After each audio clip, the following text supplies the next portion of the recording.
if you're going to immediately combo that. But it does mean that Carlo is going to have Ravage for a fight in 2 minutes if he chooses to hold it, which I would assume that he will. Yeah, that's always been a pretty damn good spell to take. I mean, it's not that hard to take either, like you said, especially with this new Meteor Hammer build. Palos is spotted in the mid lane. There's 3 heroes there that get reflected. We'll force Tundra back for the time being. And 33, where's his stacks? Oh yeah, he's got some juicy, juicy stacks available. Of course he does. Thank you to AUI, I'm sure, that did that. We get some nice gold and XP now. So Pipe will be the first item after Meteor Hammer for 33, and then we've been seeing sometimes Blink, sometimes Sheep, and I'm trying to think if anything else comes to mind. Seeing Greaves instead of Pipe. Typically we won't see Greaves and Pipe on the same hero. It's a good Blink game. I mean, catch out the Storm, catch out these 2 squishy backliners, especially the Pugna. Like, I feel like you want to Blink in there and then Ravage the hero that you want to focus, which is probably the Storm, and then also the Pugna on the backline so he can't save. So I do think Blink will be coming up soon here for 33. And then a Halberd for the TV. Doesn't help him farm though. Could go Midas at this rate. That would yeah, Midas Octarine. Yeah, why not? He did get Octarine on Tidehunter in the other game we watched, so it's not that far-fetched. But not Midas. No, he doesn't need Midas because he's got stacks. Tino just finishes his Midas, so it's on the way. As Palos on the Terrorblade has Yasha Dragonlance right now. And for the Storm, just the Witchblade Treads, go along with the earlier Falcon Blade. They're going to smoke up now. AUI and 9 showing themselves in the mid lane. The 14-minute rune comes up. It is a shield rune. The initiation onto 9 to start this out. He looks to be mega dead. Nice pick off from Execration, and Bob is going to get himself a nice shield rune. I love that Palos is showing up to these fights, by the way. This is something that Naga doesn't really want to do right now. So this is a way that he's abusing that matchup. Despite Naga being like a traditional late game counter. He's like, all right, you want to counter me in the late game? Well, you don't want to fight early, so I'm going to fight early. My hero can actually do damage and push towers. It's very nice. Tundra so far with 3 out of the 4 wisdom runes in this game. The 4th one's still on Execration side, so they should be able to snag that. As initiation now onto Snake King, looking to get his blast off, but actually does go off mid-death. Interesting. I didn't know it worked that way. Yeah, it is still suicide sometimes. It does work like that. But you're able to stun him mid-blast off and it doesn't do anything. We've seen that with Sinister Gaze. Bottom lane, Doom actually successfully used on Skeeter, but Tino's the one taking the brunt of the damage. AUI continuing to try to chase. He gets the kill with the Scatter Blast. And Skeeter able to just walk it off. He's only 100 away from finishing Manta. That's pretty bad. I mean, Doom being on cooldown is maybe the more important thing there. That's 2 minutes where Tino's just going to want to farm, you know? There's not that Doom potential on like the Tidehunter, for example. If 33 wants to go do something with this pipe that he just completed. AUI going to get picked off by Bob eventually. No whining now. Yeah, these supports are kind of free if Storm can jump them. Even the Techie's Disarm is not that great against Storm Spirit, who does all this magical damage. Ooh, Arcane Rune. Arcane Rune. Yeah, he's TPing for it. Gonna TP for it. We'll zip for it as well. Might have to go get some mana though. Yeah, well, there you go. There you go. The butler. Master, here you go. Oh, don't do that fucking voice. Don't, man. I reserve it only for Pugna.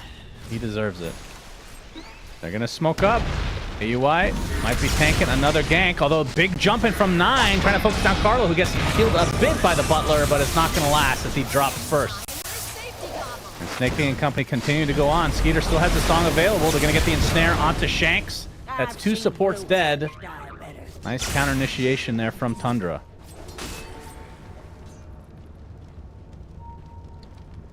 All right, a couple of supports, and Tundra moves into Radiant's middle tower Execration's is under triangle attack. now and farms that up at the minute mark too. So Dire's that middle means tower has fallen.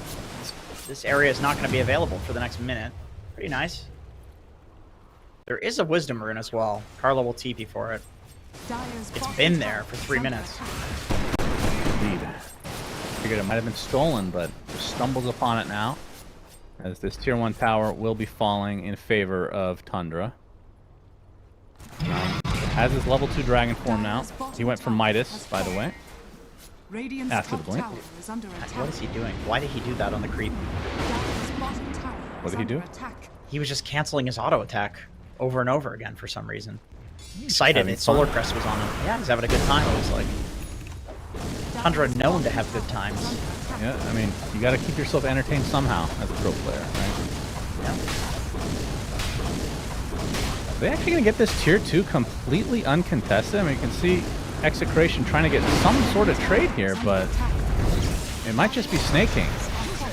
Big zip comes in from Bob using almost all his mana, all for a Techie's kill, Radiant's top which they tower will is get, under but attack. again, the tier 2 tower is going to be successfully taken from Tundra. Yeah. And that is a pretty impactful tier 2 tower. I mean, I don't think the outpost being Radiant's top available tower is is under a attack. huge deal anymore in Dota, but that tier 2 tower is what protects the Tormentor and the Wisdom Rune. So I do think that one actually matters quite a bit. Well, Execration do get the tier 1 top, and they get the tier 2 to about half HP. And yeah, with the Tormentors coming up in the next minute, we'll see how these teams want to actually react to that. It's a big zip from Teen. Oh my goodness, instantly stunned.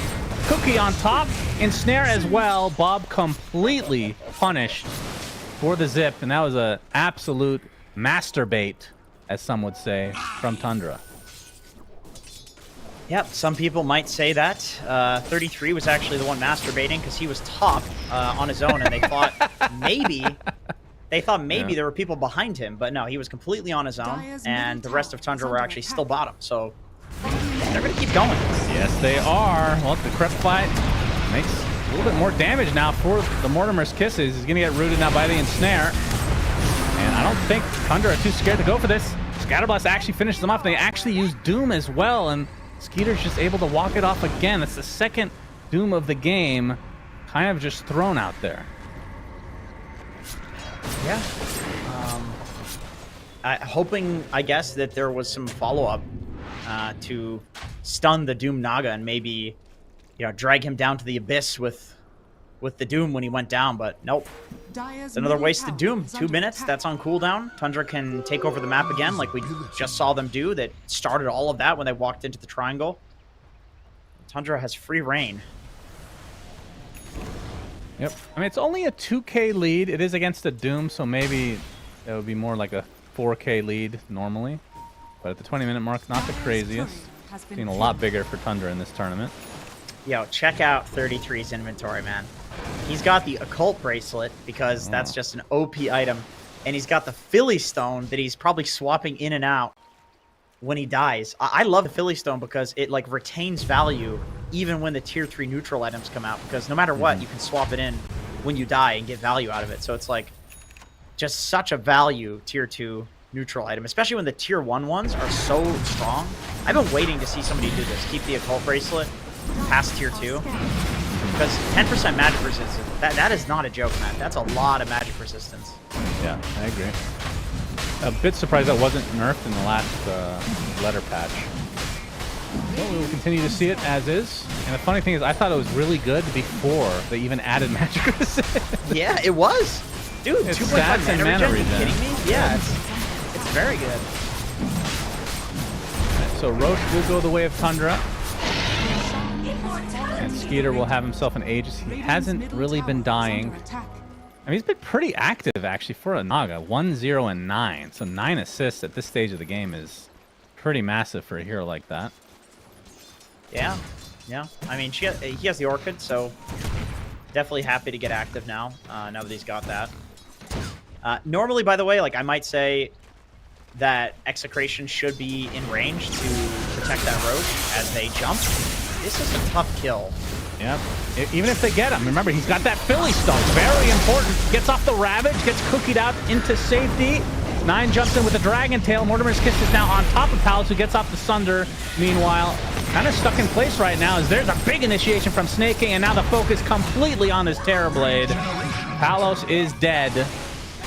And now the chase is on. 9, what do you pop that newly picked up BKB? We'll find Tino. There's the Doom. Fade Bolt to follow. Will be able to get out with this song. Not sure. Is that going to be enough damage to actually kill 9? The zip in. That's going to be enough. Instantly silenced, though, into the ensnare. So it's going to be a trade. Not what Mr. Bob was looking for. But at the very least, they do get the 1 kill. Probably not worth it, I would say. I don't think 9 really cares that much. He had already used all of his stuff. Soak the Doom. I mean, I guess it's a solo kill, so Bob did get a lot of XP for that. Level 15, almost level 16, so... Yeah, okay, maybe that is actually worth it for Bob to do that there. Just looks funny. That was a really, really fast silence, though. That was like an instant Orchid. These pro players really got them quick fingers at fading this blood. Tormentor.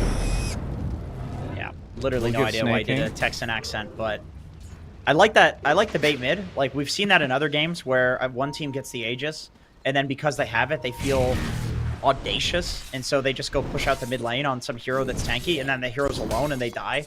So Execration, they thought that's what was happening, but Tundra were prepared for it and responded to it well. I think I mean, come on, you don't let a Tidehunter go down there. Like, it takes so much to pump into him to kill him. You really should try to get something in response to it, and they did. Are you surprised at all that they did give the Aegis to Skeeter? Because he is really tanky and pretty elusive. He hasn't really had any issues staying alive. See the Orchid onto Bob. I don't think anything's going to come from this, though. Here I am. I would say it does make sense. I mean, DK is a transformation hero, so it really feels bad to put it on him. I don't think Tidehunter really wants it either, because a Tide respawning just doesn't do anything. Yeah, that's true. They don't really have a good Aegis carrier, really. No, they don't. And Naga's gonna siege, so maybe that's why they put it on him, so he can run up into the high grounds. Skeeter is baiting mid, by the way. He's making himself look like an illusion. Yep, sure is. But I think they should know now that that is indeed real. Are scanning. Orchid on the Pugna, and then casually runs away. Should mention that AUI has his sight set on a nullifier, by the way. He's not even that far off, about 1,400 away. I see. Not something you see every day on a support Snapfire, or any Snapfire for that matter. No, but on this player in particular, it does not surprise me at all that he's doing this. I mean, he also has the Veil and the drums, which I remember getting a guy on my team that was high rank, and I'd never seen him before. And then I saw that he had a Veil and drums, and I said, Curtis? And he said, shh. It was his Smurf. I was able to recognize his Smurf by the items that he had. Because he was like a Marana with Veil drums. And I'm like, well, those are not normal Marana items, really. You would have done really well on those little game shows that we had at Dream League. With, well, what item build? It's all Curtis items. I could tell for him. He's just obvious. A smoke here from Tundra. Aegis is expiring soon. I mean, I feel like this team does not use their Aegis very often. Bob has Lincoln's. Made that a little bit too exciting. Sorry about that. But Dragon Tail now finding Carlo. Down the ward. Cookie just hits him. He's gonna get healed by the Butler, but eventually will be brought to the ground. Actually, Palos is going to show up. He's got double damage. Pops the meta. See if they want a song and just get the hell out. He's taking a lot of damage from this. Mortimer's Kisses will have to sunder an illusion. Meanwhile, Bob focusing down AUI for the time being, but everybody else focusing on Palos. If they can get this, that would be enormous. He's all alone, ensnared and surrounded. No help at all from Execration. Butler is fired. Bob wants to continue this fight, though. Trying to take out Oh, Nine. He's doomed going to get himself. doomed, but it's going to get reflected thanks to the Lotus. They will be able to get the deny in all likelihood. Skeeter gets it successfully, and the song will basically cancel this fight. Although Bob wants to continue on. No mana, but the Butler nearby. 3 seconds left on his ult to come back. 33 still has Ravage, looking to potentially use it. But the stun will prevent any more shenanigans coming out from Tundra. So patient from 33, not using Ravage. Dire's middle tower. This is something we've seen from all the good Tidehunters lately, is not just using this on like multiple units, and more so using it when it's just the most devastating for the enemy team, when it's the biggest combo break possible. Snaking. The reactive taser is going to help him for a bit, but Palos was out of range. Able to gobble him up. At that time, he was actually alone. 33 has Lotus, as we saw, and he's going Boots of Travel now, so Naturally, just yeah. so greedy, man. But he gets away with it every game, it feels like. Haste. It lets him do stuff on the map and then get to his team for the fights.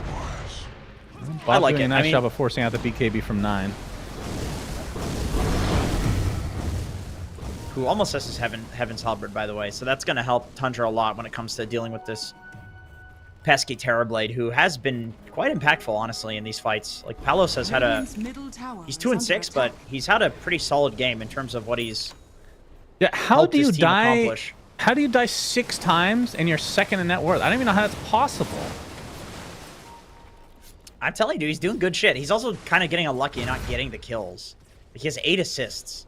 So he's been involved in 10 out of the 15 kills on his team. So weird. Peter, in the meantime, 3-0 and 11. He only has like a 2k lead on the Terrorblade. But this is when it's going to get really hard for Execration. When this Butterfly comes online for Skeeter, Terrorblade, not a hero that wants to itemize for that. I mean, do you have to buy MKB? Feels so bad. Yeah, I mean, I would say it's worth it against Naga anyway. They're really going to go for this on bot. Yeah, they onto get 33. the Doom off. Double TP's coming. 9 looking for the opening. Has the Blink Dragon Tail available, but it looks like the right clicks will suffice to get 33 in the end. And AUI completely surrounded. So a nice double kill from Palos. Trying to get back up to that even score line. 2 more kills to go. Now they can pressure and potentially just take down this tier 2 tower as well. Dire's top tower is under attack. I'm realizing, by the way, Tundra really likes this double damage reduction of the DK Breathe Fire plus the Tidehunter Anchor Smash. I just saw Palos have like minus 200 damage Radiant's bottom tower in has that fight fallen. just from the Breathe Fire. Imagine if he gets Anchor Smashed and Breathe Fired. Does that mean that he's going to heal Tundra when he hits them? That's minus 120%. You know, it's funny. I used to ask stupid questions like that when I was playing Dota 1. Because I always thought, and I've always thought about it every year since, like that actually would be a cool mechanic. If you get somebody into the negatives, that they heal you. I don't see why that isn't a thing, honestly. That was a thing for a second in Dota. Remember No, when healing reduction could go negative? So Alchemist would like kill himself by popping ult if he was. Oh, okay, I see what you're saying. I mean, it was bugged. Like it was not on purpose. By the way, Tundra is here. They're smoked up with 9. Yep, Expiration will Roshoff. re-smoke. I have a minute, 10 seconds for Roche to actually spawn. Yeah, the lanes are awful for Execration. They have to respond to this. Skeeter's being so annoying with all these illusions. They'll have plenty of time, though. Of course, they don't know this. Top tower is under attack. Goddamn illusion runes, man. These 2 illusions in base are literally just, it's just a rune. Skeeter's cutting both the top and the bottom wave. Execration. They're smoked up, trying to take out some of these mines. I mean, that's the thing you have to worry about going into the Roche area, is the Techie's mines are extremely annoying. And now Bob completely out of mana, so he's going to have to go back to base or find his butler and look at Shanks ready to fill up Master's tank. There we go. Gas station complete. Discount. Price is not too high at the Yeah, moment. these days, I feel like Pugna should be rich. I mean, gas is... Good lord. Yep, You do it in gallons. I was gonna say the price, but you wouldn't know what I'm talking about. that's correct. $1 a liter. $1 a liter. More than that. Sounds low. Middle More than that. tower is under $1.50 a liter on a good That's day. probably a lot. But That's they're a whole smoked up. They're loony, gonna dude. run 9, standing by the gate with 2 mines next to him. An illusion taking out both mines in the meantime. And Roche is now up. And there's 2 minutes and 40 seconds until nighttime. So a fight will likely break out here. Fairblade is in fact going for the MKB, by the way, but still a little ways off.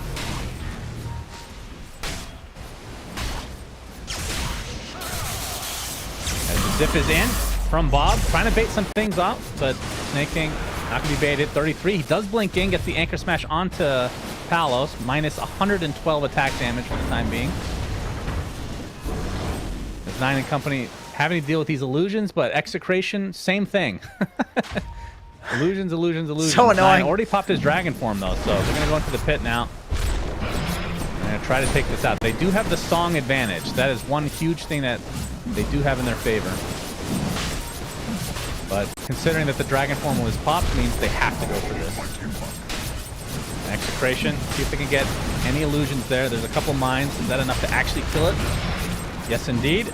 But Roche, not sure if they got any vision there. Getting pretty damn low, and I think a Song of Siren might just be used preemptively. Not even needed. So they just give up the Aegis and Cheese now, and basically waste a lot of their own time. Honestly, it's so awkward because, like, I know a lot of people are probably looking at that, like, why the hell aren't they contesting Roche? It's because they don't have a smoke. They had chained, like, 3 smokes together earlier, so they don't have one to get into the pit. And if they get 5-man Ravage because they're walking in without a smoke, they lose the game right there. So I actually agree with this decision to just camp a ward. Like, I think the mistake is earlier, the fact that they used so many smokes in a row and didn't have one to fight this Roche. It's unfortunate, but I think given the situation that they were in against Tidehunter, I don't think you could just run in there unsmoked. That is the freest way to lose the game. Dire's middle tower is Very under quick Tormentor Seal gives 33 his Tentacle Surprise. Execration did actually go for that earlier, so that was the second Tormentor, and that one went to Pugna, which in theory is good against these illusions, right? But I haven't actually seen it work that well. But then again, nobody really pays attention to the Butler. Always on the back line. Yeah, even the guy getting sucked off doesn't pay attention. Phrasing, my bad. But yeah, they're just avoiding Radiant's middle Tundra, tower. trying to cut the waves. Dire's middle tower is under Both attack. sides, actually, wave cutting. Oh, that's a full Lotus Pool, basically. Delicious. Radiant's Very They don't have exciting. cheese, though. So, have you seen a block of cheese in any pro game yet? Yes, and it's not in a pro game, but it's terrible, man. It's so bad. I know. I built it the first week when it came out, and I was like, this is terrible. It's Lost so the game. disappointing. Yeah, it's so disappointing. I think it's good for, like, poking buildings, like high ground, because Yeah, you can that's it. reset easily. But other than that, it's just, okay, I have 500 HP. Like, a lot of the time, you'd rather just have cheese, because you get so much more. Yeah, and 3 Or Lotus. prayer healing lotuses, dude. Those things are imba. Yeah, I think it's like 900 HP, 900 mana, right? Something like that. Yeah. Yeah, block of cheese. They should have called it stinky cheese. It's like a downgrade in some ways. Yeah, it is. That's definitely going to get a buff at some point. Very important. Yeah, it is. Oh, 33 jumping in, gets the anchor smash onto Palos again. We're seeing Shanks with that shard going to work. Nice telekinesis onto Palos, as Carlo had to buy that himself. The tier 2 tower will not be saved by Execration. Bob is cutting the wave. This is really nice. Execration can support Still. this, kill the wave. 'Cause there's 2 catapults. This is what they need to deal with. Is kill these catapults. Tundra's gonna tank for the 1. Yeah, so they might have to fortification this. Bob is Dragon Tail actually cutting that wave. misses. Might have been an illusion there. And Skeeter gonna get telekinesed. You can see the life train coming out again. Lotus will reply to Skeeter. He's gonna go down. This is gonna be the Aegis. Already taken out. Nicely He done. used Song as well. Execration. Yeah, Mortimer's kisses from afar. And they're gonna get the Doom off onto Skeeter as well. He is certainly dead. Can they get more, though? Doom applied to 9. Is that a double That's Doom? Refresher. Indeed. It is. Yep, he has Refresher Orb. Now he's not even in Dragon form anymore. Getting slowed now. There's the jump from Tino to help finish him off. Nice defense from Execration. Buyback's intact for Tundra. How much can Execration get out of this? Execration is playing really well today. I mean, I've not seen any of their other games, so I don't know if this is what they have been looking like in this tournament generally, but this looks like a very fundamentally solid team. Like, their decision to not take the Roche and instead take this fight when they have the Refresher Orb on Tino, and the fact that they cut the waves as well preemptively, it's just beautiful Dota. Try to poke the high ground, but there's the Ravage! Oh my god, into the tentacle surprise! And just like that, Palos is dead. He was not expecting that sort of damage. With only 3 members up for Tundra, now the counter initiation from Bob, but he's completely out of mana, not receiving anything from his Butler. They do find 1 kill, though. Onto AUI. The Dust is going to provide some vision to take out Snake King as well. Execration still sticking around, but now that the Naga is up, they have to be a bit careful. 33 with no mana whatsoever. It looks like this fight will be breaking up now. Over here now. I mean, I think if you're Tundra, you're probably still happy killing the carry there with your 3 most pathetic heroes. That is definitely not supposed to happen. I think Execration kind of screwed up in having their carry die like that. Too many heroes in range for the Ravage. Not enough heroes to save him. But with that being said, I mean, 4K gold lead for Execration. Small mistake in an otherwise, like, fairly flawless game from them. Yeah, Tino basically setting up this comeback because he is really farmed. Has the Blink BKB Octarine Refresher and is close to Ags now. And that way you don't have to worry about... Oh, Skeeter is going to go through the gate. But yeah, being able to use that just in the area of Skeeter going to provide a lot. And I don't... The break, I guess, for Riptide... I mean, Tide is the big one, though. Being able to break him. Wait, it doesn't break. It's 25 talent, isn't it? 25 talent breaks. The level is only 21. Okay. But he will He has the almost Ninja certainly Gear, go for the too. break. Dude, Ninja Gear plus Octarine feels so good because smoke lasts for 35 seconds, and the cooldown of Ninja Gear goes to 33.75. So it's permanent smoke on a hero that has 2 dooms, and it's going to be an AoE doom. Like, Tino is going to be a very dangerous force on the map here once he gets to you this can, egg. I don't know why you can do this, but I'm pretty sure you can smoke and then, yeah, move it into your backpack and you're still smoked. Yeah, you can, but then the cooldown on it goes down a lot slower, so... True, but having that quickening charm means that his doom is now a 74-second cooldown. And refresher, 121 seconds. Bob has got the double damage. But Tundra's showing top now. 33 has his Aghanim Scepter. Skeeter pretty much fully loaded right now. We are in a who is going to TP back to their own base scenario. Palos will show himself. Actually, he's going to pop the meta as well. As 9 already at half HP. Skeeter gets off the song, which... Oh boy, Bob, you might be in some trouble. Lincoln's his pop. That's to provide him a little bit of safety net as Tino jumps in, gets the first Doom off onto the correct target. The BKB still activated from him. It looks like Skeeter is donezo. Snake King putting down some mines, but he'll likely die shortly after. And obviously, Tino trying to find somebody a little bit more valuable. Don't think he's going to find anyone, though. Snake King, is he actually going to live? Bob has no mana. Where's the Butler at? Okay, they find the vision. Now he's getting his mana refreshed. Creation every step of the way. When Tundra tries to go high ground, they've punished it. Yeah, this is the thing with Execration, is they are now in their comfort zone. This is a team that has made a lot of really good comebacks in the late game, as Bob is alone down here. Yep, they're actually going to Ravage into...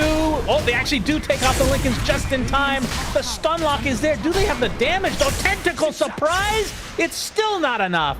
He was stunned for 10 seconds. They have no damage without this Naga. Radiant's top tower is under attack. And that's Ravage down. So That is Execration Ravage. can poke high ground. Yeah. It's very important. Let's see, what can they actually get off of this? I mean, Carlo is running around and dewarding right now with a gem, so that is a very important objective. Maybe a bit of a boring one if you're not a support player. Tormentor is down. Just map control. Ravage being down. I mean, still really good for them. 102 seconds on that. Well, Roche So is any up in pickoff 20 they take- seconds. So if they're able to scout this, going against Tundra without Ravage is a lot easier. It's really just Song you have to worry about because the way that works with Roche is pretty impactful. Yeah, that is unfortunate Roche timing for Tundra, actually. Early Roche. You know, he's going to pop the smoke. He's got the shield rune, though. Radiant's top tower is under attack. Man, he is so slow. Tentacle surprise, but only tickling him at this stage.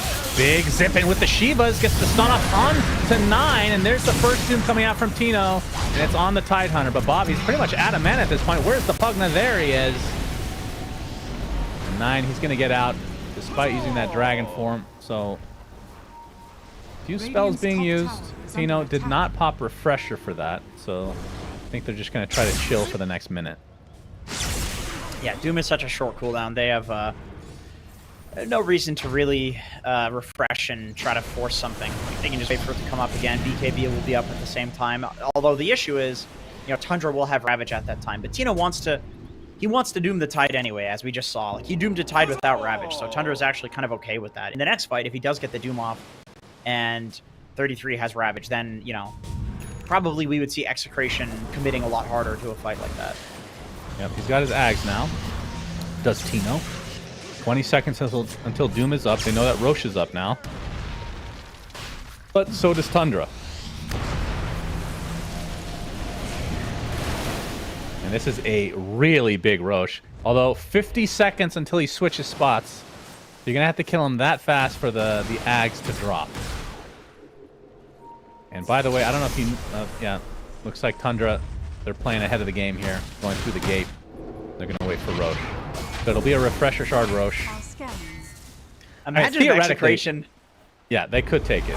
What if they just go for it, dude? What if they just take it in 30 seconds? All of Tundra set up top. Dude, you're kidding me. Please tell me this does not happen. Oh my god. No.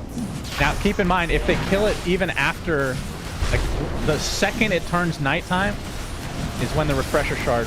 Okay, they're going to kill way before that. So this actually is a huge move from Execration. Tundra punished pretty hard. That's an Aghanim Scepter. Bob will take it. So that is the AoE Electric Vortex. Oh, man. And now they have Aegis and Cheese. That is just a bad decision for Tundra. They did not respect, I guess, Execration's, like, audacity to go take the Roche in under 30 seconds, or I don't know, maybe they didn't think they had the damage for it, or they weren't set up in time, but that's a big deal. That's a Storm Spirit with an Aghanim Scepter now. Yeah.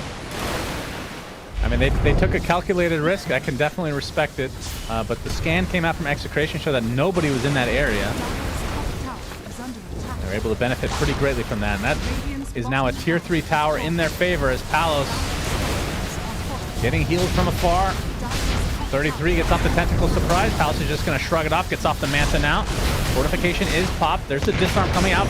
Blast off as well. Mortimer's Kiss is doing quite a bit of damage. He's going to die. That's the Aegis, but he will not have his Metamorphosis, but they killed Bob in the meantime. He zips into the back and gets perma-stunned.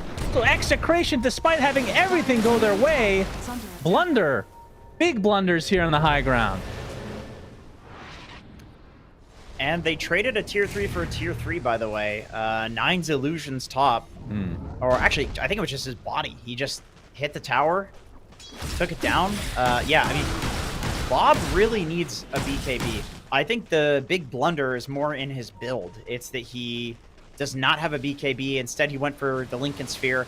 And I mean, the BKB feels a lot better when you do have the Ag, because you know that you want to get in there and go for the big, you know, grip, which requires you to zip in first, see all the heroes, see if it's a good AoE grip.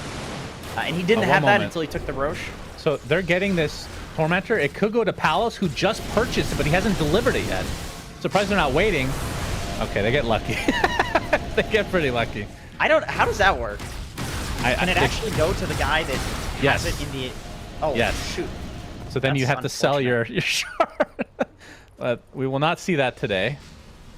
That would have been funny, though. I think that went to Doom, if I'm not mistaken. It went to Bob. Oh, that's actually Bob. a very important shard because Bob has the 2x overload attack bounce talent. So if he can get in there and do a big grip, and he also gives like Palos some overloads to work with, Yeah. that's a lot of damage, man. The funny thing is, I'm positive that Palos bought the shard so that they could guarantee give it to the Storm, but they didn't know the interaction, because I know for a fact that you can still get the shard. Of course even if you would know purchased that it from because you your- haven't delivered. From your pubs that always go to 60 minutes, you know all the shard interactions. You know me, Ags and shards are my specialty. I can be a consultant for just those two things. Yep, of course. Double damage top. Nine's gonna grab it. Good to deny that away from the likes of a Terrorblade. Stupendous. Nine, not too scared. He's gonna get telekinesed, actually, towards the direction of Carlo. Oh, Big Carlo's zip from ravaged, by Bob. the way. Wants to go for 9. There's the Tino jump and gets the AoE Doom off. The Force Staff is going to keep him safe, though, along with the Song. Is actually healing his team, but Tino Carlo has still Ravage. jumps in again, gets another one with a beautiful Ravage from Carlo. Great steal again from him, and now the focus is on this Naga Siren. A very easy kill. They get 9 in the end as well. 3 dead for Tundra. AUI is next. The only survivor is 33. They do have most of their buybacks intact, but my goodness, Execration coming up big in this fight. I didn't even notice Carlos stealing that in the previous fight, but he was so patient with it there. I saw that he had it, and he had a few opportunities to go in, but he really waited until the Song was out, the BKBs were out. Really beautiful play from Execration. Like, this team looks so good in the late game when it comes to these team fights. Better than Tundra? I mean, I wouldn't have expected it. This is a TI winning team, but Execration, they're just super on point today. Yep.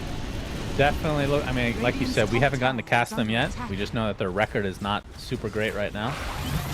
And they need 2 O's as well. It's not just a one-game thing. But they're looking very good in this game, number 1, as a refresher now online for 33. Big zip from Bob. He's got the AoE Electric Vortex onto 2, but will have to zip away. They force a buyback onto 9. Blast up right now into the Ravage with the Mortimer Skins as well. They delete the Terrorblade again. He has a refresher. Basically the exact same scenario. 33, the second Ravage comes through. Carlo will die. Tino, he gets off a Doom, which now breaks. That's going to apply a lot of pressure to 33, but he's going to have to back away because they're completely outnumbered. Bob still trying to get a support kill, but he has very little mana to speak of. The Song comes out now from Skeeter. They're going to find Bob. They have to pop this Lincoln's. Just came back up. Tentacle Surprise is there with the blast off perma-stun. Execration punished this time. Shanks actually will get out because they used all their stuns on the Storm, but Thunder not going to be too sad about that. Okay, let's see. What did it cost them? It cost them 9's buyback. Snaking also does not have buyback. Owie bought back as well. So if Execration can get a good fight on the next fight, if they can kill anybody other than pretty much Skeeter, they are... Although does Skeeter have buyback? Yes, he does. He's got enough gold for it. So they need to kill somebody that's not Skeeter, and then they pretty much instantly win the game. But with all these heroes being dead, they might also have to use buyback or Sakarax. Yep, you could sack one. They have the buyback on the Storm and Terrorblade, but with only 10 seconds on... Oh, BKB pop from Tino. He's going to jump right in, gets the Doom off on to several heroes with a beautiful initiation from Bob, the AoE Vortex. And now it looks like that's going to be the death of 9 as Tino trying to chase Skeeter, but he pops his BKB just in time. And it looks like he might be able to get away as a result. Gets off the Song now just to ensure that his escape is successful. But Execration again defends successfully. I think they can Does just go cost down him a mid. buyback onto Bob. 33, he has buyback, but he's not going to have Ravage. He's not going to have Refresh Orb. He will have it in 30 seconds. He'll have 1 Ravage. So in 30 seconds, maybe he buys back, and they try to go for some all-in play on Palos here. Skeeter, Bob he's has got to do some BKB wave cutting. finally. A 52-minute BKB on Storm. 9-second BKB at 52 minutes. That's actually really important. There's the buyback from 33. He has Ravage up in 10, Refresher in 35. Skeeter is still only level 22, by the way. He gets initiated on, and he might just drop. Indeed, he does. Instant buyback now, and now the buildings are starting to get thrashed by Palos and company. That's 1 set of racks on the bot lane. They get the melee in the mid as well. I don't see what's stopping them from finishing this game. Tundra have defended every time they've tried to do this, but now they're starting to lose their buildings, as the backdoor protection was there temporarily.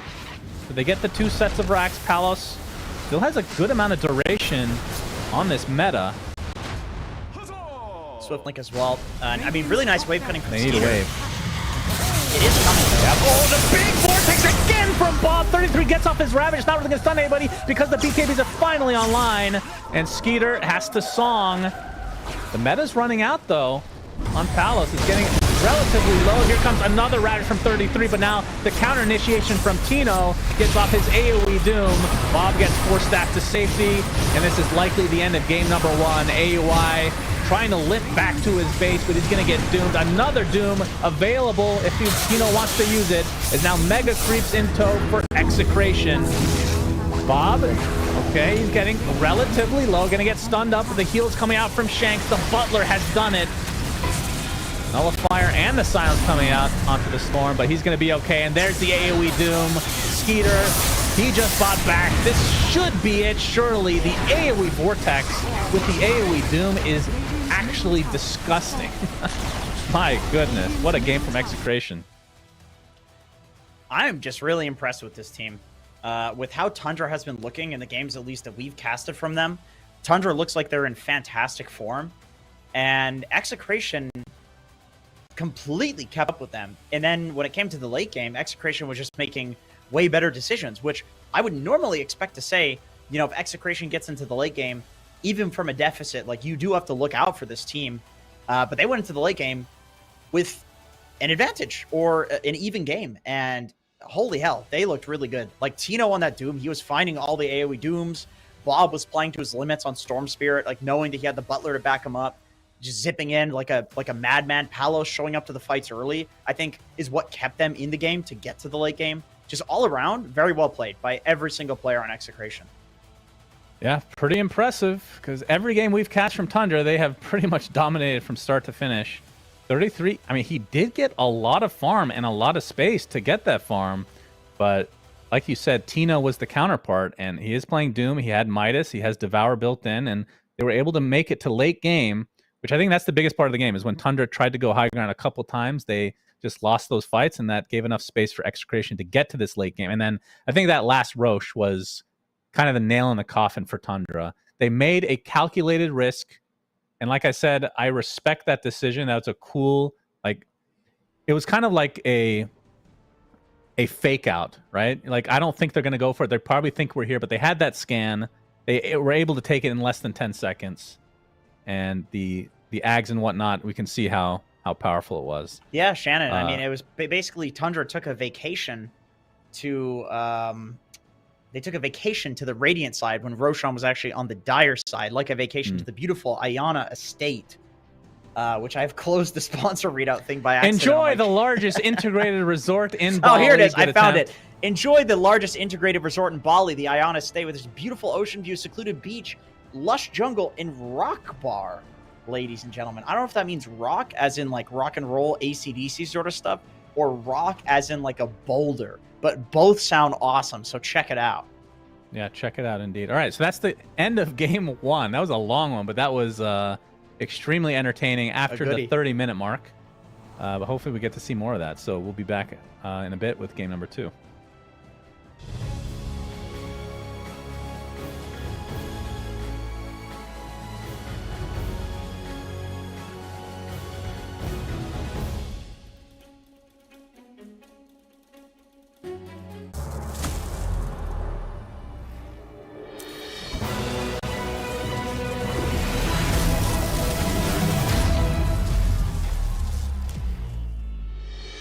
skills in the gaming. 1xBet.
Semua bisa jadi nyata dengan upgrade wifi rumahmu pakai Biznet Nah, Home. ini baru internet rumah buat orang-orang terdepan. Mimpi kecil bisa jadi besar. Dan kamu juga bisa mendunia.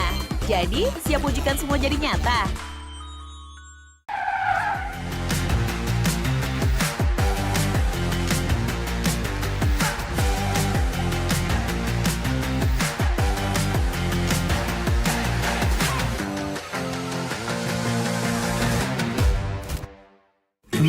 Panas.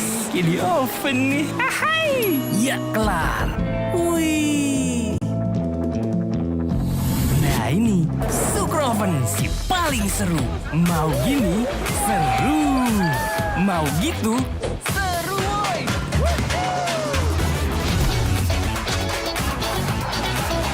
Mau lagi? Lagi. Terus aja lagi. Sukro Oven seru on the oven. The world is your stage. Take the first step to change. Lead with vision and innovation. Perfect your strategy and make your goals reality. Así que vaya. Get in the game. Make it count.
Use your skills in the gaming. 1xBet.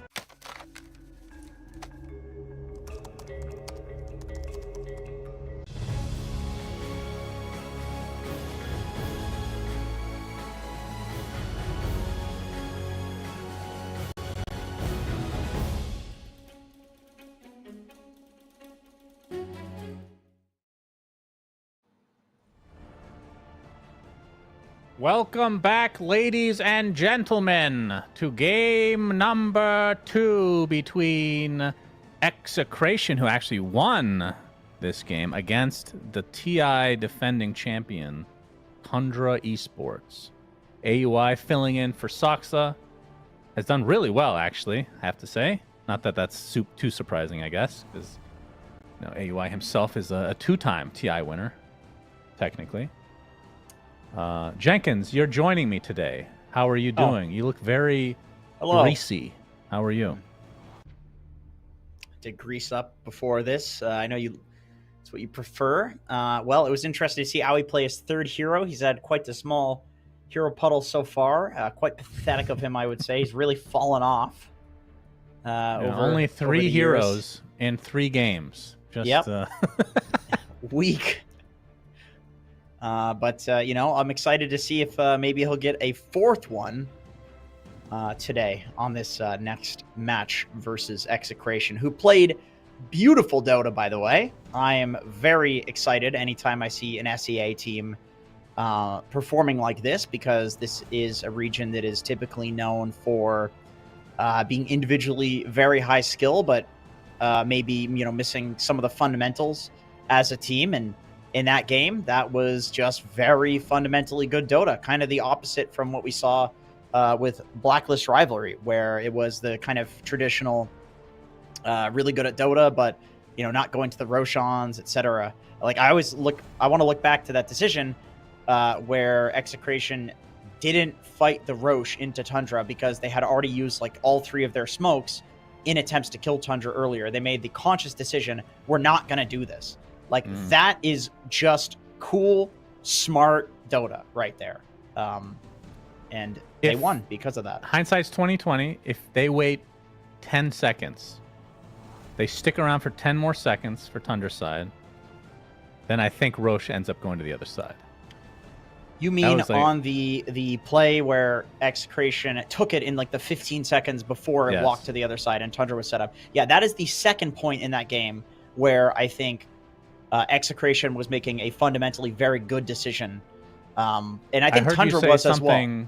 I heard you say something about Roshan. I just assumed, because I just stopped listening as right as you so do. There were the 2 points. There was the one point where Execration sacked the Roche, and then the second time where Tundra was waiting to go through the portal, and then Execration were like, we can do this in 15 seconds. Both of those decisions were very cool. The second decision was also cool from Tundra, that's what they were like banking on. Like you were saying, it was a conscious decision. It was a calculated risk. But it didn't pan out because basically Execration was willing to take the even bigger risk, which is let's just go Blitz Roche and assume that they're doing that. They had the foresight to know that Tundra was making that calculated risk, which is also awesome. Just good Dota. Yeah, very high IQ as the draft is about to start. Do you have any predictions on differences of bans? Because first phase last time was Enchantress, Morphling, Undying, Timber. Doom was not banned, obviously, because it was taken, but they took it in the second phase, so that could be a second phase ban potentially. Yeah, that would be my prediction. Doom. I mean, I would say that after that game, I feel like Execration's gonna probably first phase Doom, or at least consider it. Like now that the Pugna's out, they don't have a reason to do the Storm Pugna, and so I could really see a first phase Doom coming out from Execration, just anticipating that Tundra will ban it in the second phase. Timber now available because of that Pugna ban. He's not. He's banned. Timber is not banned. Wait, who am I missing? Is it Undying? Oh, yeah, Undying. It's Undying. But still valuing techies more than Undying. So, yeah, expect that plus probably a core. 10 seconds remaining. I don't like the idea of going all in on one type of hero 5 seconds remaining. Early in the draft. I think it doesn't pigeonhole you that much compared to old days, but it still does to a degree. What do you think? Undying Doom is too weird? No, that's fine. I'm just saying I don't like 2 supports or 2 cores. Not a fan. Right away. Okay, Skywrath. Interesting. Sky Doom? I feel like that would be really nice. Sure. I mean, all Sky needs is some sort of a setup stun, right? So that Mystic Flare is really good. So Doom eventually gets that in the form of the Blink War Stomp with Infernal Blade. 5 seconds you could go for something easier, perhaps. Like a Beastmaster, maybe? Yeah, Beastmaster's a classic one. Tundra Esports. You could wait. Of course, there's a lot of options. Nice call. Jenkins, man, you're so smart. You are. Thank you. You got a lot of juice in you. I got another know what I juicy mean. prediction. This is going to be a Tide Hunter coming out here from Tundra. That's going to be my next juicy, thick prediction. Okay. I think you're probably right. 10 seconds remaining. And if that's the case, then both heroes, both 5 seconds position remaining. threes will want stacks. And we'll see how Tundra responds to that, because Doom is not exactly one of those heroes. Radiant team Okay, they back. take Medusa instead, switching All it up. right. Okay. Well, they did just lose with Tide, so Yeah, but that was against a Doom, which they could be banning if they want. yeah. I know people like Medusa against Beastmaster. It lanes 10 very seconds well. remaining. He gives her constant wand charges, so she really 5 doesn't have to seconds care that much remaining. about dying. I would expect some sort of hero to get in there with the Medusa if Undying doesn't get banned out. That seems like a very obvious one. Some Undying Spirit Breaker type hero is always very nice. Elder Titan is another one we've seen. Yeah, that's right. And Owie loves his Elder Titan. 10 Does he? seconds remaining. He doesn't shut the fuck up about it. He likes to go carry 5 Elder Titan, seconds though, right? remaining. Yeah, he'll play it in any role. Okay. He likes the numbers. Radiant team Reduces their back. armor to 0. True. He likes all the things that reduce and gain stats in the game. Yes, this is true. We'll see. All right, so taking out, no big surprise. That's been the one true 10 counter to seconds Medusa. We've seen PLs in the past. Monkey King has been used a 5 bit seconds because you can go remaining. diffuse. I mean, there's a lot of heroes, but I think Pango is pretty good against Medusa. The swashbuckle diffusal. Yeah, that's usually the Tundra second one people ban Esports out. turn to ban. But we've seen. I think Monkey King was like a lesser known counter to the Medusa. Like people didn't realize how good it was.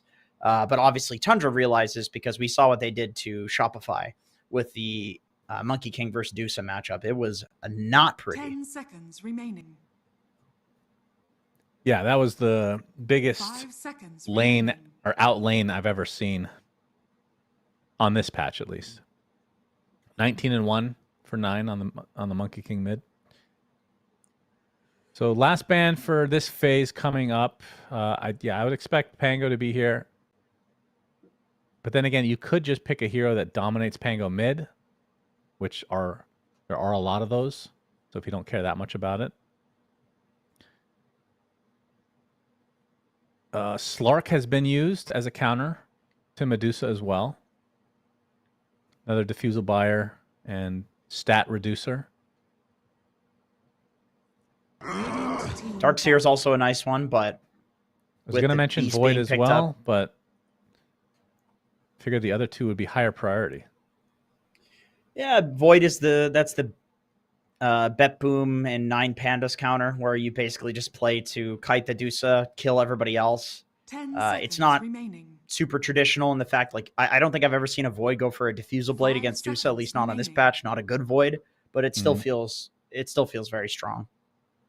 Well, you also don't want to go too all in on Radiant team countering pick. Medusa because they can flex it into any position. We've seen, although Sox is not in the game, they have played this at, I feel like, almost every position, if not every position, at some point.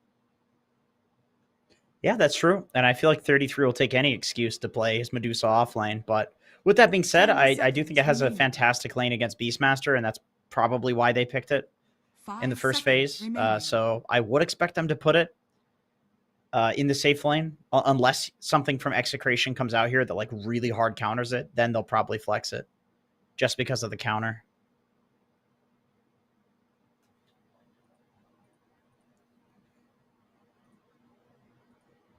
Tundra So They wanna second go phase of for- picks now. turn to Ooh, They go for the Elder Execration, take it. All right.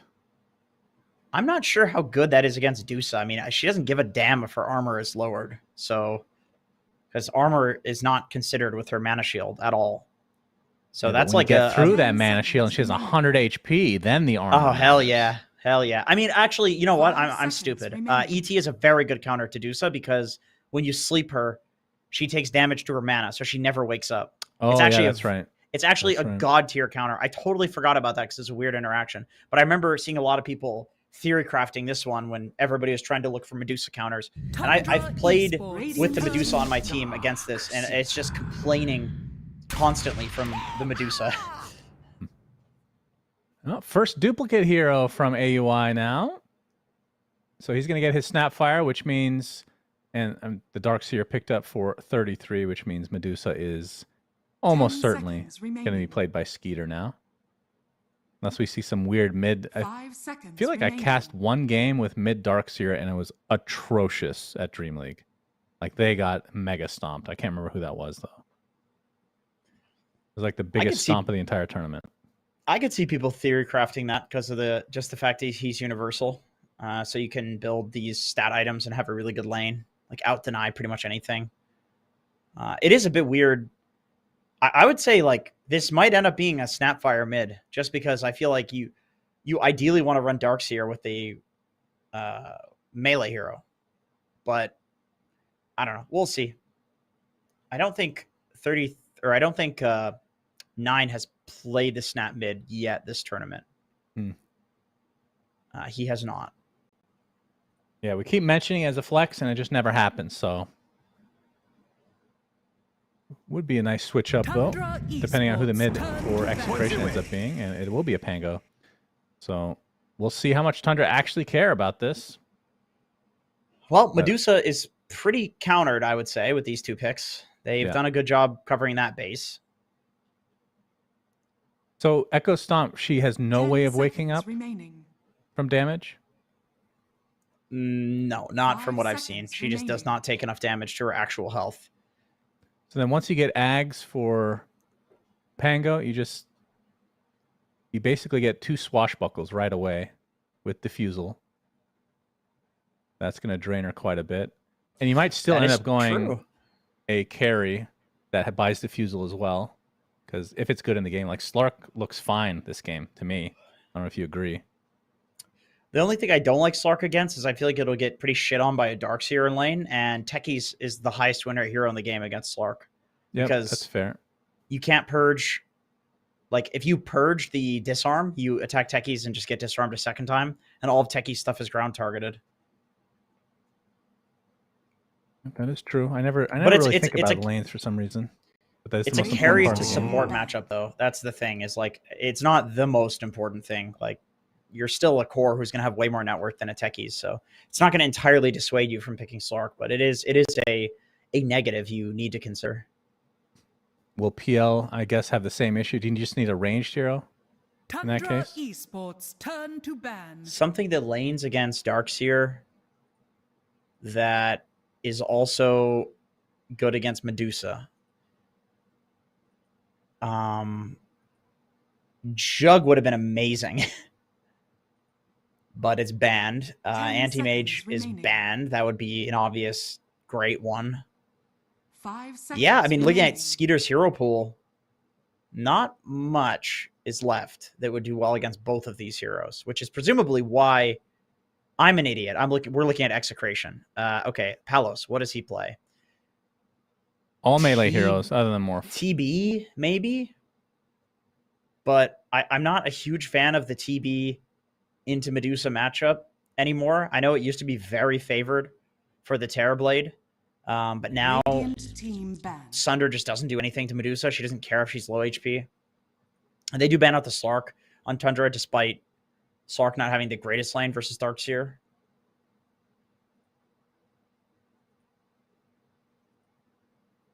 I mean, I could see the PL, just like, I don't know. PL Elder Titan versus Darkseer sounds like it could be a big grief. I feel like creating illusions of PL is pretty freaking good for the Darkseer. Yes, it is. So I would say probably not that one. But yeah, I mean, they banned out the Slark, even though, like you said, the laning stages. And you can't TB also for the same reason. Like, Darkseer's matchup versus TB is incredible in the game. Okay, so Is that a mid-snap then? It could be either be a mid Spirit Breaker or a mid Snap. Both are in the wheelhouse of Tundra, but it will be the first time 9 plays either the Spirit Breaker or the Snapfire mid. I remember seeing LGD play the Spirit Breaker mid in this tournament.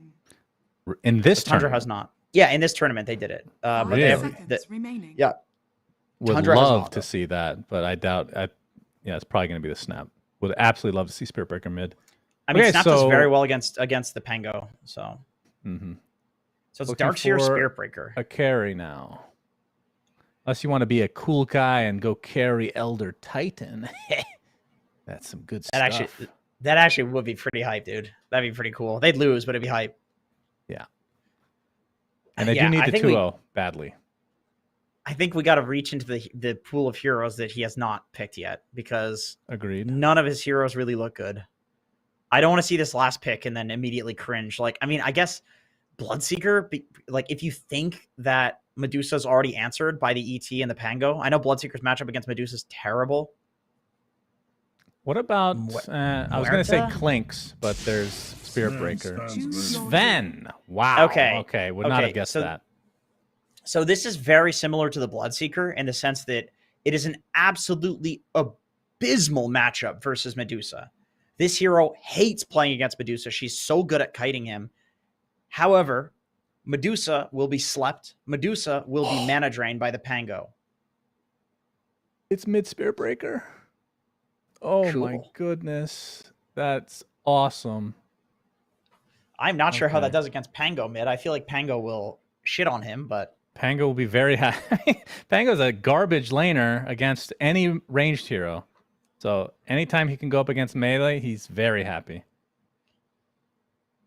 Yeah. 10 seconds remaining. I mean, a farmed Spirit Breaker this game does do a lot, though. I feel like Beastmaster often plays on his own and shows on waves, and you can hunt him down on the map. Pangolier is really difficult to catch. You can charge and even catch him through his roll. Sven, same thing. He's going to be, running around the map, showing on wards, cleaving, camps down. Like, it is a good farm Spirit Breaker game. He's got a Darkseer to back him up, too. You can do the Surge Charge and go 2,000 move speed and one-shot some people, which is always very fun. I like it. Would you go as far as to say that you would pick them to win the game again? That's a great question. That's a great question, because I feel like the Medusa really hates playing into ET. But if I'm Sven and I'm against Medusa, it's like I need to win the game before she gets any items. If she gets to a butterfly, it just feels like GG for Sven. But I'll say, yeah, I'm actually going to say Execration 2-0, because I really believe that they have enough tools to kite the Medusa, and Sven can kill everyone else. All right. I, on the other hand, will disagree. I actually like their lineup quite a bit until the Sven, who I think is one of the 5 worst heroes in Dota right now. I think he's unplayably bad, and I'll eat my words if they lose. I'm rooting for him, though, because it would be great to see Sven back. Ever since they nerfed his Ags, the Superman era of Sven, he has been garbage. He's been so bad, and teams have missed him so much that we've seen them try to pick it as support, where I just want to vomit every time somebody brings up that 1 week of Dota that was occurring. This hero is garbage. Everything's digestive related for you. You're talking about eating your words and vomiting. Like, why is it all got to be digestive? Well, my life revolves a lot around that. I respect Palos has his Stormhammer. Ready to go. Disabling the Watcher. But yeah, this... I cannot wait to see the build on 9. I hope he goes... I think Aghanim Scepter is maybe the most fun item you can go for on this hero. It's dog shit. I know that they changed it a decent amount so that you need the talents to make it good, but you think it's still bad even after that? I think it's bad because you get an Octarine core and it lowers the cooldown to almost 8 seconds anyway. And all it does is it makes Charge of Darkness go through BKB. Yeah, I mean, I think you should get both eventually. I would say Shadow Blade is probably his first item. That's like such a good Spirit Breaker core item. Just charging people where they like literally don't see you. Super nice. Astral Spirit. Gonna give Carlos some nice juicy farm as a Stormhammer's gonna find AUI, who's stuck in the wrong part of the river. He's gonna get first blooded by Bob. Getting a nice advantage in that mid lane. Almost has his bottle already. That is very good for Execration. And yeah, gonna keep a very close eye on this mid lane, because I have no idea how this actually goes. I would assume both just farm for the most part. I feel like Pango should do better here. Like Spirit Breaker's just gonna stand on the wave while Pango double nukes the wave, and I don't see SB as being able to do the same thing. Although he's kicking his ass right now. Well, Bob did go with half HP into lane, but with the gold advantage, right? So, I mean, ever since they changed it, so Greater Bash does double damage or whatever it is to creeps. Was it 1.5 damage? Yeah. This gives this hero so much more flexibility on multiple roles. Just an actual way to farm. Okay, so do you think we're gonna... What are your thoughts? I'm not saying this is good. I actually think it's not good, but... Phylactery Spirit Breaker, have you seen it? Is it a thing? Yes, I've seen it. Oh my god. I'm not a fan. I mean... Oh my god. Bob has to be careful. He's got plenty of bottle charges. I feel like it's... I mean, I know the purpose of it is people say you just charge across the map and you like fake your charge on people. You know, you constantly like fake them out where they think they're being charged because the phylactery hits them. Tino gets a kill onto Owie, who... Did he TP in? Ah, he's got a TP. Okay. Not so bad. Not the worst thing. 1 for 1. Yep, Shanks dies as well. Continue. What was I talking about? Who cares? Oh, phylactery, yes. Yeah, that's it's right. It's dog shit, dude. I don't know. It's bad. It just shows where you're charging. Oh, Bob. Bash? Dude, 9 has... I don't understand how somebody can be so lucky with bashes. This is so stupid. He's preventing Bob from going to the room. Look at this. This is masterful play from 9. Dude, charge up in 6 seconds.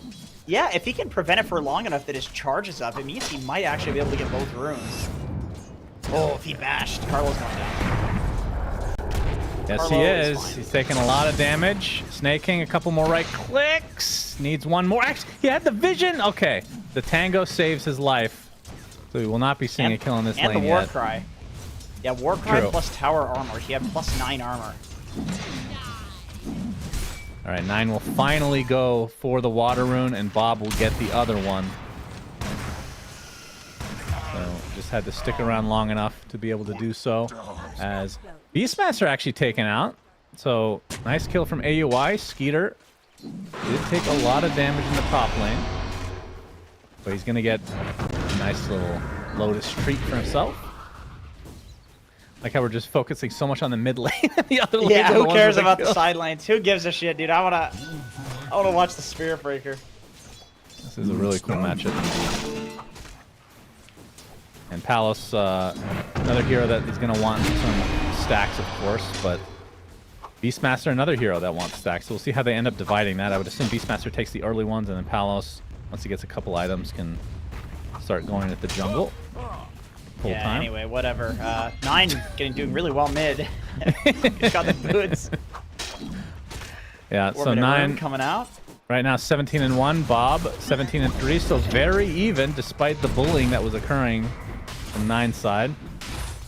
Yeah, they will get... Actually, will aggro the creeps here. Still will get the XP as more kills in the other lane. Techies takes a tumble. 33 taking some right clicks from Carlo. Has a lot of damage with the Astral Spirit. Gets off the Echo Stomp, but can't go any further. And, I mean, Yeah, that is one thing we didn't mention is the... Did 9 not get the other one? No, 9 got the bottle refill from Techies, though, on Snake King. Very nice. Okay, keep an eye on that lane for us as I talk about the other lanes for the time being. 33 on Darkseer. I mean, we didn't mention that he is playing against, as Carlos suicides the creeps, playing against 2 melee heroes as a Darkseer, which is kind of what you always want to see. Yeah. But Sven is one of the better melee heroes to deal with Darkseer, because he can just cleave out the wave. Palos. Ooh, 33. Gets vacuum. Be able to walk it off, though. Has absolutely no regen, though. Elder Titan's going to bring a salve for him and maybe some more. Back to the mid lane, of course. In terms of XP, Bob is winning that battle. So I would say that he has won the mid lane by a little bit. As bot lane, the Echo Stomp keeping 33 in place. Palace still has the Stormhammer available. He's going to get Sticky Bomb applied, though. And for the most part, just trading harassment and just trying to get as much farm on this Sven as possible. What kind of build do you want to see on Svenny Boy? Radiant's top tower is under I attack. think the classic, like, Mask of Madness Echo Saber is really good, and then eventually building into the Harpoon. Harpoon is, like, one of the main reasons that I think Sven is not as dog shit as you Mid think lane, he is. and I'm not actually memeing this time. Bob takes a lot of stuns, gets the swashbuckle off. No wand charges. TP's coming in as 9 not able to finish the job. Shanks comes in, though. Is under attack. Right, a little bit of damage onto AUI, and 9, he will be able to get the shield rune, forcing Bob completely back to base. Sees A charge Carlo on the here. Carlo. Is under And attack. Echo Stomp not going to connect. Radiant's Any Will bash? he get the bash? Sticky Bomb not going to hit, though, and Carl now has the move speed from the Astral Spirit connecting, so is A-okay. And there's a lot of bottle refills for 9 and a free courier as well. That'll help out. That is beautiful. Top lane, though, Bob pops the Rolling Thunder onto Skeeter. Only level 5 right now. Literally 1 creep away from getting Stone Gaze, but typically you won't see that anyway. But they just don't have any damage. They do force a TP out of AUI, but that is for a Rolling Thunder. As Tino getting slowed perpetually. Nice cookie by AUI going for the body block, but Tino able to maneuver to the other side. Stone Gaze is leveled from Skeeter. Radiant's middle tower Echo is Stomp under onto 2. You can see the slow coming out from the concussive shot. Carlo continue to right-click Skeeter. Blood Grenade applied now. Swashbuckle on top. That is a dead Medusa. As the charge comes through from 9. Surprised he actually went through with this. He actually does get the kill, feeling very confident with that shield rune. Finally dissipates, attempting to TP out. And he actually will live through the day. So Okay. nice calculations from him. As Palace finds Snake King in the bot lane with God Strength. How? That's 1v2. He just 1v2 killed Snake King. That is a disaster. That is not 33, supposed to happen. 33. He's actually going to get 2. I'm just kidding. Nope. I Creeps was blocked overhyped. him. Now he's in a bit of trouble, taking fact, a lot of he's damage dead. from the creeps. He's just gonna get charged and killed. Oh my goodness. All right, he was getting me excited and himself a little too excited. He's Yeah, like, I'm going to get a 1v2 double kill. I'm a Giga Chad. It's like, all right, that dude, was there like is a Spear Breaker. that was like a Doraccio special right there. Yeah, but he got a kill beforehand, so, I mean, whatever, you know. What, Doraccio wouldn't have gotten a kill beforehand? He probably would. 4-time Duraccio tournament is- winner, 4 tournaments in a row. Jenkins, come on. Yeah, but he hasn't won 5. Nobody wins 5 tournaments in a row. Yeah, that's true. Tino taking out a nice. I was gonna say juicy. I wouldn't I wouldn't say this is a juicy stack. It's just a decent stack. As another strike in the mid lane, blast off connects as well. The cookie on top. Great layering from Tundra. Bob back to the fountain he goes.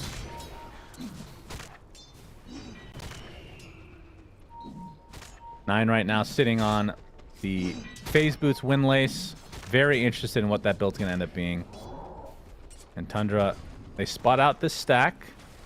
Gonna take out a sentry. Radiant's middle tower And they're blocking the camp technically right now as AUI looking for the D ward. It's gonna get denied. And the Echo Stomp is coming, but it will not. The cookie does not get him out this time, so AUI will fall eventually. This Tina will clean him up. Bob actually using Rolling Thunder in the mid lane, but Snake King just does ring around the rosy. Finally gets hit middle tower is and under brought down. attack. And that's with an Arcane Rune, so that Rolling Thunder will be back relatively shortly. Yep, and with that, Tundra got a gold lead of 1k somehow. Bottom lane, 33. God Strength again, just in time, but Palos dies shortly after, so it's a 1-for-1. Is now 9. Continuing the pressure, has 3 seconds left for another strike to be available, but Tino able to maneuver to the other side. Radiant's top tower is under attack. You look stunned. 9 will not be able to get that kill, although he's showing himself now. I'm surprised by this. Charge is coming. Nether Strike gets the Oh, the bash bash. as well, and Nether Strike to get the finishing blow, and the bash on top of that as well. Coming, did you? Very surprised Tino was that confident to go back in. Give Vision. Now charge onto Shanks. Connects with the Mortimer's Kisses. And that should be a freebie. Wait. He's pretty fast. He's actually going to live. Goodness. I predicted a little bit wrong with the Mortimer's Kisses, which way he would have run. So net of the kill. Now Owie's going to die for this. Yep. Lots of back and forth. 2 games in a row now. Very action-packed, which is not a Tundra special. This is great. I don't have to work. You're just play-by-play casting for the last 10 minutes. I haven't done shit. Anyway, mid lane. Yep, true. 9. He is going for the Shadow Blade. I do like this build. I feel like this is the most aggressive build that you can do. And why is that, Jenkins? You're just chilling this whole time. It's because you can charge people while invisible, which makes you faster, so you do more damage, and then they don't see you coming. So they're always afraid. There's just this presence on the map. It's like Ted Bundy is running around. It's like BSJ is in your dorm room. Not this again. Radiant's top tower Okay, is I'll under attack. stay on the rails. Yeah, anyway, it's very good.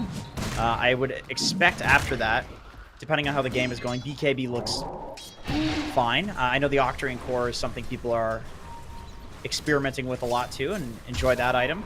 Lowering the cooldown on Nether Strike to Radiant's 20 top seconds tower is pretty under ridiculous. Top lane. Bob forcing out the Stone Gaze. Nicely done. Skeeter working on the Manta still, about 700 away. And they're going to smoke up. This is really good recognition from Execration. They still have that Rolling Thunder because he canceled it. You look stunned. And Skeeter, they know that he will likely go into this jungle area. They are correct. Outskirts of the map. He's there, and he's And hexed he himself as is well. gonna die. Almost certainly. There's the first hit. I think that was a Mystic Flare. As Skeeter out of mana now. Or to use his wand. A couple more attacks will finish him off. Nice pick off from Execration. And mid lane, 9 was actually going on Palos, who will live in the cover of the tier 2 tower. Tundra a bit on the back foot. Both teams this game have a fairly easy to pull off kill combo. Tundra has Spear Breaker plus Snapfire ult that's going to kill pretty much any hero, although it didn't net them a kill on Palos because he was a little bit too far. And then the Roar or Sven stun into Sky ult. It's really nice having these supports where if they're near, you know that you're pretty much guaranteed to be able to take a pick off. Snapfire and Skywrath Mage are the 2 best heroes for that in Dota, I would say. You always have damage. Top tower has fallen. Radiant's bottom tower is under attack. Yeah, and the Diffusal is not too far off for Bob. He opted to go for Orb of Corrosion first.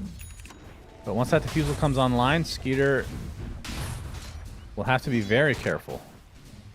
And Shanks is going for a Yule Scepter. He's actually fairly close to it, so that'll be the counter to 9, who will no longer be able to just bulldoze and charge away. Also very good against Darkseer. You can take off the Surge, the Ion Shell, all of the dispellable items that are eventually going to be coming out. Crimson Guard, for example, if 33 picks that one up. So it's a very good Yule's game.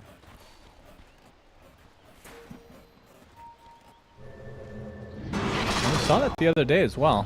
Had huge value, and it's not an item we get to see very often, but perhaps this is like a new trend that people are realizing how important these dispels are, and it's... I'm pretty sure it's the cheapest dispel in the game that you can buy, right? You look stunned.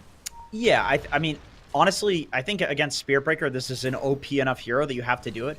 And when he's a core, there's even more value in countering him, right? So it becomes like a must-have, basically. Charge coming in, but Warcry already popped from Palos. 9 actually using the Nether Strike, so they kind of want to fight here. AOI is not really wanting to. As he gets off the cookie to get 9 to the other side. Is a big EP ult coming out. It's going to connect on the 2, but no follow-up at all. Execration basically just using those spells to force Tundra back, and they're successful. Yeah, even 33 was there. So pretty big commitment, I would say, from Tundra. Gave Bob some free farm on the bot lane for a little bit, which I kind of feel like he did actually need. Tino has the Ags, by the way, so Drums of Slom online. Pretty decent Slom game. I feel like a lot of these heroes have damage, damage over time on the side of Tundra. Like nothing is any, crazy burst, so he will be able to get in there and tank and, you know, heal up a lot. I think that's when people generally say Drums of Slum is a good purchase, is when you can actually stay in the fight without just dying. Execration. They want Skeeter. They don't want an easy kill like Owie. They want the big fish. The smoke pops. Carlo should know. Yep, they should. Skeeter on the outskirts. Looks to be fine, though. Yeah, he's a little bit too far. It's awkward to kill somebody on that camp. Skeeter actually doesn't even finish up the Centaur. Good game sense from him. He's going for a butterfly as the second item. As Snake King will be introduced to Bob. He now has the defusal. He will die as a result. So Blink Dagger is going to be... I'm a little surprised Bob's going for Blink as the next item. Typically it will be the Aghanim Scepter, especially when you're going against a Medusa. The value of that item just goes up exponentially. But opting for some more initiation. As top lane, 9 getting chased, and Palos, one more right click does him in. Nicely done. He's got the Blink Echo Mask of Madness. And he's going for the BKB. And after the fact, we'll likely upgrade the Echo Saber into the Harpoon. 33 on the other hand, in terms of the off lane, Vanguard, Mechanism, and we're going Pipe. So the typical aura builder from Mr. 33's Darkseer. Yeah, and he's not finishing the Greeps, which I actually like. Like, the mech has quite a lot of value for a very low cost. The Greaves recipe is fairly expensive, so I think you can get a better power spike out of just finishing up the pipe, and then at that point, Skeeter will probably also have his butterfly, so those two things are going to line up really nicely. Charge onto Palos top, though. 9 with that Shadow Blade. Blast off comes in with a mine to follow. Nether Strike into the mine. Nicely done. Palos gets off his stun, but the Mortimer's Kisses are enough. Big kill there for Tundra as Palos kind of caught out in no man's land. Yeah, nice warding by Owie there. That ward in the Dire Jungle made it fairly free kill. I don't know when he put that down, but quite a long time ago. Palos was just farming totally on his own.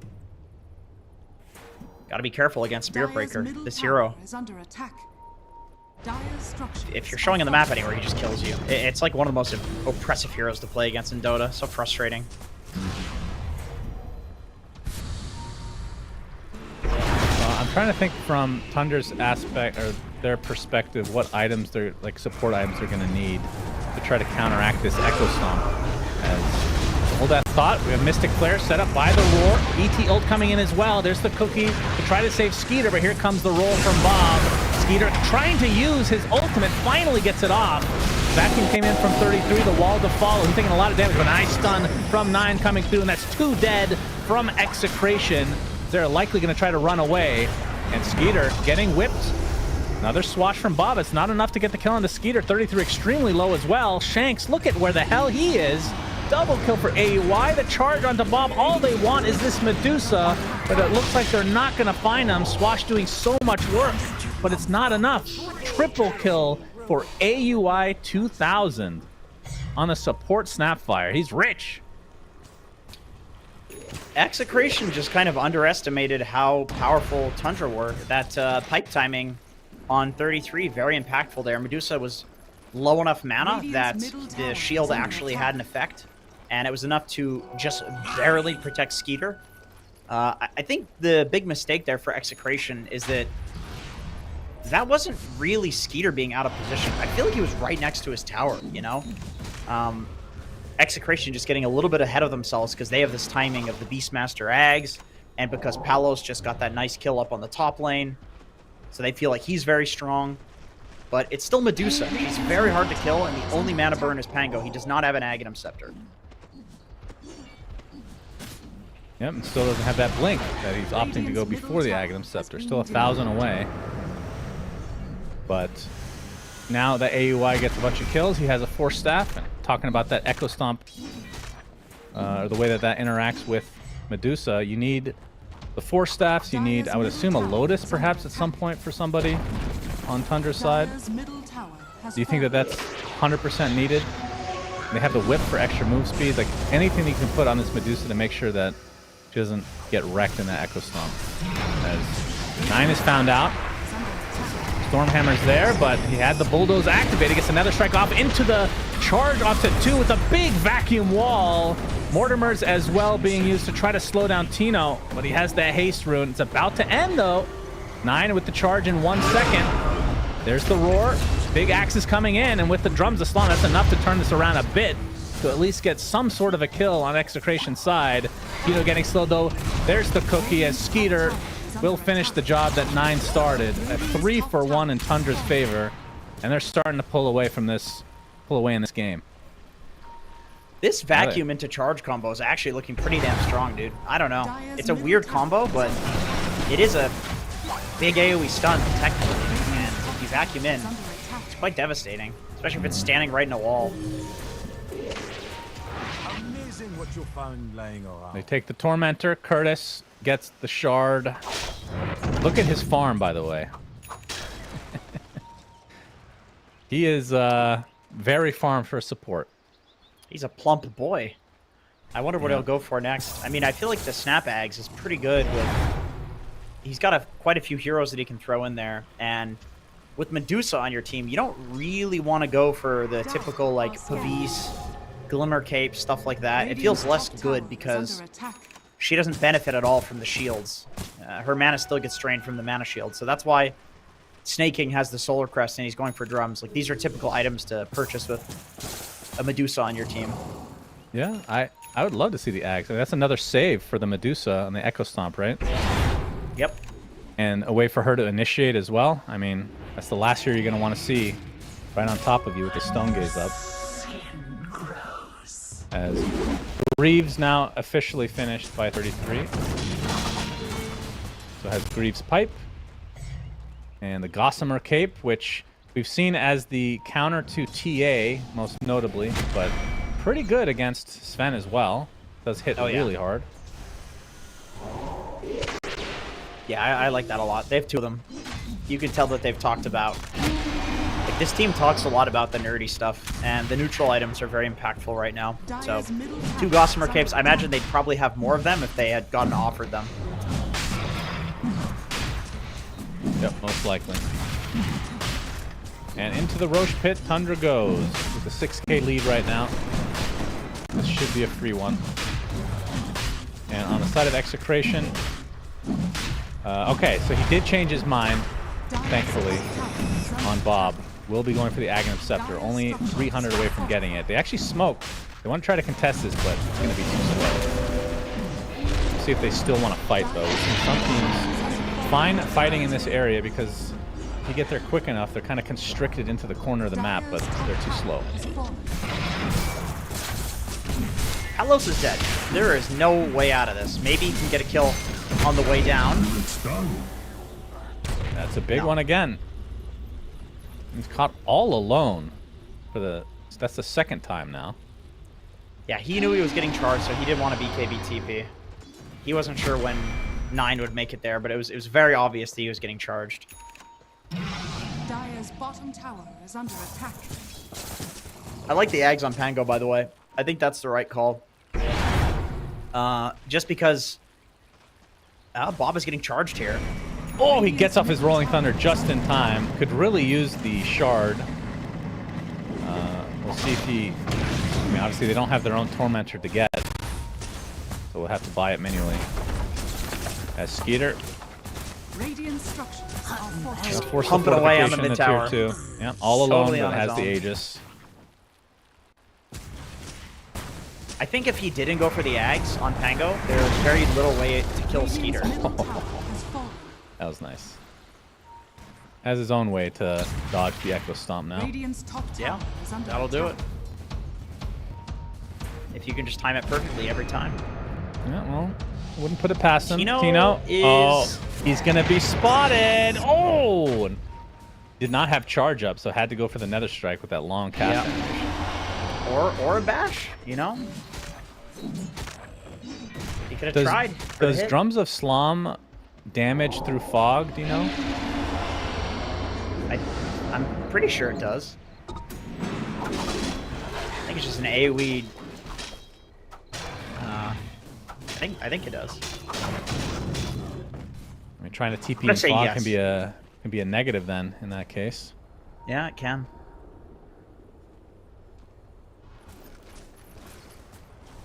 Well, Thunder going to group up now with a 9K lead, and we've seen this team with a lead before. They are one of the best at maintaining and expanding it. And we talked about the standings so far in the Bali Major group stage. Execration have to get 2-0s. They won game 1, looked really good. This game's starting to slip away, though. Haven't really seen a good old-fashioned team fight yet. I mean, Palos needs a few more items, probably. Well, maybe not a few. The MKB is going to be pretty damn helpful. Also, I mean, that does feel bad to have to go MKB, because this is a dataless type of hero, for sure. Yeah, I mean, what feels worse about it is that he's itemizing to counter a Medusa, which is a hero that he is traditionally countered by. Like, Medusa is so good at kiting Sven in the late game that people love playing this matchup. So, like, ideally, Medusa would be answered with the other heroes, like the Elder Titan and the Pangolin. So I don't really like this approach that much. Well, they're going to use the Roar onto 9. He's going to get Force Staff. ET ult does connect. But he's going to live through the engagement as Bob already used the Rolling Thunder. Skeeter also using Stone Gaze, though, so it's a trade of sorts. Oh, they find the Pango anyway, though. Nether Strike keeps him in place, vacuumed up, and dead. Does have buyback available, but with the Aegis now, are still intact for Tundra. Expect this to be an attempted Rax. Fortification pop now. And yeah, I have yet to see the value out of this Sven yet, but we'll probably have plenty of time to talk about that. Silence applied to 9. So with that status resist from Bulldoze, pretty insane. Obviously the Yules is there to try to counteract that from Shanks. The Skeeter continuing to pound on the tier 3. They're trying to wait this out for Execration side so that Pango does not have to buy back. Does that mean they will just give up this Rax entirely?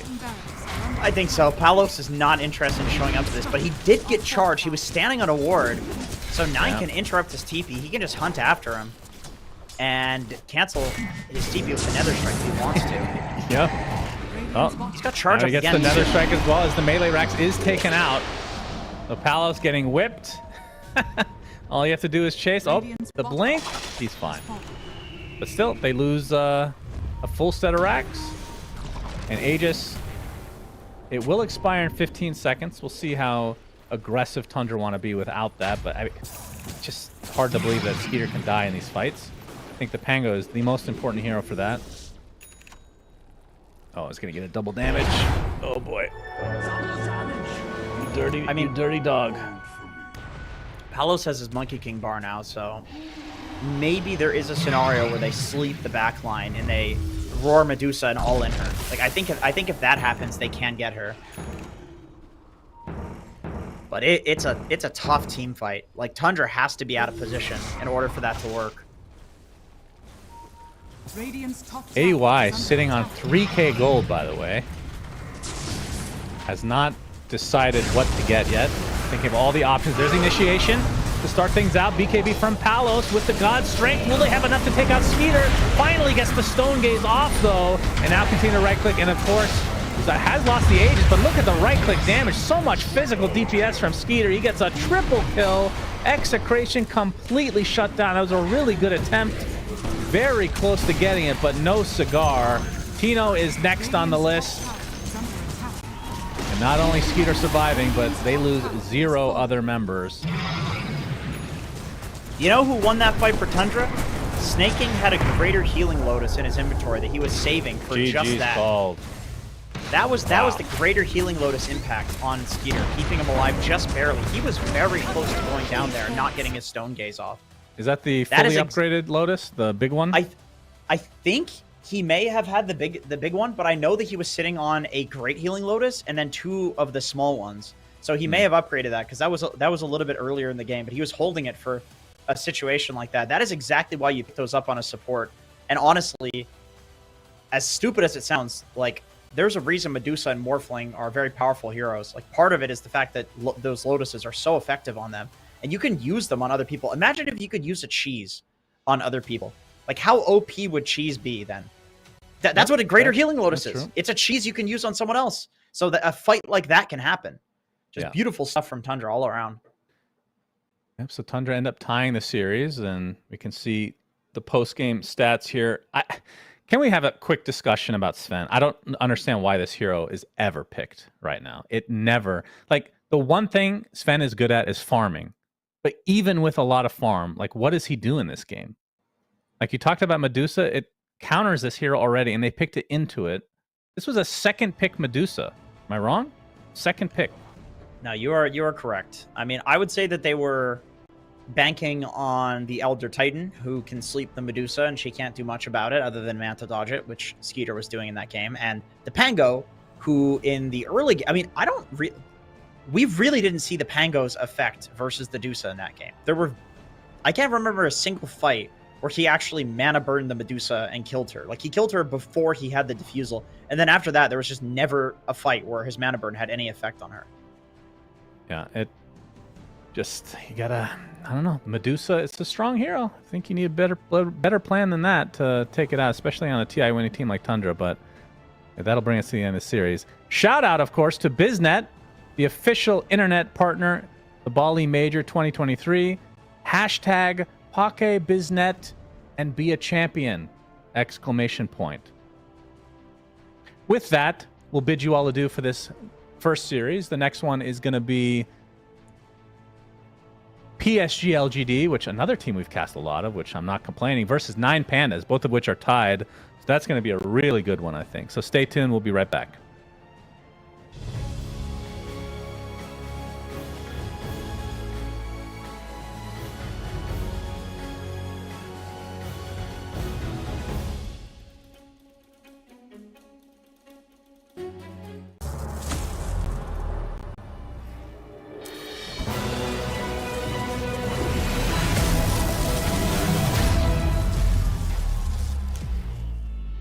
Use your skills in the gaming. 1xBet.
Semua bisa jadi nyata dengan upgrade wifi rumahmu pakai BizNet Nah, Home. ini baru internet rumah buat orang-orang terdepan. Mimpi kecil bisa jadi besar. Dan kamu juga bisa mendunia. Jadi, siap wujudkan semua jadi nyata?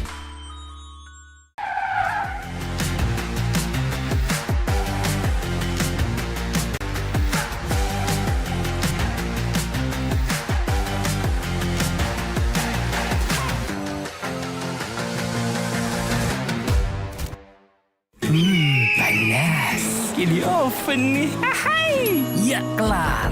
Wih. Nah ini Sukroven si paling seru. Mau gini seru, mau gitu seru woy.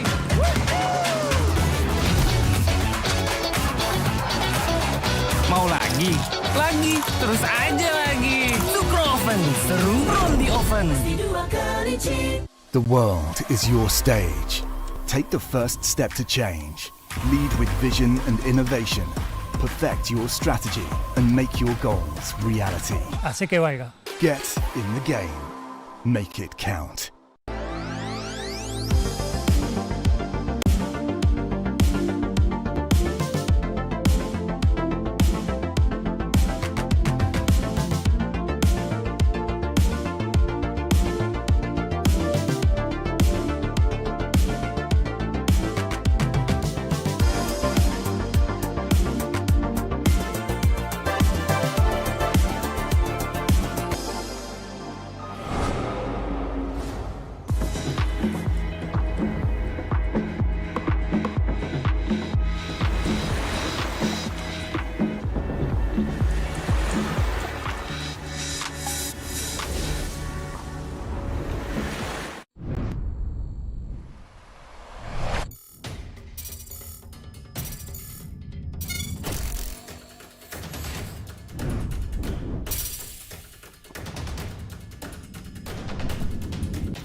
Use your skills in the gaming.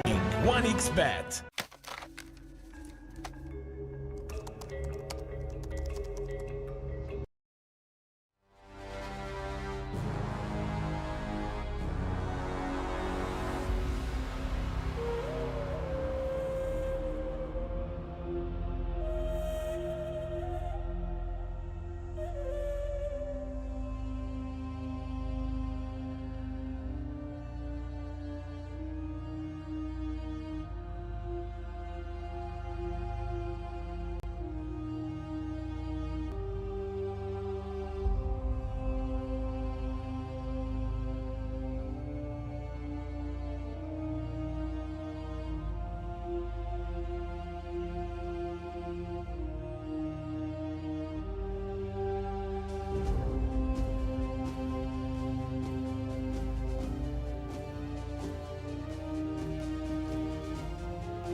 Welcome back to our second series of the day for the Bali Major group stage between 9 Pandas and PSG LGD. This one is probably going to be a good one. I would expect it to be. These two teams playing at a really high level the last few months. Anything for you to expect here, Jenkins? What are you expecting out of it, big juicy boy? It'll be close. I think it'll be close because both teams have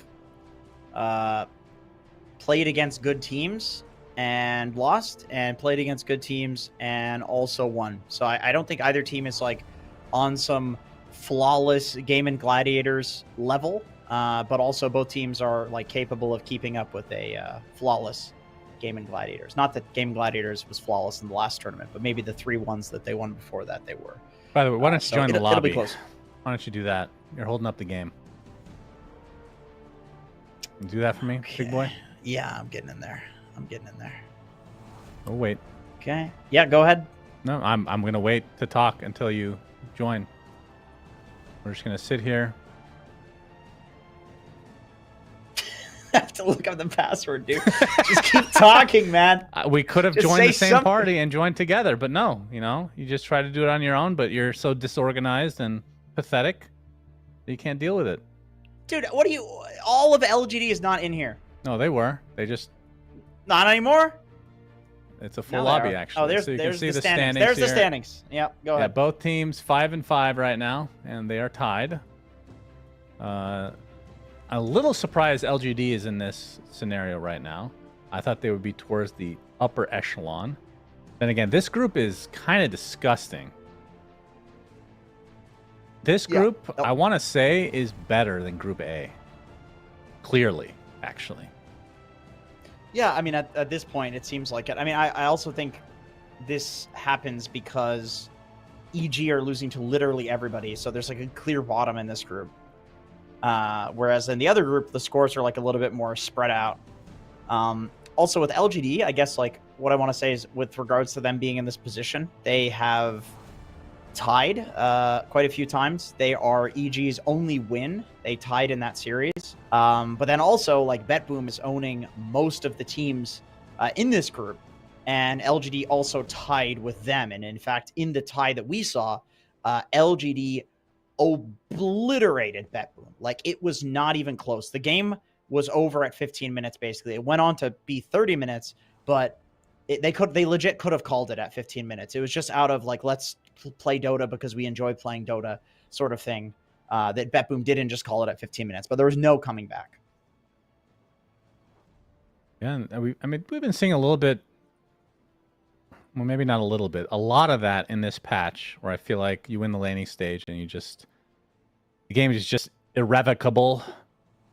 So occasionally we do see that from these really good teams, even against teams of the same caliber, which is something we're not used to seeing maybe in past patches. But I mean, in the grand scheme of things, we're still kind of in the infancy of this patch overall. But yeah, LGD, they are probably the most unique team in the world right now. We've heard a lot of comparisons to Wings. I think you brought that up several times to the point that people were sick and tired of hearing that at Dream League. It was you. No, I did that ironically because of you. If you do something ironic enough. Okay, whatever. 9 Pandas on the screen. These lads, you speak of LGD being innovative. Well, 9 Pandas at the Berlin Major were the team to look at. Like, they were the team that figured out how to counter Medusa first. They did very well at that major. They're a bunch of young guys with, very high skill. They've got Kiyotaka, the Tinker extraordinaire, by far the best Tinker player on the planet right now, I would say. And this team is always something to be feared. I'm glad that in this group stage, they're looking, back in form at the very least. Maybe not Berlin Major form quite yet. Maybe by the end of this major, I'll be singing a different tune. But it's nice to see that they are actually competitive because they're so fun to watch. Yep, agreed. And the draft has started, so we can talk about some of the bans now. Medusa's out. Morphling's still available. Enigma out. Pugna out. We'll see And again, these teams are not afraid to fight into a Morphling. We've seen it so many times already. But I'm going to bring up the stats for both LGD and Nine Pandas at this tournament to see what they've been playing here. Nothing to Say has played basically a different hero every single game. He has a huge hero pool. I mean, LGD in general, I think across the board, have a crazy amount of heroes. So they will, Nine Pandas do ban the Morphling eventually, which means Undying is left. Techies is still there. Expect that to be one of the first two. I mean, that's an Antares special. So love that hero. Yep, this team was playing Techies before it was good. When it was actually considered to be a cheese pick. So I would really expect the Techies. I think it does pretty well against Undying as well. If you do want to lane it up against him. Although, I mean, LGD going for the first pick Undying, this always makes a lot of sense because a lot of the heroes that you want to pick on 8th pick, as of course I know that you hate that terminology, so we'll just say on the 2nd pick. I like the 42nd pick the most personally. Right, I think that one's 69 very impactful. 69 is my favorite pick. Okay, yeah, that's pretty good. But a lot of the heroes that you want to pick with Undying are also the best heroes to draft, where you pick and then have the 3 immediate bans. Because a lot of the time, like the Medusas, the Morphlings that you would pick on that slot don't actually have that many counters, and 3 bans is enough to generally cover them, and then an Undying to guaranteed secure the lane against almost anything. Mm-hmm. Well, Timber, who is not banned, because the bans that we're looking at are not typical. Pugna occasionally we see, Morphling almost always. The other two, I would say, are somewhat rare, actually. That leaves a lot of these really high-tier heroes up. Like Enchantress wasn't touched. We already mentioned the Techies, which I actually be really surprised they don't take it here. Enchantress. Okay, we'll be the Enchantress instead, either way. An instant pick of Brood for LGD. Well, Brood, I would say, does not do that well against Timbersaw. This is a hero that can stand his ground against Brood and all of the spiders. He can clear the spiders. But Brood is like all physical damage. You get some levels in reactive armor, and you can just sit in whatever lane Brood is taking over and be pretty much unkillable. I do imagine this will probably be a Kiyotaka mid-timber, just because that's where they enjoy putting the hero the most. Broodmother for LGD, this could go anywhere. It could go mid. Probably that's the least likely role. I would say it's more likely to be carry or offlane. Just considering these players. Shiro has played it in this tournament. I don't think Neo has played it yet, but he has played it in previous tournaments. So, which hero is that? Broodmother. Oh, but yeah, he's more than happy to play it. New's only played 4 heroes. He's actually the smallest hero pool on the team by far in this tournament. It seems like his favorite heroes are not getting banned out. Like at the start of the patch, we were seeing a lot of Beastmaster and Doom first bans, but then with the nerfs to Vanguard and the nerfs to just the general abilities of these heroes, they're getting left in. And New is just like, yeah, give me these heroes every game. He's more than happy to play them. Yeah, Beastmaster is one of those that he's picked a lot in this tournament so far. So starting to get the bans out. Techies will be taken out in the 2nd phase. Very uncommon to see that make it that far to begin with. Storm taken out as well. 10 seconds. And from LGD side, they don't want to see illusions apparently with the Naga. And then Darkseer Monkey King out as well. Okay, so keeping their options open. I mean, Darkseer, generally just a good hero. Might be revealing something about what LGD wants to pick. I think it would probably do pretty well against Brood and Lane if they wanted to run it as a carry. But the Monkey King and the Naga Siren bans make me think that this is going to be a new Broodmother, because if you're carry to carry, I don't really think you care that much about those heroes. And like Naga's really good because she can lane against Brood, and then once the laning stage ends, you can like match the farm of the Brood by cutting creep waves with the illusions, while Brood cuts the creep waves with the spiders. Radiant team pick. Taking their sweet ass time for that last ban. It will be the Rubik. So taking out a couple of high value supports. Rubik is really nice against Timber. Stealing pretty much any of his abilities, you can use them against him and take him out through his reactive armor. So I respect that ban. Like, stealing Chakram, 5 it really feels seconds like remaining. you're just a better version of Timbersaw sometimes. You know what I'm shocked by? I'm looking at Ramsey's heroes played this. What hero do you think of when you think of Ramsey's? Is it the same as the one I'm thinking? I wonder. Terrorblade? Yeah, it's Terror. He hasn't played it once. I'm shocked by that. Like, actually shocked.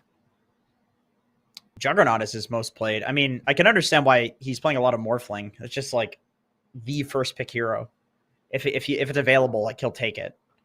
But I mean, I like the Juggernaut. I think Juggernaut is nice because it wins pretty much every carry matchup in the late game now because of the Blade Dance talent. It heals way too much. Yep. I mean, I'm happy. I think Terrorblade is one of the most boring heroes. Well, I don't know if he's boring necessarily. I just feel like for the last 3 years, it's been the main carry, and nothing has changed apparently. As LGD, we'll take a Batrider Bloodseeker combo. Okay. So Batrider, will this be a support?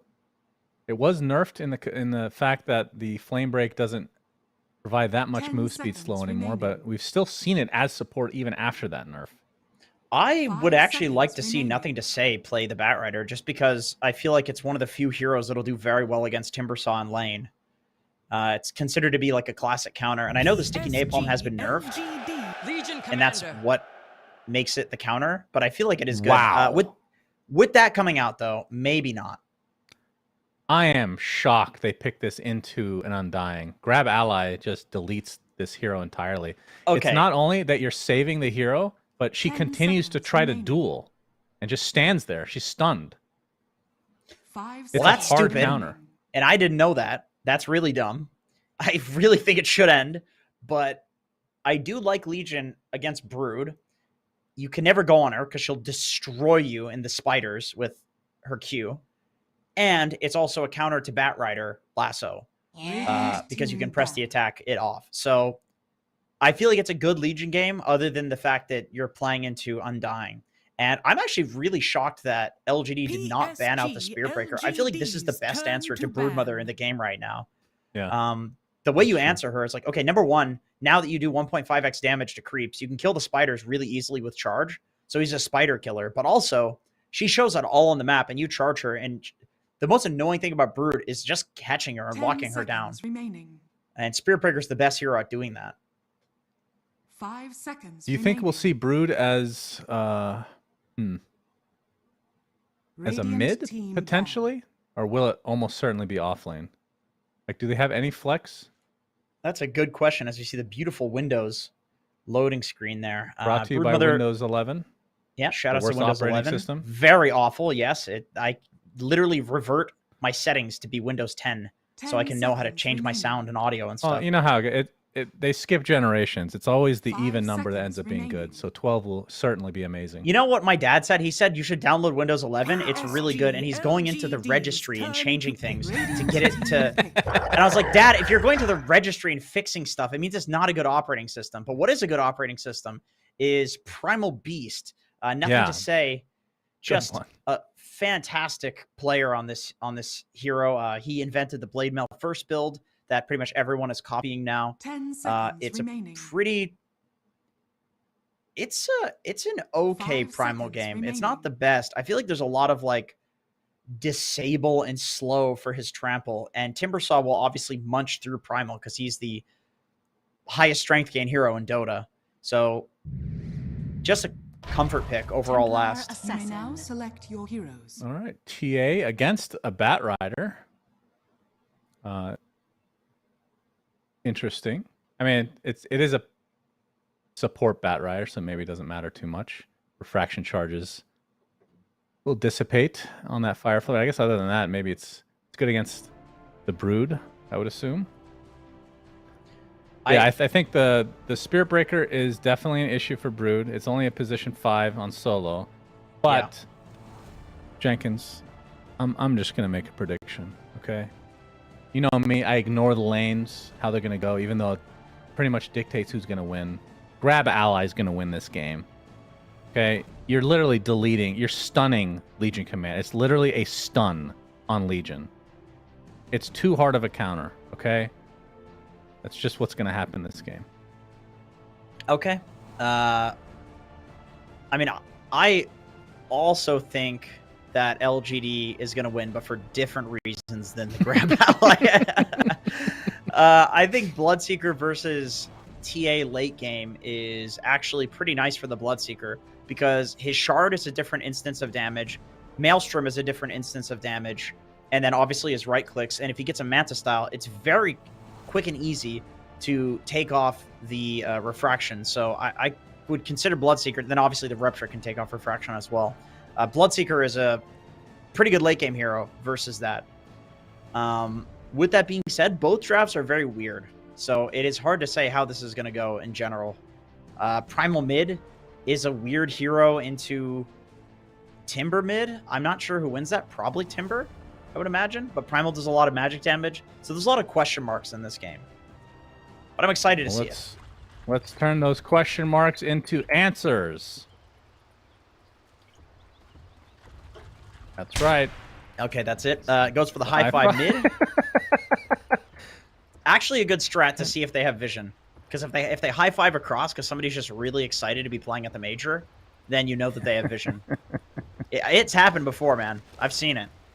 Yeah, we've seen throws before in many different forms. No doubt about it. We have. Looking at Shopify.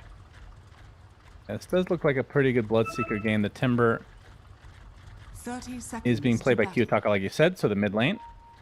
And he has had a very good 6-month stretch, I want to say. He's been extremely good for 9 Pandas, who, before the major, I think a lot of people picked this team to not be particularly good, especially compared to BetBoom, but then they actually just kept beating BetBoom over and over and over. And yeah, they were the best CIS team. Suddenly flip-flop. But then Dream League came around, and then it was kind of the opposite story. But they still had a good showing. And Ramses maybe picked the Terrorblade one too many times. Very predictable. But yeah, we get to see him on a different hero finally. Eastern Europe is just a really good region right now. Like, they have 3 extremely competitive teams. Like, Spirit is also a team that you can never count out in a tournament. Like, they can always make a deep run. That's true. There's 3 really strong teams in the same region. What is that like? I don't. Well, hey, we got nouns now. All right. Yeah, let's not talk about the other ones. Well, Shopify is not a team apparently anymore, so DSM as well. So yeah, we have 1 team and they're nouns. Good job, guys. They have a better record than Shopify. I'm really happy for them though. I think being able to just get some experience at the major will provide a lot for them, because even if they didn't do well, which they are doing well, so I'm not saying they weren't going to, but even if they didn't, just being able to scrim these teams on LAN is such a huge benefit. Like, I can just tell you from experience, this really does help these younger teams get. Because you're a team owner, obviously, of second place TI team. But I mean, LGD was in the same boat at the start of the year. They spoke in an interview about how they thought that the Lima Major was a really huge deal for them to finally get some international play for these, you know, new players at the time, like Shiro, for example. Like, these guys just hadn't played internationally before, so it is a very big deal. Look what has happened to LGD. We're talking about them as like a top contender now, and that was just not a thing at the start of the year. China was a weak region in general. Oh, Ramses, he's gonna get destroyed. First blood goes the way of New, and they kind of baited him into that. The Refraction doesn't really do much. We talked about the Firefly. We didn't really mention the Blood Grenade, but both of which will just rip through the Refraction charges. So the TA pick not working out so far, but obviously very early on. And these heroes being low means that Shiro's lane is also going beautifully up top. He is very fast. He's harassing Miro down quite a bit here. Even going to go for the kill. Yeah, Miro getting pretty low, but finds the tree line bottom lane, though. Solo gets taken out by Planet. Mew finally will drop as Ramses gets some revenge. Although Solo technically got that kill from the grave. Is it a blood grenade? It must have been. So he had, of course, Solo has 3 blood grenades at 2 minutes in. That's a classic right there. He loves those things. Yes, he does. Definitely a cool addition to Dotes. I wasn't sure, like when it first got announced in the patch notes, I didn't know what to think about it. But it definitely helps the early aggression. And nothing to say, not well when you die. Okay. I was about to say, he's doing very well for picking Primal into Timber. Like, this was a first pick overall Timber, so you'd think that he knows the matchup, and it looks like he does. 17-1, he's doing okay, but dying, I mean, you never want to get solo killed mid. That is just disastrous, especially a hero like Timber who can snowball so hard. Yeah. And now he has a good XP advantage right now. Nothing to say. Still farming relatively well, so like you said. It's mostly just an XP advantage right now. Sheer on the top lane, we didn't really talk about him, but playing the Bloodseeker against Miero on Legion. And I want to say that even though Techies has been picked a lot and contested a lot, I think Enchantress might be the strongest laning support in the game. Because of just the consistent damage that you get to output with the Impetus. You always have a creep that nobody wants to really deal with. Unless in certain matchups, but Enchantress has been extremely strong for like at least 6 months now. Yeah, I agree. I mean, I think she's quite hard to pull off. Like, it is pretty easy to feed, but these good Enchantresses, it's... I mean, the point of picking her is to win lane. There are 2 points of picking Enchantress. Win lane, and then also she's the best hero rotating towards mid. If they nerfed one of those things, she'd probably still get picked. We just wouldn't see it first pick. Right. I do miss Chen, though. I thought the Chen games at the beginning of the patch were very entertaining. His bottom lane, Planet with the Firefly, gonna get bashed up. Get bashed up again, apparently. There's nothing to say has come to play. Wants to go for Ramses. That's gonna be death number 2 for the TA. And Solo getting gone on by New. Looks like that is gonna be an eventual kill. Trying to get something off onto Planet, but New feeds off of his organs. But Kiyotaka hits the level 6 first. Has nothing to say, we'll have to waddle all the way back. And Kiyotaka actually TPing.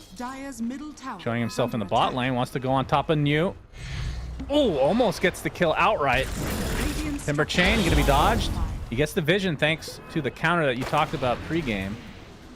With that Spirit Breaker, but I don't know if he wants to go any further here. He gets killed pretty high degree.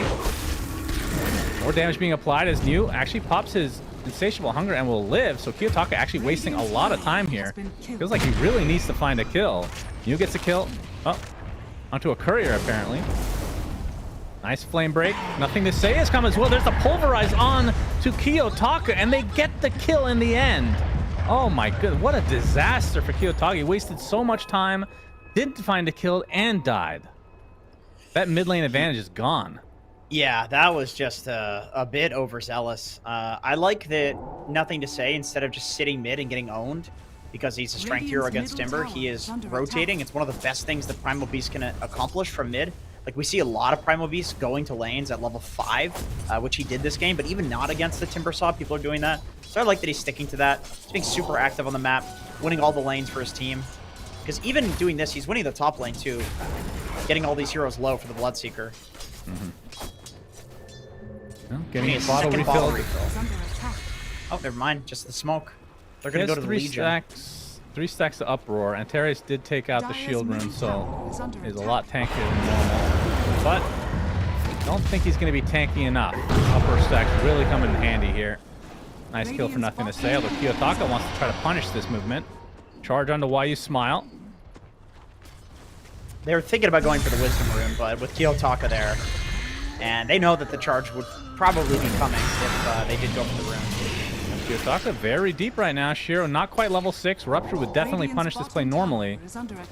Onslaught up in 2 seconds to Nothing to Say. Kiyotaka able to get to the low ground. And Miero showing himself along with Antares. The Onslaught was a very low range one. There's a Tombstone in place. Trying to turn this around now. There's the Pulverize to save the Tombstone for a little bit. But now Nothing to Say is going to get bursted by Kiyotaka. Another Timber Chain available. We'll use the Chakram instead to finish off Why You Smile. So a double kill for Timber. Lots of back and forth between these mid laners. These mids are just rotating to side lanes, man. In the meantime, Solo's getting some juicy solo XP mid. Farmed his boots. Planet. Mira. Looks like he's gonna die in the top lane as New gets the kill onto that's Ramses a solo kill again. Oh my goodness. That is Just death these number fighters in the 3. roll-up. Invisibility taken by Solo. That should be enough to save him. Nothing to say. Very frustrated that he cannot find any runes in this game. Give credit to the 9 Panda supports for denying the last 2. Radiant's top tower is under attack. Neo's just been free farming this entire time. I mean, Solo is scouting him out, but they would need a big overwhelming odds in order to take this Broodmother out. Yeah. And Yu is splitting up his spiders. Yeah, pushing Miro back a bit. Solo still scouting this with the Invis rune. There's the duel with the overwhelming odds on top. Solo, do they have enough damage with the Chakram coming in? No, not enough to get the duel kill, but they get the kill after the fact. As Planet with the Firefly trying to get away. We'll dodge the Chakram nicely. Flame Break not going to push Kiyotaka back, though. Planet is really fast with these rankings. They're not canceled yet. There, Chakram into the charge. Kiyotaka gets that one, so 5 kills for Kiyotaka. Having himself a very good game. Yeah, all set up by the Invis rune on Spirit Breaker, and we can see where the counter of Legion versus Brood comes into play there. Nothing to say. Oh, he does a beautiful job of canceling the Timber Chain. Kiyotaka will die. That was impressive, and Shiro making use of the thirst. Okay, never mind. Blood rights onto the tower. There's nobody there, though, but they find the courier instead. Gets something for his efforts at Solo. Does not have Better Strike. There's the rupture onto onto Solo. There's nothing to say. Looking to finish him off. Will do so as Antares getting chased by Shiro. 3 kills for PSG LGD. What a bloodbath this is. And bottom lane, New finds Miero, who is not having himself a good game at all. 0 and 3. Good lord, this is a lot of fighting everywhere. Yeah, I mean, I don't think Legion is supposed to die to Brood ever, because she can press Q and kill all the spiders, but New is microing the spiders really nicely, where he's not keeping them in only one clump. So she's using the overwhelming odds on only like a small grouping of the spiders. It's also worse now that you can't target it, because before you could just follow the Brood around killing her spiders by pressing it, but now you have to actually get right on top of her. So I guess it's really not that good of a counter as it was before, but it was the literal highest win rate hero in the game versus Brood by like a huge margin before. That's one of the few instances where the overwhelming odds is worse, right? In most other cases, it's just clearly better. Yeah, now you need like the blink so you can blink overwhelming odds, which is really weird.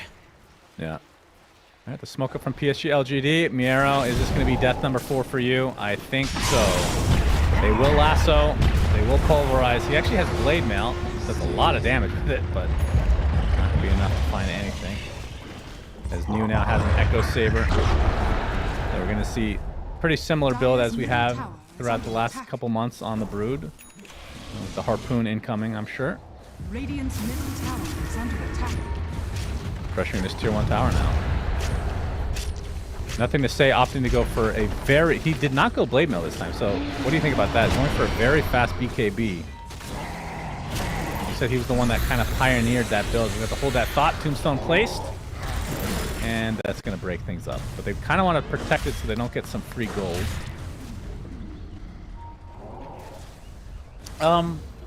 The thing is, like, I've seen people in pubs. There was when he first did the Blade Mail, everybody started doing Blade Mail. And then people realized that there are some games where BKB is called for first. In this game, I suppose there's a lot of this damage coming out of Timber that's going to be mitigated by the BKB, as well as if it's dueled. The Blade Mail. Start with the Pulverize, but it's going to get canceled. There's the Rupture onto Kiyotaka. He is dead. Basically kills himself with that Timber Chain. Miero now on the run, but he is slowed to a crawl. Flame Break back into the arms of PSG LGD. Shiro, though, taking heavy damage from Ramses, but it looks like he's going to be able to sidestep it enough to get away. And now Ramses on the TP. Oh! Will be able to get out. The onslaught not there in time. Planet had lasso in literally 1 second. Just 1 second, he would have had lasso. So that is very fortunate timing for Ramses. But I don't see this game getting any easier. I mean, there's plenty of stuff in this game to take off the refraction. Like all the spiders, the Broodmother, the Bloodseeker, like we talked about in the late game. Even Trample's good at taking off refraction. Batrider, of course. as we've seen so far. Like, this is not an easy TA game, and Timber also Radiant's suffers middle from tower is under attack. pretty much the same heroes, like Bloodseeker. We saw what the Rupture did to Kiyotaka in that last fight. So Miro looking to do some heavy lifting in this game. He will get a duel win here. Yeah, that's the first thing that's gone okay for Miero. 10 damage now. 0 and 5. Really rough Legion game.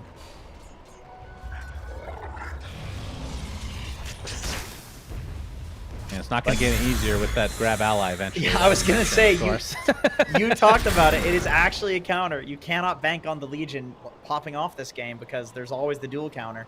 Like, he can only do pickoffs, or he can kill people when the tombstone's already down and they're not standing on it. So it's like these weird scenarios you have to concoct where he's able to actually get a duel once the grab ally does come out. I mean, he can pray to Gaben that it's one of those games where Undying just never gets the Aghanim Shard from the Tormentor.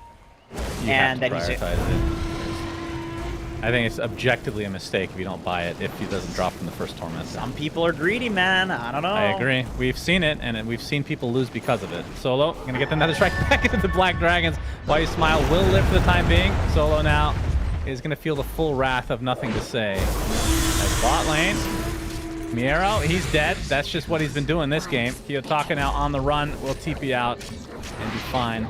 I mean, one thing that Miero does bring to the table outside of the duel after all these things have been used is the press the attack for lasso, right? That has been a traditional pick in the past, but if you're picking in this meta, in this patch, if you're picking a Legion for that, the glorified support, I don't think that's good enough.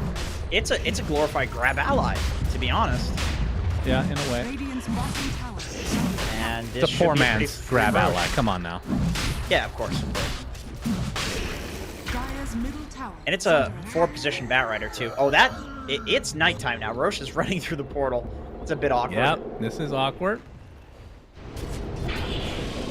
But they'll be able to get it anyway. Wait, Roche? Oh, he's going back. Oh my god, this shit. Oh, this again. Oh boy. It's an endless wait. They can fight him still. Okay. Yes, they can fight it. They can fight it. So, I don't know if you saw this at Dream League, but I saw this in a Herald game first. If Roshan gets interrupted on his way through the portal, while he's channeling, he comes back through it because it's based on like how many times he's touched every portal. So if Did you ever see the... Go ahead, sorry. If you ever see him cancel the channel on the portal, you know he's going back through it. That's all you need to know. And sometimes it can be from slows, sometimes it can be if you stun him. But if he cancels channel, he's coming right back. So, I don't know if you saw the Reddit clip of a game where it really got bugged. You know what I'm talking about? And he just kept going through. Not just that, he teleported through and then ran all the way back through river to top to take the teleporter again, and he would just do that on loops. He was constantly running across the map the entire game, and he was never That is killed because fucking of it. awesome, dude. There should be just a small chance that happens in Dota. That's actually cool. Radiant's bottom tower Yeah, but is there's no under way to attack. kill him, so it's just you're taking that aspect of the game completely away. Another strike. Solo wants to go in deep, gets a nice charge onto 3 heroes, essentially. He's going to get silenced for the time being. Nothing to say, though. He finds Enchantress, so Antares is dead. It's a bit The Aegis random in from tow. Solo. Did he... Yeah, he does save his, Well, he said Solo. Never Radiant's mind. bottom tower is under Antares is attack. position 4. Yeah. If I was Antares, I'd be kind of mad about that. It's like, dude, what the hell are you doing, bro? You got me killed. Shiro going for Manta? Interesting. Yeah, that's the TA counter, just to take off For the the traps? refraction. Oh. I mean, yeah, Oh, I yeah. see. You can. I mean, you can use it to dispel the silence, and also means like TA can't just burst you with the belt strike because you don't know which one's the real Bloodseeker. But it's just to tear through the refraction. Gives you a bit of armor as well to work with. Okay. I mean, we have seen... Radiant's That's, middle I tower feel like is one of the under big attack. things that TA brings to the table, once that shard comes online, the silence, we've seen some TAs really gain control of the game because of just that shard, being able to use it to a high degree. Yeah, Definitely it's really one of good. the best shards in the game. Yeah, I mean, against spirits in particular, it feels really nice, but it's not that great of a shard this game, unfortunately, for Ramses. Radiant's bottom tower is under attack. Nothing to say. Has Dire's 2k in the middle bank. tower is under attack. Looks like he's going to go for the halberd. Radiant's bottom tower. And New. He went for Manta himself. interrupted it. Yotaka is found out. Pulverized into the lasso, but has the timber chain to be able to get away in time. Solo doing a nice job of disrupting. It's not going to say forced to use his BKB, but he's going to get Netherstruck back into the fray. Miero's dead, just like every other fight this game. Nothing to say, lives. Majority If I of ping LGD this, can you are see gonna it? back away. Oh, I can't No. ping it. Okay, he got 10 dual damage on nothing to say for that. Very nice for him. A little bit of extra trample damage right there. Yeah, you love trample. I know you're a trample I actually, enjoyer. I really do love trample. Shoutouts to Ability Arena that Sunsfan's a genius developer of. Thank you, appreciate that. While you smile in the Flesh Golem form right now, he's going to be finishing his Solar Crest in 60 gold. As the Lincolns is finished by New. Obviously one of the most popular universal items to go along with Manta. And he's been seeing obviously a lot of this Harpoon action as well, which will be the next item that he will finish. Yep. It's a great Lincoln's game. Counters the Spirit Breaker, he can't get charged. Even if it was just the SB, I would say it's a good Lincoln's game for Brood, because it's a hard counter. But also, the Legion duel is never going to come out. Like, he's still working on his Blink Dagger on Legion Commander, so there is not going to be a Lincoln's cancel anytime soon. This game feels basically impossible for Legion. Yep. I think. Yeah. I am And surprised that... Oh wait, Tormentor was taken out, actually. Who got it? Let's see. It's not 20 minutes yet. Alright. Feels like it's way past 20 minutes. Feels like it's late game already. I think 3 days ago I did the same thing, and you called me out on it. Now you're doing it. Yeah, well, That's good. it happens. When you're an old man, you lose track of time. That's how it is. Old man. Nothing to say is going to Yep. get the Invis rune. Now they can get the Tormentor. There's been a lot of kills. I'm just used to casting Tundra games. That is true. Yeah. If there's 20 kills in a Tundra game, it's like 40 minutes already. Yeah. Now They Ramsey's kill a lot of tormentors. TA is amazing at soloing. I think that's a huge benefit to getting this hero. Just the double meld, you can basically take it out yourself, and the refraction tanks up most of the damage. Kiyotaka, he's gonna get lassoed though. Oh, the Pristy attack used, but the pulverize comes through basically onto 3 heroes. Nicely done. They cancel the TP with the onslaught. 2 heroes dead, just like that. And LGD might be able to take the Tormentor as well. I was gonna say now they can go take it. Honestly, I mean they're already up here. I don't think thinking 9 about it. Pandas. I don't think 9 Pandas can initiate on them if they do this, even with when they're low HP. And you can see, yeah, they're not even positioning anywhere near there, so they're about to show on these heroes. LGD might consider it. Radiant's top tower is under attack. Nope, they're opting to just farm out the triangle. Man, people really don't respect these shards, man. The Undying, come on. They grab Come ally, on, yeah. bro. Oh, we Out have on the Nothing to Blade Say. Mail dual initiation onto Nothing to Say, but he's gonna live just barely through that impetus. And now a big flame break comes out from Planet. You can see Ramsey's just melting to all this damage that PSG LGD have. Solo trying to get somebody on the back line, but all they're gonna find is the Bat Rider, as the cores are dying left, right, and center. I know that the Legion hasn't felt like the core thus far, but I assure you, technically it is. As Solo gets dropped in the triangle of PSG LGD, ends up being a 1 for 3. And in case you were wondering what takes priority of the Onslaught or the Charge on Spirit Breaker, despite them both being charges, Onslaught takes priority. It interrupts the Spirit Breaker charge. We just saw that there. Yeah, it makes sense. It's a bigger, fatter hero, right? Yeah, it does make sense. I like I the mean, Heaven's one's a Halberd cow, pickup one's a on- dinosaur. I feel like cows would actually do pretty fine in the dinosaur age. I'm just saying. Quite intelligent creatures. The apex predators, actually. But I really like the Heaven's Halberd pickup on Nothing to Say. Not only is it really good against the TA, because it's a ranged hero that you, of course, want to disarm. Also, it means that the duel is really low duration. We saw that there. He was initiated on, but the duel lasted basically nothing because of the Sange status resistance. And that was impactful enough to get him out at like 15% HP. That is true. Status is just for the win.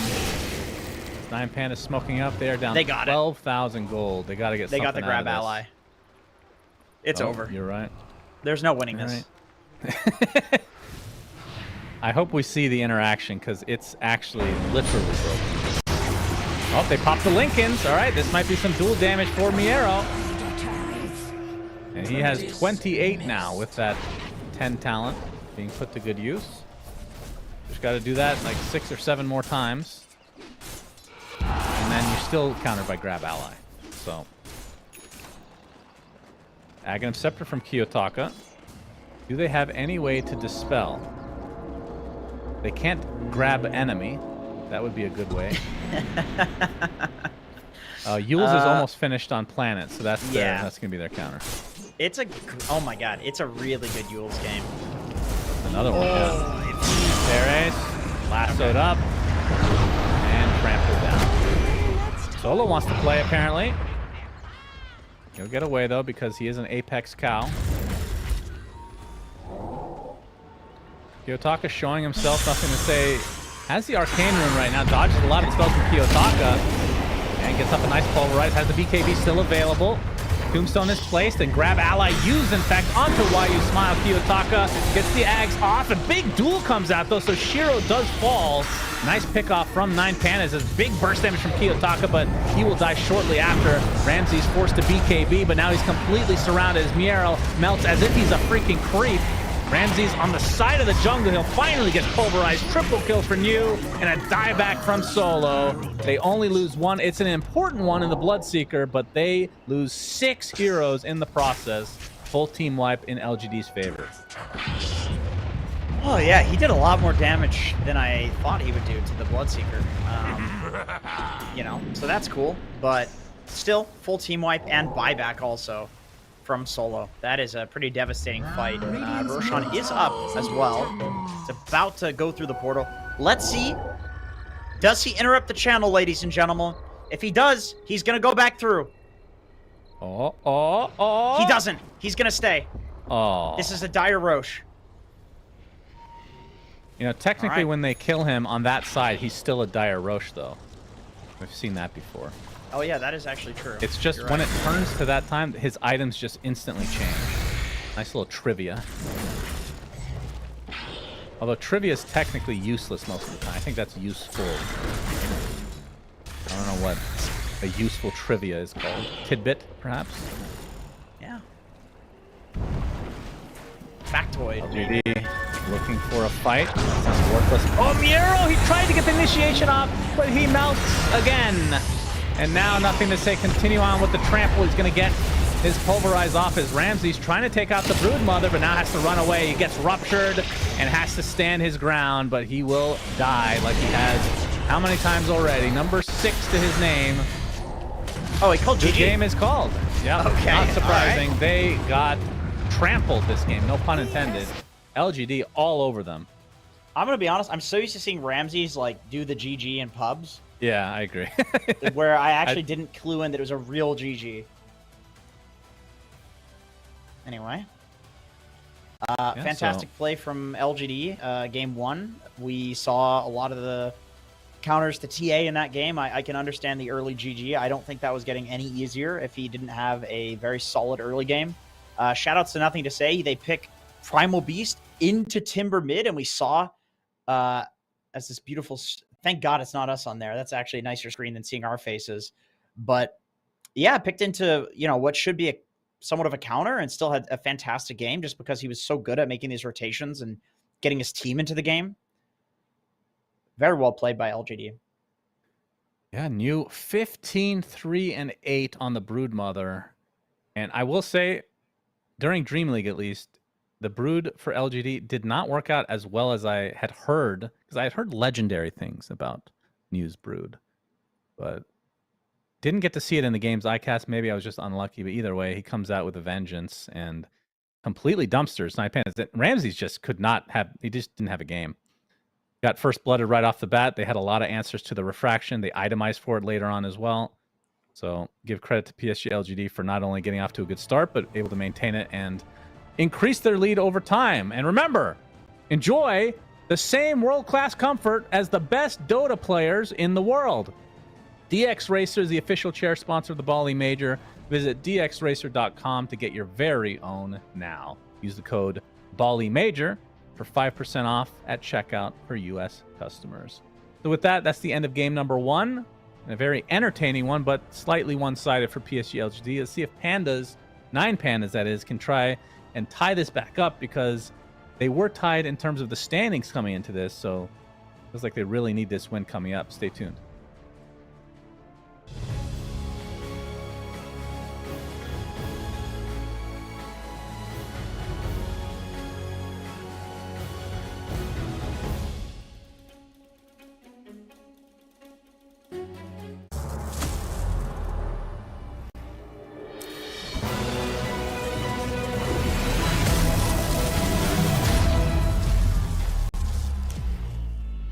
Use your skills in the gaming.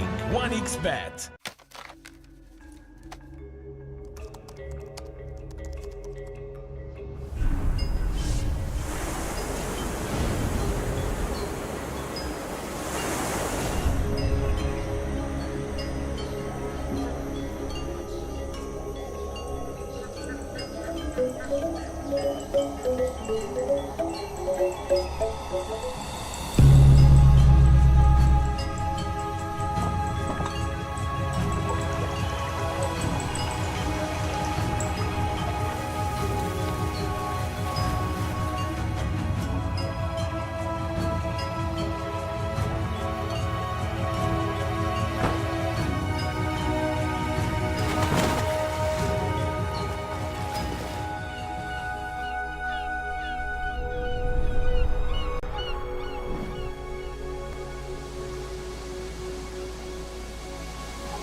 Semua bisa jadi nyata dengan upgrade wifi rumahmu pakai Biznet Nah, Home. ini baru internet rumah buat orang-orang terdepan. Mimpi kecil bisa jadi besar. Dan kamu juga bisa mendunia. Jadi, siap wujudkan semua jadi nyata?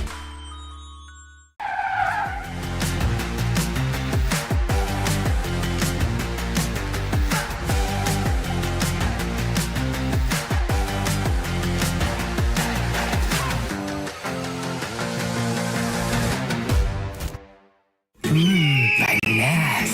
Di oven. Hai. Ya kelar. Wih. Nah ini Super Oven si paling seru. Mau gini seru. Mau gitu seru woy.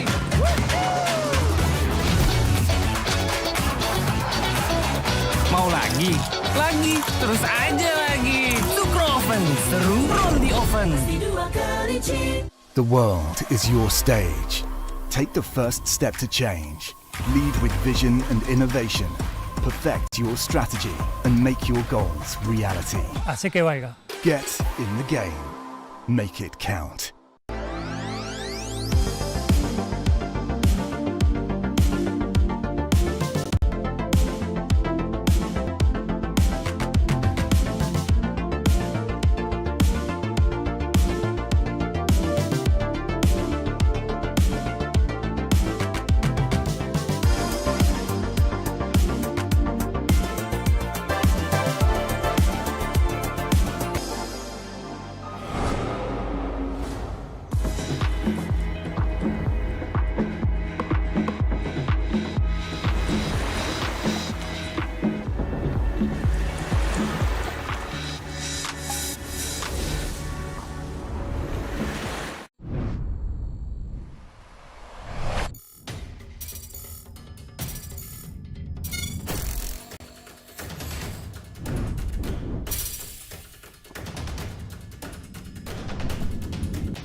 skills in the gaming. 1xBet.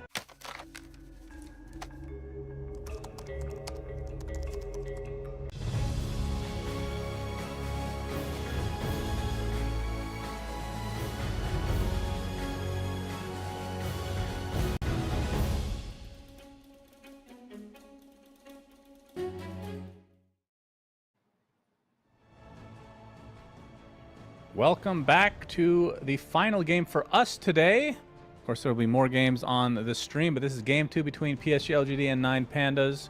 Two very high caliber teams, which I guess you could say for just about every team at this major, except for Shopify Rebellion, of course, who have really shit the bed. Jenkins. Yep, yep. And EG, I guess, as well. They're still good. They're 1-11. They're just having a rough stretch. They had a rough time, yeah. But Shopify, whew, they're rough. They're rough. No, good. Yeah, good Dota. I mean, I think we've generally casted some pretty high skill matches. Like even the Execration one that I was expecting in Outclass, just because Tundra looked so good. Execration like also was playing incredibly high level Dota. I love seeing teams get to a major and just like turn it on, you know, like I don't know, they have some talk. Join the lobby, for God's sake, Jenkins. Am I not Join in here? the lobby. I joined, dude. Somebody kicked me, man. What is wrong with you? Somebody kicked me. I don't know. I was in here. Go ahead and continue the point, whatever the hell you're saying. I don't care. I don't fucking care anymore, dude. Who gives a shit? Whatever. Teams are good. Dota is good. That was not a good game, though, so I would like to see a good one. This is supposed... 9 Pandas is supposed to be very good. So let's see some better laning. Yeah, it really is just the laning. Legion got shut down so hard that... I mean, both mid laners had good games, it felt like, right? Kiyotaka, he got the first kill in the mid lane solo, but nothing to say came back. It was really back and forth. Like, if that was the whole game, would have been really interesting, but the problem is... Miero really struggled. Ramses really struggled. They lost their lanes super hard. And when two lanes lose super hard, the game is usually just over. Yeah. So we'll see how they adjust in the draft. I do feel like in the games that 9 Pandas lose, that is generally how it looks. Is both the side lanes just feeding. Ramses calling an early GG. And Kiyotaka just desperately trying to like carry the game from the brink of destruction. He almost never has a bad game. I can't even think of like one game that I remember where Kiyotaka wasn't at least like doing all right. I think I've even seen him like Ember versus Huskar and doing fine. As fine as he can do in that match. I'm actually gonna look this up. Let's see. Oh, okay, how old do you think he is? Okay, do you have the answer? I do have the answer now. I'm gonna guess he's like 21. He's 18. Wow, that's crazy, dude. Because born 2004. Doesn't that make you feel disgusting? Yes, it does. I mean, dude, bro, you gotta be careful, man, because half of the audience is also from the 90s. I'm disgusted. From the 90s. I'm disgusted by half our audience as well. No, but I'm saying our audience is old as well. Dude, the average Dota player is like 28 or something, bro. That's true. No, that's true. So he's just that's sad, actually. That's not good for all of us. No, whatever. You know what? People are still playing, so who cares? Maybe Neon Prime will be catered to the little kids, you know? We got some cartoon characters or something coming in. I don't know. Got to make it easy to play. Got to have comeback mechanics. And got to have a battle pass that's up all the time, not just for a TI type deal, right? Right. Man, you're a good game designer, actually. You're really continuing. Yeah, we need to do something like that, too, in the future. I think the cartoon character is the one that I really have a hard time accepting. I don't think I could do that. Oh, my God, dude. What is wrong with you? Why? Why? This is actually a real point, by the way. If anybody thinks this is just randomly brought up, he genuinely believes this. What do you mean believe? It's not a belief system. It's how I feel. I feel that I don't want to play a game. And let me rephrase that. I don't want to make a game that I wouldn't want to play, and I won't play cartoon character games. You can have some of the characters looking like cartoon characters, and then some of the characters looking like, I don't know, friggin'... What even do you want? Because I feel like Dota's kind of cartoony. So Not to the. what's I mean, when you compare it to other games that are cartoony, it's not remotely close. Let's Okay. just say that. Okay. all right? I would say it's a darker game than a lot of games actually, and I like darker. You like want blood and Hades. guts. You want Doom. You want Doom Eternal, don't you? Ugh, that game was terrible, but sure. Anyway, we're getting into the draft. soundtrack, We were holding up the game, of course, because we had to talk about cartoons and whatnot. Let's see how they adjust things going into the draft here. The bans last time around, like we talked about, which were unusual, I would say. The ones that weren't unusual were the Pugna Morphling, although Pugna even kind of iffy as the first phase ban. Medusa Enigma. So starting off the same with the Morph. Dire team ban. Yeah, I feel like the Enigma can be. Undying is the new one. The Enigma doesn't need to be banned. I feel like it's not been quite proven to me just yet that this is a first phase hero currently. Although I do think it's good. I think this is a good hero. 10 You know, seconds Universal remaining. Maleficus is very strong for laning, but Shut up about the Universal already. 5 seconds remaining. it's looked shit when we've seen it. But we watched Shopify play it, so that could be why. They No, I mean, I think rough Enigma's fine. I think the hero's fine. But yeah, first phase is stretching, I think, a bit. Dire team ban. Yeah. All right, these are a lot of new bans. So Pugna remains the same. So two of the bans are new. It's Undying and Brood, which were both played last game. So that leaves open the Medusa Enigma, which we'll see if they even take them in the first phase or at all. Timber's still there, though. 10 And seconds remaining. even though they lost, Kiyotaka had an amazing game. Enchantress. We'll start with the Enchantress again, so solo special. Yep, they have first pick, so they can pick the support. They don't have to reveal anything about their cores. Enchantress generally going to be good in a game. 10 seconds remaining. Guaranteed lane win. Great at rotating mid. Most mids 5 want seconds supports to go there at the remaining. 5-6 minute mark for the runes. Secure the tower. Let's see if LGD early phases the Primal Beast. This is what they usually do, is they'll pick it in like a later phase of the first game, and then they realize that the enemy team is going to ban it, and so they pick it at an even earlier phase in the next one. So Which hero was this? the Primal Beast. Oh, They okay. really love this thing. Yeah, the fact that they got it last is, I mean, that just indicates to me that Nine Pandas didn't care. Yeah, man, sometimes you really are smart. Sometimes.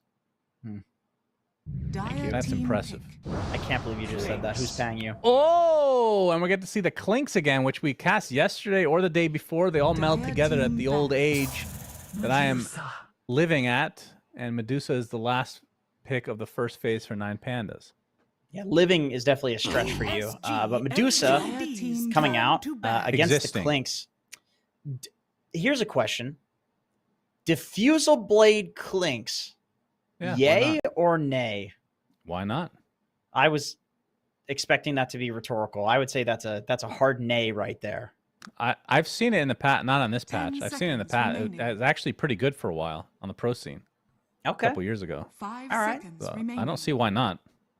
I mean, this can still be a position for Clinks because against the Enchantress, you eat the creep. So just because it's LGD doesn't mean that we have to assume that it's going to be a carry Clinks, although that would be cool and I would like to see it. They do have the flex potential, but I would say because of the Ench, this Clinks is very good in the 4 position here. Yeah, that is true. And we have seen it mostly as a 4 position when it's picked. Yeah. Just that one juicy game where Oh, that was LG nice. really took off. I mean, Shiro was, 10 seconds I remaining. can't remember how many kills he had, but it was a lot. They dominated. 50. 5 It's seconds. Yeah, close to that that. sounds about right. So we'll see what the Medusa counter is from LGD. Anti-Mage banned out from 9 Pandas. There's the Faceless Void, which we've seen banned a lot, which doesn't drain the Medusa's mana, but kites the Medusa. Pangolier, of course, but we just saw that in the last series, and it did not go so well. Monkey King is another good one. Yeah, That I would think there's usually be the enough. Monkey King mid. There's enough diffusal carriers that you can't really ban them all out. I mean, AM is the big one, like you mentioned. So, PSG Got the- LGD's turn to ban. and they will take the Pango out. I still do think that is a good hero against Medusa. but it's not on the same level as AM, clearly. No. But it does seem to be the second best, at least. 10 seconds remaining. As we will Well, see. some bans we've seen in the past, and today even, against Medusa, to try to protect her. Faceless Void is considered good mid to late game against this hero. Can also buy Diffusal if you need. Although that feels kind of bad. They could like Void Sky maybe on LGD. I could see that being a thing. Just give the Void something to use in the chrono. Strong position 5 or position 4. Although then again, then you have 2 supports that have no stuns, which sounds kind of dog. LGD's turn to pick. So maybe not. I mean, they don't have to go with the Void. I feel like Void Primal is a bit weird too, because you're pretty much always going to chrono the Primal Beast, because he wants to get in there. Mm-hmm. Timber completely ignored, by the way. That's So true. Interesting. I feel like 9 Pandas is just going to pick up Timber again. I mean, why the hell not? It did very well last game. It was not the Timber's fault that game ended. He was doing extremely fine. Yep, I would agree. I would say mid to late game, Bloodseeker is one of the better carry options against that, which is still available. We saw last game as well. All right, Doom picked. So we have the mid and off lane in all likelihood for LGD already set. The Clink's likely to be support. If it ends up being a 1, then they first 3 their cores, which is very rare. Although LGD is the most likely team to do that because they love their late pick supports to get some sort of gotcha pick where one of the spells is incredibly useful. Like the Grab Ally, for example. True. Which we saw previously. Grab Ally would be really good for 9 Pandas, but the Undying was already banned, of course. It's a good option against the Doom. And Pulverize. Man, Clink's Doom, if you're Enchantress, you just feel bad this game. Creeps are terrible. All right, Rubik Timber. So very standard draft, really, from 9 Pandas. Whereas LGD, a little bit out of left field. Ooh, Shadow Demon. All right, so you have good illusions with Medusa. What do you... It's a good save, obviously, in general. Are you dispelling anything important, though? Timber reactive when he gets the Ags. You prevent Timber from getting Ags, pretty much. And I think that's a pretty big reason why Timber is strong, is the option of going that. So it takes that option away, which is very nice. It's also a stack maker for Primal Beast. Primal's very good at farming stacks. Even Ancients he can take very easily. So I would expect to see some stacking this game. Okay. All right, so for 9 Pandas, we're looking for probably the off lane. Timber could be that. Medusa could be that, in theory.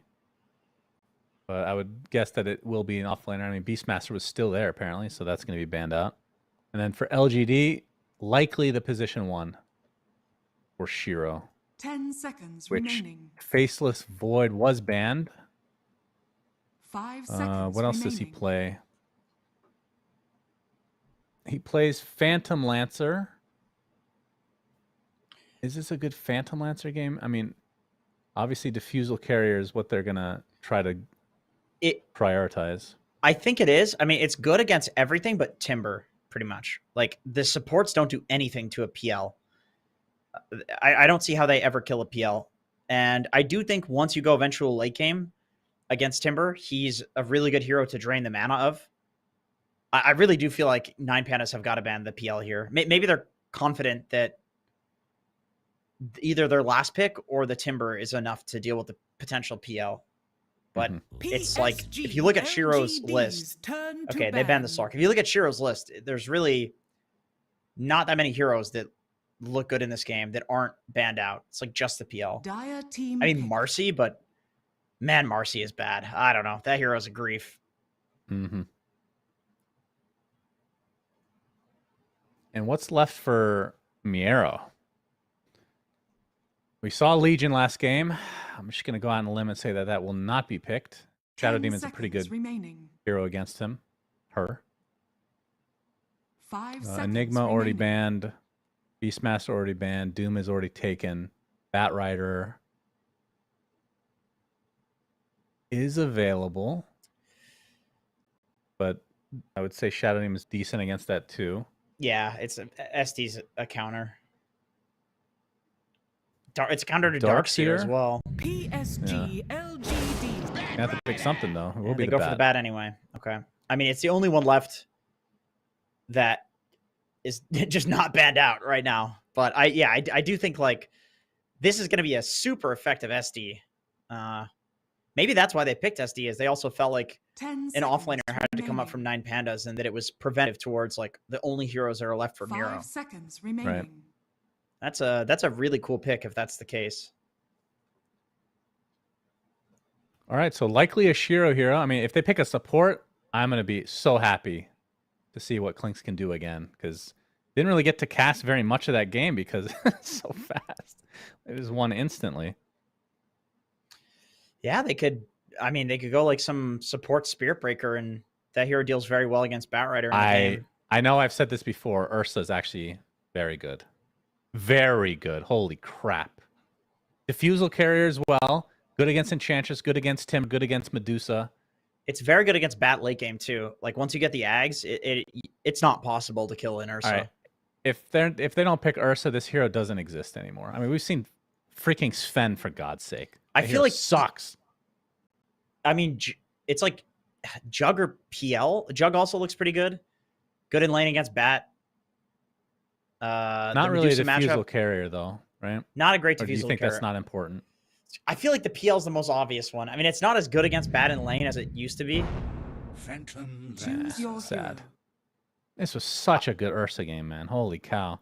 Ursa is just a bad hero is the issue. Yeah, very sad to hear that. I want to remember who we cast actually, one game. Look at this. It's Miro offlane Timbersaw against the PL. Oh yeah. Okay. And then mid Batrider against Primal Beast, which I think Bat should have a pretty big advantage there. And I think Timber has a huge advantage against the PL in lane. I like this switch up from 9 pandas, actually. This is nice. Yeah, sticky napalm against Primal, pretty freaking annoying because the turn rate is actually really important to get the trample to do damage in a close quarter area. So it will be interesting to see that matchup. Will be the Clinks support, like you said, so we'll be eating the creeps of Solo. That'll be his main job early on. Yeah. Whose lineup do you like? I mean, I actually like 9 pandas lineup better because of this switch up that they did, and picking 2 heroes that can go in these multiple roles, knowing that only the PL was really left to pick for LGD. I think that's really smart. But after watching the first game and seeing how 9 pandas played, I feel like LGD is just on another level. Given that game, Because they came in tied. So I would think that they're maybe not. It doesn't look like one of those games where you see a team lose, but it was still a competitive game. Like a lot of the LGD losses that we've witnessed, it still looked competitive when they lost. And then sometimes when they won, they completely hard stomped. So that's why, to me, I think LGD is on another level, because all of their games have been competitive. That last game was not competitive. Not even close. Okay.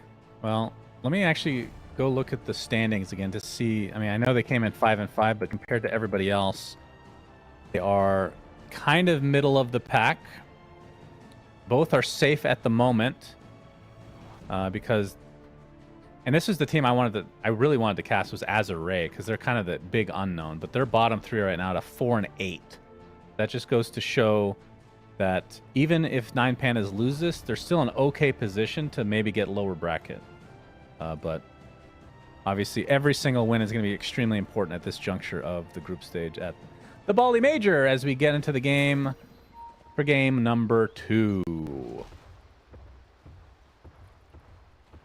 And now we get to watch where they were. They ran into each other in the mid lane. Both teams were smoked, so there will be no good mid wards this game. Actually, sorry, Solo was the one that had the ward, and he did end up actually placing that up towards top. So 9 pandas do have a good mid ward. Nothing to say. Looped around and put it on the cliff. Yeah, they got some good vision here. 30 seconds to battle. Looks like they're going to want to fight on that bottom area, although Is that a... God, it's so hard to see what a sentry and a... That's a ward. Sentry? Is that There two is a sentry wards and there, one yeah. sentry? Okay. Yes, there's a radiant sentry. And those are the right colors. Unlike the Watchers, those are the correct colors. Why don't we guess the ETA and when that gets fixed? I'm going to say literally never. Is Miro looking to get the bounty here? Shiro trying to pick it up, but looks like 9 Pandas gets 3 out of the 4. So good start for them, which is definitely what they need, considering how last game went. And Terra's placed a sentry ward there, so that means he only has 1 sentry to block the easy camp, and he does not have one to unblock the hard camp. So that's a bit unfortunate for 9 Pandas in the soft lane here, but they do have the advantage with Timber versus PL. That's a very Timber-favored matchup. 5 stacks of sticky napalm on nothing to say. Make it 6. Obviously, there's no way to combo it for Kiyotaka, but you can just see how much he is getting punished already. This is going to be a super rough lane for nothing to say. We'll have to keep an eye on that to see if he ends up getting first blooded at some point. Yeah, he had a blood grenade on mid-bat. Not seen that before. Yeah, adds another instance of damage for the sticky napalm. Pretty cool. Does not work with sticky napalm anymore, unfortunately. Well, But fortunately, they nerfed it. It was way too good. They literally just said it doesn't work with napalm. It's just an exception now? That's so random. It is an exception. Yeah, that is correct. Yeah, of course. It's totem, man. Get used to it. It's been 15 years. I don't think he's getting used to it at this point. Yeah, that is true. All right, so bottom lane, Shiro on the PL, going to be backed up by YU Smile's Shadow Demon. Miro, like you said, is going to be playing the Timbersaw this game. For 9 Panda's sake, got to hope that he has a better game. I think he will, because he's not playing Legion Commander against an Undying, which didn't even come into play that matchup that we were talking about for 30 minutes straight. I think we saw 1 grab ally, and I mean, the game was already lost at that point, but it would have been very It did nothing. important. It did literally nothing. I feel like that's how it often goes with Timber or with Undying, because it just does nothing.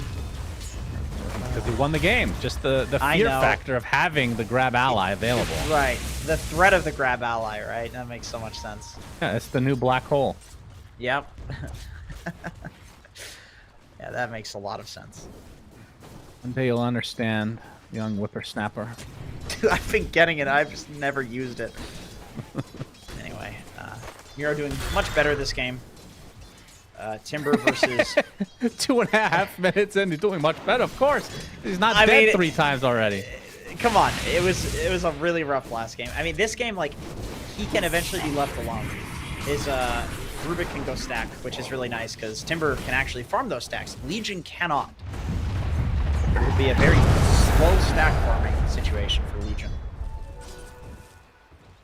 I have to say, I thought this was going to be a shellacking in the mid lane. Kiyotaka is definitely up, especially with this extra wave, but I thought it was going to be so much worse. For nothing to say, he's going to get this bounty rune as well. And actually opting, I don't know if he's actually going to go in the order that he's queued his items, but it looks like he might be opting for phase boots before he gets the actual bottle, as Ramsey's going to have to pop his wand in the top lane to stay alive. And I'm not sure who got the Lotus. It might have been him.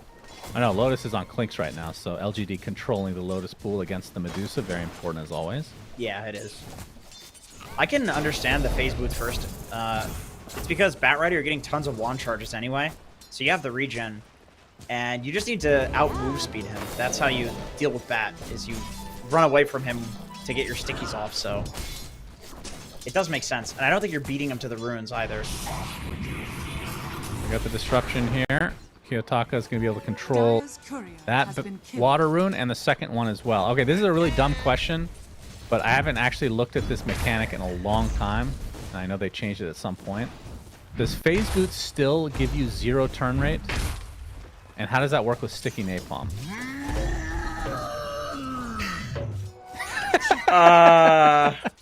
Because that is kind of a cool interaction if it works the way I think it works. It lets you move through units and turn more quickly for 3 seconds. Okay, so I it says have more no quickly. clue.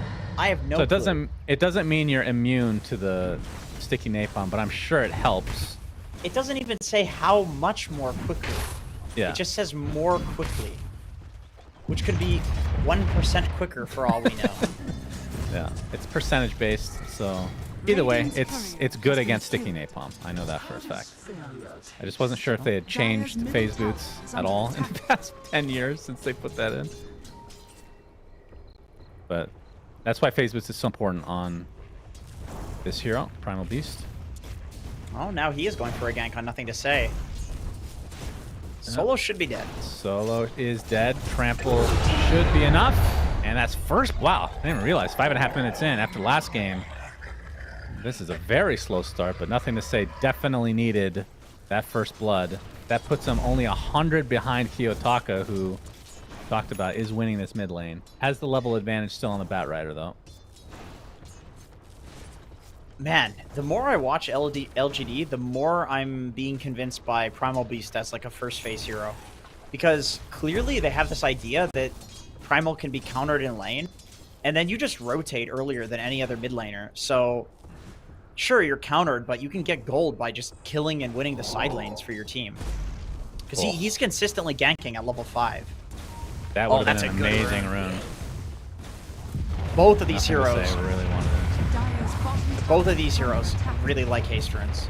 Bat and Primal Beast, possibly the 2 best heroes in the game with a haste, honestly. Yeah, that's probably true. Would you like to hear a trivia? Name a hero in the past who dispelled himself from positive buffs with runes. Omni Knight. No. Although that's probably true as well. Name another hero. Okay. A hero that would actually get runes sometimes in the mid to late game. As top Solo's going to get found out. We'll get the Nature's Attendance off as a trample coming through from Nothing to Say with the onslaught. Able to finish the job. As Kiyotaka actually going for the Wisdom rune. He's going to scan it out, sees that Why You Smile is here. Disruption will allow him to take it. But will he survive this onslaught? There's Nothing to Say coming in. Gets the pulverize, which looks hilarious while the lasso's activated. And they can be able to get away here. Just tell me the damn hero, dude. I can't think of one. Just tell me the hero. It's a position 1. That's my clue. Ricky? Ricky? I don't know. Diffusal himself? Oh, that's an item. It's an ability Whatever, man. that the hero has. I don't care. I'm not Cinderin. I don't care. It's Juggernaut, okay? It's Juggernaut. What? It's late Really? period off his own runes. That was definitely Dota 1, and I think what about- early on in Dota 2, if I'm not mistaken. What about Lifestealer then? Was Lifestealer the same? No. I think it was just the Blade Spirit just thing. Juggernaut. Okay, Yeah. that makes no sense. I mean, nothing makes sense. It's just how it is, you know? Yeah, we have to accept these things. 8-minute runes coming. Oh, they do not layer that properly. Nothing to Say. Does have his onslaught available. They know that Lasso's down. I'm surprised he's not using his onslaught. Actually, doesn't have mana now. Pops the wand to get said mana and gets out with his life. Luckily for him, it is a regen rune. Yeah, so all in all, that just kind of denies the rune from Kiyotaka because Nothing to Say was healthy prior to that. Has been killed. I mean, I guess he gets the full bottle refill, which is nice. Kiyotaka really needed that, but he's got boots of travel now. Is under attack. Shiro getting harassed a bit. Gonna get telekinesed into the Timber Chain. We'll walk the other way now. Doesn't have Doppelganger for another 12 seconds. Is Why You Smile is here. Gets off the Disruption, and that should be enough to save his position 1. Nothing to Say coming in. Onslaught not going to fully connect as the Trample doing a lot of damage to Solo will eventually bring him down. It's going to be a trade of supports, though, as the Shadow Demon eventually taken out by Miero. Dire's top tower is And under I actually attack. think the Clinks ate a creep that the Batrider was trying to TP to. He was trying to connect with his team. Just picked up those Boots of Travel. It's Miero. No mana to get away now. Nice pick off from LGD, and Planet actually kind of saving that fight because of the death pack. Yeah, that would have was been absolutely devastating, I think, if Kiyotaka had TP'd in there. He had Lasso. Very happy to fight right now. The matchup of... Oh, they're actually going to go for the Medusa here. Right off of that bot play through the portal. Yep, Onslaught's there. The Doom to follow. First of the game. No TP's coming for Ramses. He's donezo. Radiant's middle tower. And he his lost courier his courier. dies as well. Did it have anything on it? I don't think it did. I think he I already mean- got the Blade of Alacrity. Yeah, what does he have Radiant's right now, bottom actually? tower is under attack. Not quite the Yasha yet. And this is another one of those games where I feel like the later this goes, Ramses is not happy. He's playing against a PL who's going to have Diffusal. And then also an SD who's going to be making illusions of him that are arguably more powerful than the Medusa himself. That should help.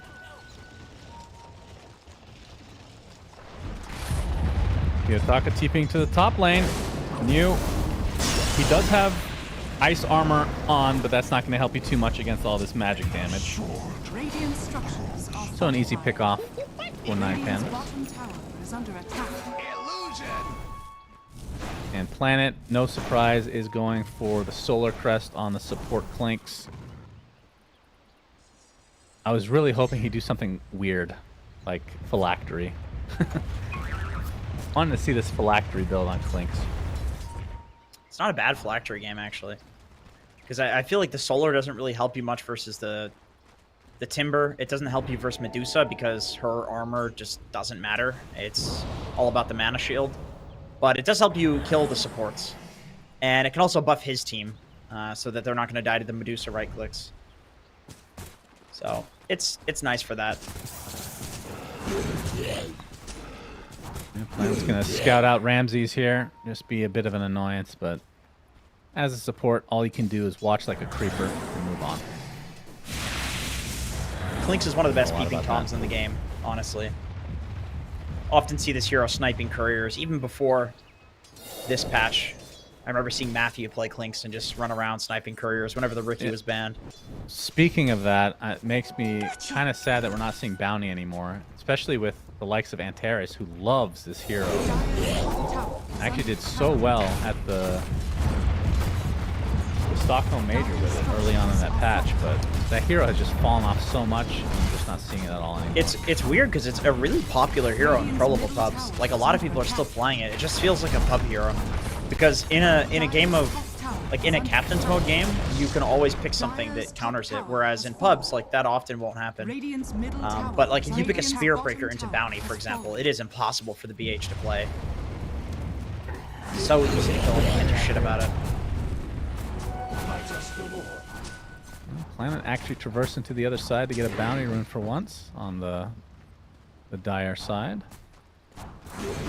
Did you catch that stat or that whole meme that we had at Dream League about the bounties, or did you just like clock out every time you're done casting in the morning or No, I just analyzing? don't. I watch, but I just mute you guys, so... Yeah. So hear. basically, we found that the Dire would get the bounty runes, like the majority of them, almost every game, even when they're behind. And we found that very interesting, how that works out because of the map structure. So that's kind of the theory, is because, you know, if you're Dire, you're actually running through the rune area where the bounties spawn more often than the Radiant are on their side of the map, if that makes sense. Yeah, that's true. I mean, and the Dire Bounty Rune spot is on a high ground, and the Radiant Bounty Rune spot is on a low ground, so it's more risky to run and get the Radiant one as Radiant because you have to go down a high ground, whereas on Dire, you're going up a high ground that's safe. Yeah, that is interesting. Sometimes you and Syndra. You should make a video about that with your stupid ass voice. I'm sure that it's already stolen and put on dotacinema.com.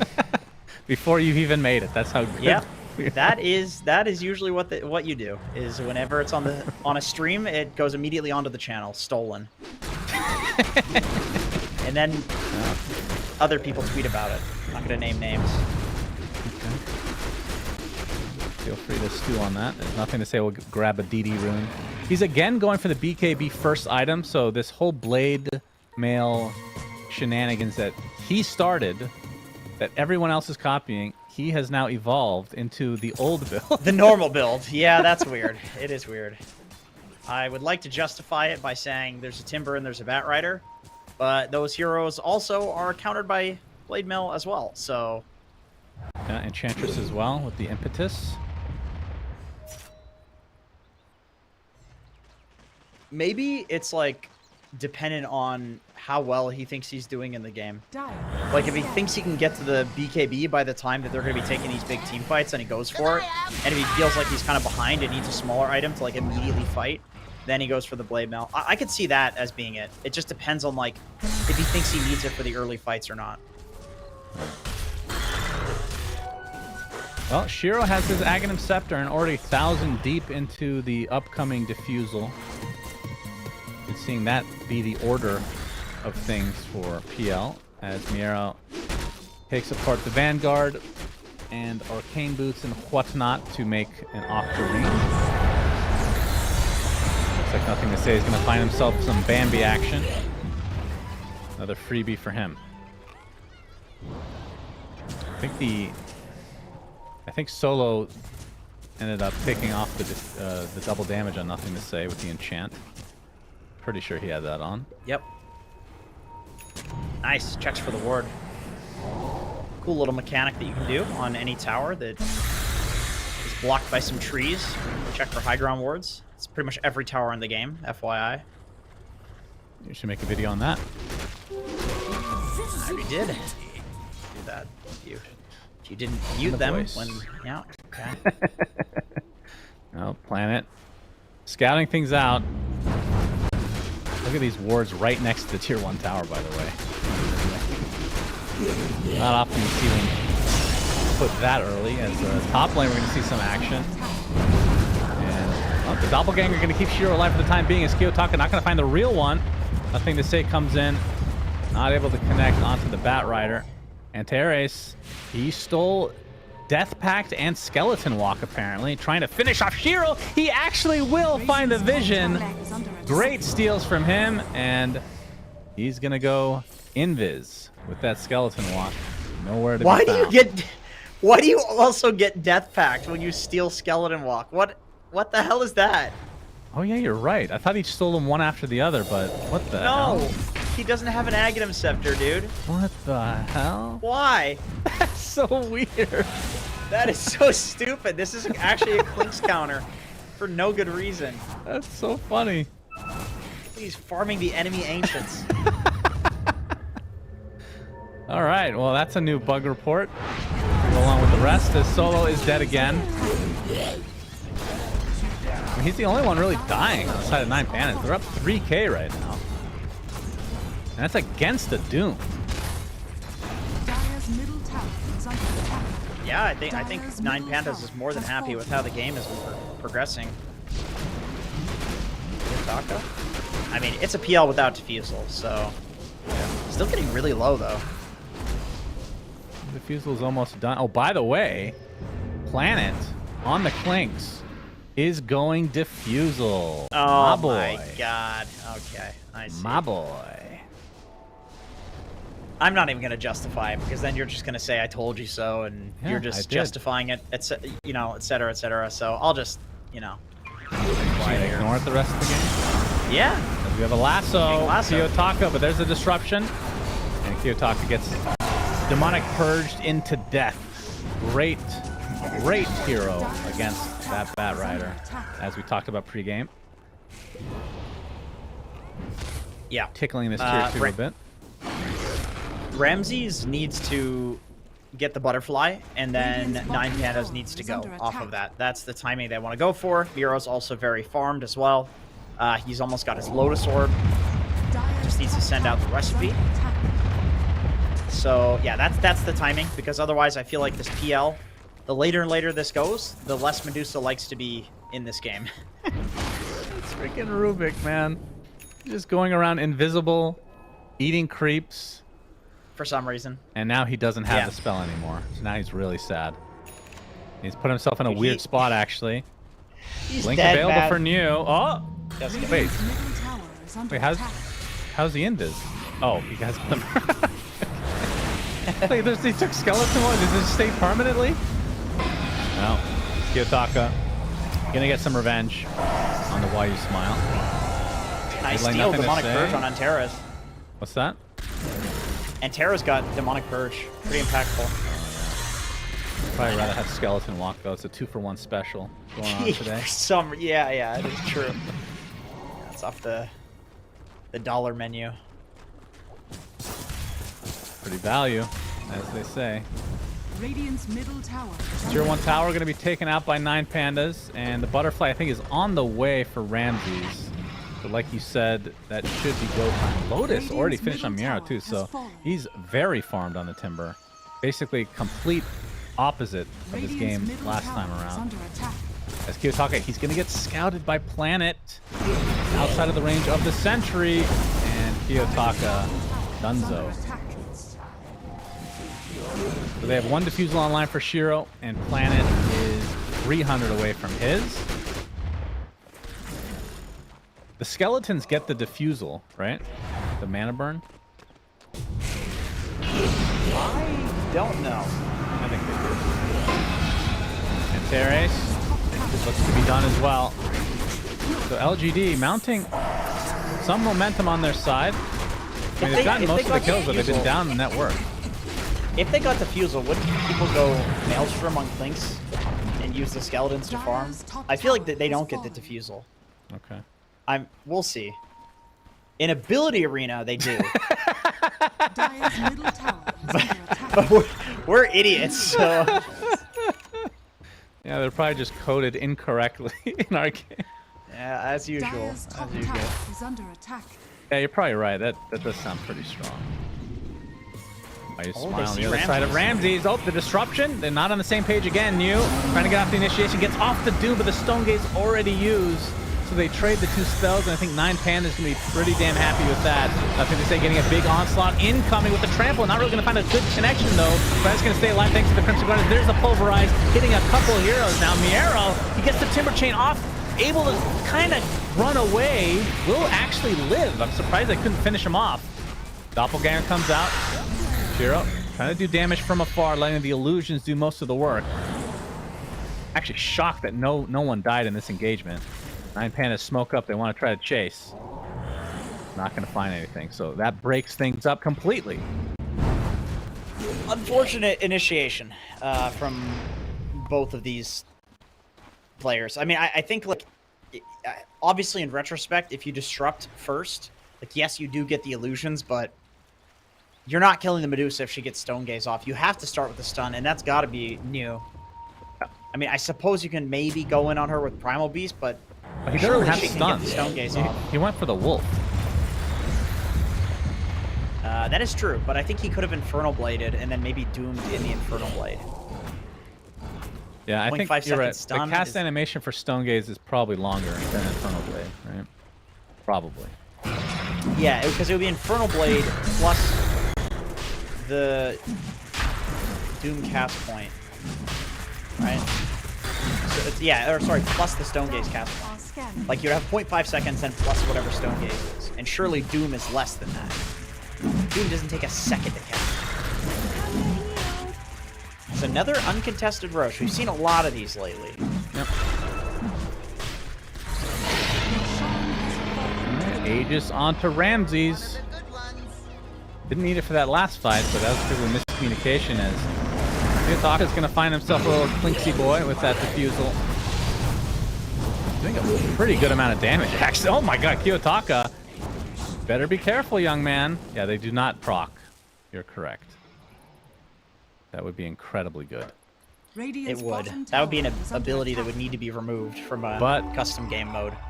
If he gets Shard and gets level 2 Burning Barrage, that should proc. Unless that's also only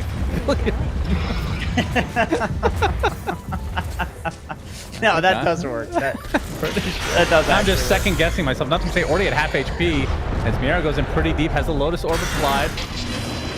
Be able to Timber Chain away as though there's a disruption coming out. The double one. There's the initiation from New. He's got the Stomp in tow. Uses the Doom onto New, or onto the Timber Saw, I should say, as Ramses pretty damn low on mana, but again, he has that Aegis to work with. Clinks is going to be taken out first on the side of LGD. Ramses with basically no mana. Shiro and company, I mean, it would be nice to burn that that Aegis as he's taking so much damage. Holy crap.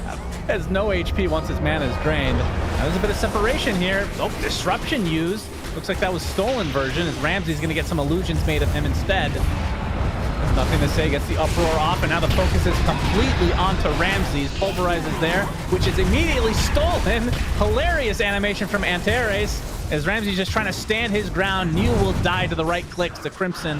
Not enough to keep him alive. And Ramsey's trying to run away from these goddamn illusions that are just draining his mana constantly. Finds the distance. Nothing to say. Takes out Solo in the meantime. And Ramsey's able to get away just barely. Yeah, and that's with an Aegis. The next fight is not going to have one of those. Ramses goes down. That will probably just be the game, given these two drafts. Nine Pandas really want to get something done with this little bit of a lead that they have, and the Butterfly plus Scotty timing on Medusa. I think once Shiro gets a heart, this game gets a lot harder for Nine Pandas. Like, they are the only reason he didn't continue chasing and kill Ramses there is because he was a little bit too low because he has no regen. Once he has the heart, that is not going to be a problem. They do not have enough damage to kill this PL. Yeah, he is pretty large and in charge, some would say. I knew you were going to say. The moment that it came out, you couldn't hold your tongue. Which part? The in charge or the some would say? Oh, both. Both. Honestly, both. He's a juicy, juicy boy. That's right. Yeah, only a Vit booster away from that heart. And do you think we'll see the Manta style from the PL? We've been seeing a lot of S and Y on these Agi heroes as of late. That's a good question. I mean, I feel like the Manta's nice because you get some more illusions to drain the Dusa with. Yeah. And you can dispel Fade Bolt, you can dispel Enchant, you can dispel all the Batrider spells. Even just to take the Scotty off is kind of nice if you're 1v1ing the Dusa. Oh, big initiation from Miero, and they get the lasso on the big target of Why You Smile. That is a hero you definitely want to prioritize early on in these fights. He does have buyback if PS Shields you want to fight, but I think they should be able to defend this without much worry. Still the tier 2 in that mid lane. Up, tier 2 bot though will fall. The planet gonna scout things out with the Skelly boy. Fortification was used, so they'll get another one after that falls. As there's initiation from you, gets off the Doom onto Ramsey. Does not get reflected, so Lotus a little bit too late. Planet is found by that dust, though. He's decimated by the Super Saw. Pulverize is coming in from nothing. Say with the BKB activated, the focus is completely onto this Medusa. Looks like they'll finally get him. And Miero, he's the one doing massive damage, but he's going to get Demonic Purge. Has to be careful. Will Timber change to the other side? Trying to focus on the PL now, but Shiro is doing way too much damage. They find the right one with the lasso, though. Nice job from Kiyotaka. Shiro getting pretty low. Get the Doppelganger off Miero, though. He has to try to run away, but the onslaught is enough to finish the job. But Shiro, with that heart intact, virtually unkillable. And Teres is next, and the only survivor is Kiyotaka on this Batrider. See if they have the catch. A couple Shadow Poisons stacked up right now as the onslaught's coming. Nothing to say. Doesn't have a blink, though. I think that Kiyotaka should be fine, and he will be. Can you trample while you're pulverizing? I mean, I know you can uproar while pulverizing, because I saw that Antares stole trample in that fight, and he tried to walk in and trample, which is not so good. Terrible, but yeah, I'm wondering because like if he had waited to steal the pulverize, he can interrupt the BKB pulverize with pulverize because it goes through BKB now. So I'm curious what actually ended up happening in that fight with that steal. I don't think you can trample while pulverizing. That seems like a pretty random interaction. Well, but I know you can trample while steal 2 onslaughting. spells without Ags, so anything's possible in Dota. Yeah, if you put your mind to it. That's accurate. That is accurate. And Teres just hasn't really looked like himself in this game after not having those 2 spells that he had for about 3 minutes. He was really on top of the world at that point.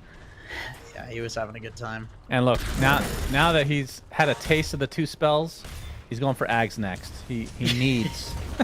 He's queued it up. It's an addiction. It's an addiction, man. Has to get that shit in tow. And speaking of Aghanim Scepter, why you smile? Going for that as well. It's actually already halfway there. As Ramsey is initiated on, but the Lotus Orb is going to prevent any more spells from being cast on him for the time being. Doom is available. The Rubik is already dead though, and the Doom applied now to the Timber Saw. Mr. Miero on the run. Stone Gaze is not going to give him enough cover. In fact, the Shadow Demon comes in to hold Ramses in place, and he's going to get decimated. 3 kills for PSG LGD. The rest of 9 Pandas should be able to get out, but this game has definitely toppled in the favor of LGD. We kind of talked about it with the timing. Feels like the PL is going to be a little too hard to deal with. We'll have the Butterfly now incoming. Yeah, this game is over. I mean, with a different draft from 9 Pandas, a 4K Goldie wouldn't mean much, but just think about how even these fights have been, or LGD favored, while 9 Pandas has the Goldie. Like, this entire time, 9 Pandas has been leading, and it still looked like it's LGD favored, so it only gets harder from here, and much harder. Fortification is activated. We'll have another one after this tower dies. Kiyotaka has the Blink Lasso available. LGD gonna respect that. Roche, we won't know another 10 seconds when that will be up, as Nothing to Say now has a full heart. Shiro, we already talked about. He actually is going SNY, so opting not for the Manta, even though I agree, this does feel like a really good Manta game, but the SNY is just been the item for some reason lately. It's been a bit of a shift, it seems.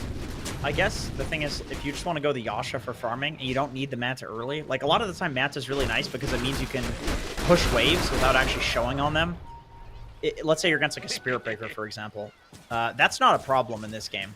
So he just goes the Yasha for farming, and then late game, I would actually say that, you know, the Sange feels really nice for the status resist, and it amplifies the heart that he already has.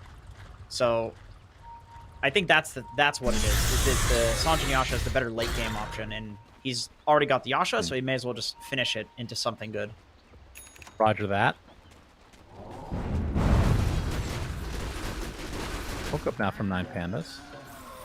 Gonna say looks to be breaking. He's got a gem right now, and he's very, very tanky. Gonna pop the smoke onto Miero. Spot him out. Just walks right in, daring them to actually do something to him. So that's the BKB. Gonna opt not to use it quite yet. Oh, disruption.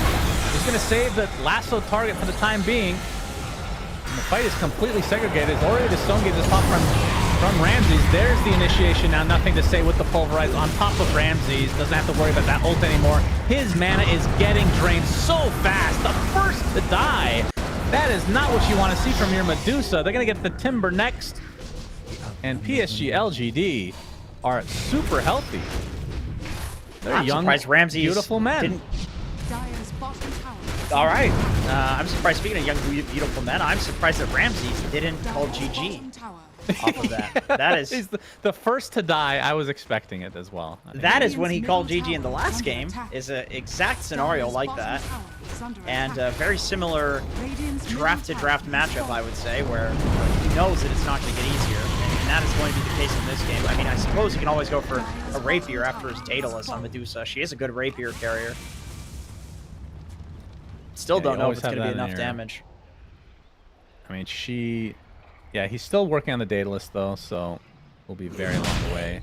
As Roche is up for the taking, Aegis and Cheese available for PSG LGD. Shiro already feels unkillable, and even Nothing to Say. I wonder how they distribute these items. I guess you play it safe, and I mean, maybe you just swap the treads out. Have Phantom Rush. That's I'm sorry, to rely on. I was ignoring you, and I was thinking about how if Roshan was still in the middle and we had the full 360 degrees, we would have a great camera shot of that Roche bit with that camera shot. But instead, that's true, because it's in the corner, it's only 90 degrees, Suns fan. Make that a new meme going forward. You Let's taught me that. 90 degrees. Yeah, I did. That's a good point. But you taught me what the degrees were. Oh, that's not good. I question the Arizona education system, actually. Wait, what did he swap out for Shiro? For the Aegis, he ate his eggs. Huh. He did eat his eggs. What in Yeah, the he world? did. Delicious. Wow. That, okay. That happened. He's Huh. so fat. You lose Kiyotaka stats just when you do blinked that. in. That is a suicide blink right there. That is a doom of 2 seconds. Yep. They might not even have to use it. He gets the lasso off and then just dies. Does have buyback, but lasso's up in 20 seconds. I suppose buyback is pretty useful here. As you can see, Demonic Purge now breaks. That is the Shadow Demon Agonist Scepter online. You get the 2 charges with the break. Solo getting gone on by Shiro. Shiro's still with the Aegis, so he's feeling very confident. Solo should be able to live through this, but the barracks will not. That's 1 set for PSG LGD as Ramses has to be careful. He's already getting drained horribly. Disruption. Finally, we get off the Stone Gaze, and LGD will just turn their backs to the other side, looking into the corner of the wall, just like the Blair Witch Project. But the lasso actually going to keep nothing in the same place. They do get the big fat primal beast finally. Disruption to save the Timber Saw. Shiro will likely have to use the Aegis here. That's a buyback on a nothing to say. You want to finish this game. Somehow Miera will live through this, so they actually are defending successfully thus far. Shiro with the Doppelganger, wants to go in deep, thinking twice though. Mew, not ready to go back in yet. PSGLG looking to reset. Has nothing to say. Ready to go back in. They only have a 6K lead right now. This is not done and dusted quite yet. Nothing to say. Taking the brunt of the damage. Mew jumps in with the War Stomp. They want to focus down the Enchantress. Getting relatively low. And eventually should be brought down as my game is has 2 FPS at this point. Ramses completely out of mana, attempting to get out. Will be able to do so as the PL died during this exchange. So not only the Aegis down, nothing to say buying back, but the death onto Shiro as well. Yeah, I mean, unlike the Blair Witch, Shiro was not evasive enough to not be caught out there. His team was on the other side, and he was trying to solo Ramses on the Medusa. And he went down. I mean, every time we see fights split like that in all the series we've cast, it really doesn't look good for the team that splits up. You gotta fight as a unit, even if you're feeling like you're far ahead. I mean, it feels like LGD's way more ahead than they are. Just like you said, it's only a 6K gold lead, but even with a gold deficit, they were winning the fights. So getting a little bit too cocky in these team fights. Yeah, they got close to killing Ramses a couple times, but he was able to withstand it. Tower is under attack. And now they're going to take the tier 1 top, knowing that the PL will not be available for a few seconds more. And just like that, the net worth lead completely brought back down to a 3K advantage, which at this stage means almost nothing, especially when the Doom is on your team. Effectively an even game in terms of just the money. They did lose the mid-racks, and I think the high ground advantage, not something you can take too lightly if you're LGD. Double damage on nothing to say. There's an Arcane Rune for them to take as well.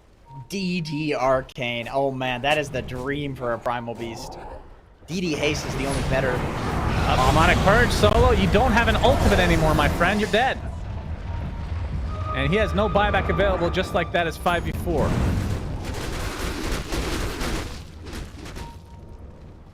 Yep, and we see Ramses. Oh, Ramses. Catch him out. Another miscommunication, but you're going to be able to get him off. Yeah, they do get the Doom this time. No way to get off his ult. He's going to have to buyback instantly. This could be a last-ditch effort for 9pan as they do get the nice lasso on nothing to say, but he pops the BKB shortly after. Now they have to deal with these pesky illusions. Although LGD want to fully retreat for the time being. All they have to do is do that one more time and they will win this game.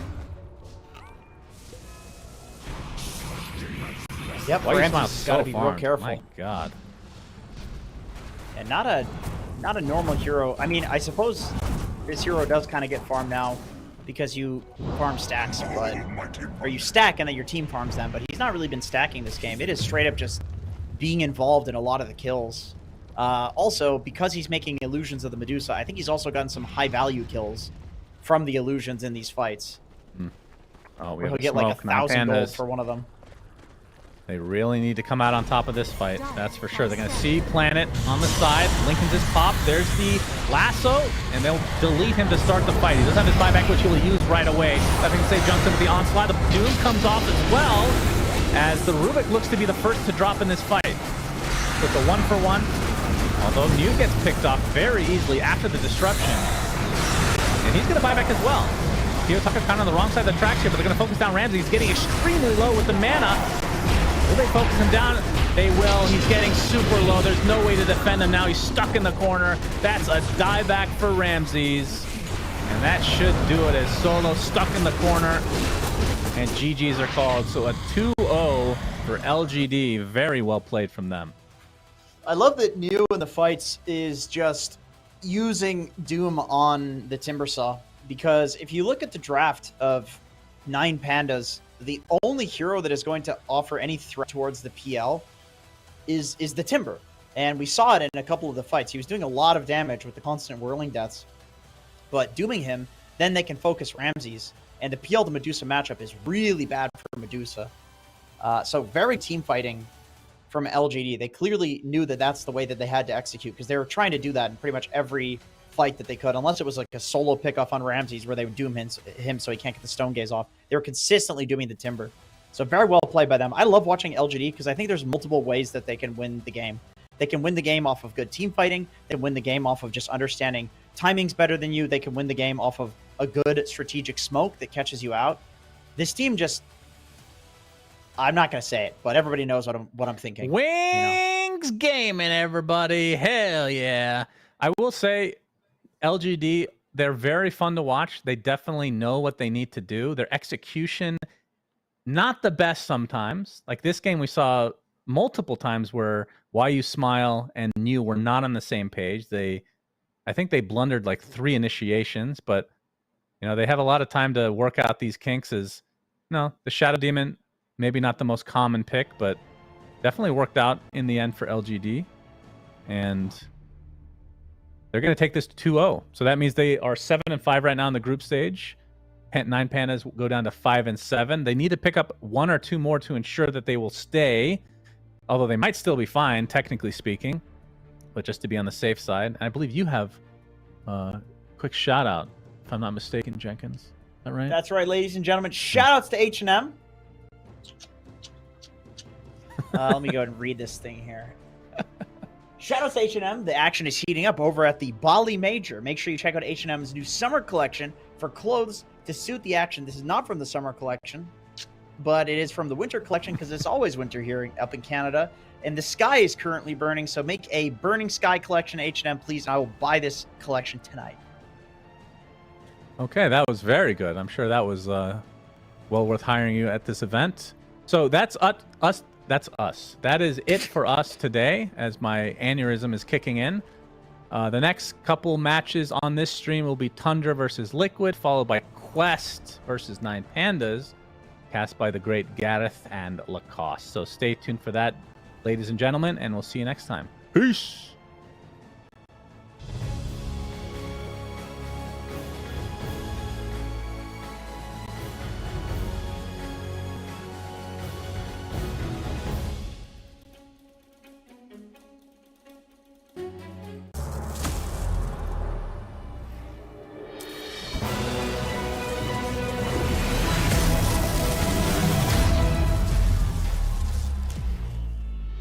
Use your skills in the gaming. 1xBet.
bisa jadi nyata dengan upgrade wifi rumahmu pakai Biznet Nah, Home. ini baru internet rumah buat orang-orang terdepan. Mimpi kecil bisa jadi besar. Dan kamu juga bisa mendunia.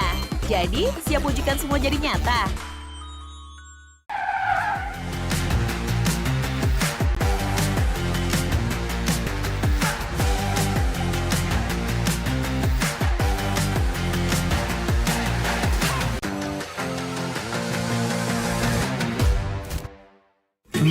Panas. Ini oven nih. Hai. Ya, kelar. Wih. Nah ini, Sugar Oven si paling seru.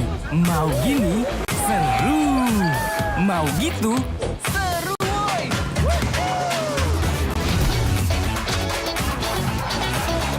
Mau lagi, terus aja lagi. Sugar Oven, seru roll di oven. The world is your stage. Take the first step to change. Lead with vision and innovation. Perfect your strategy and make your goals reality. Así que vaya. Get in the game. Make it count.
Use your skills in the gaming. 1xBet.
Semua bisa jadi nyata dengan upgrade wifi rumahmu pakai Biznet Nah, Home. ini baru internet rumah buat orang-orang terdepan. Mimpi kecil bisa jadi besar. Dan kamu juga bisa mendunia. Jadi, siap wujudkan semua jadi nyata?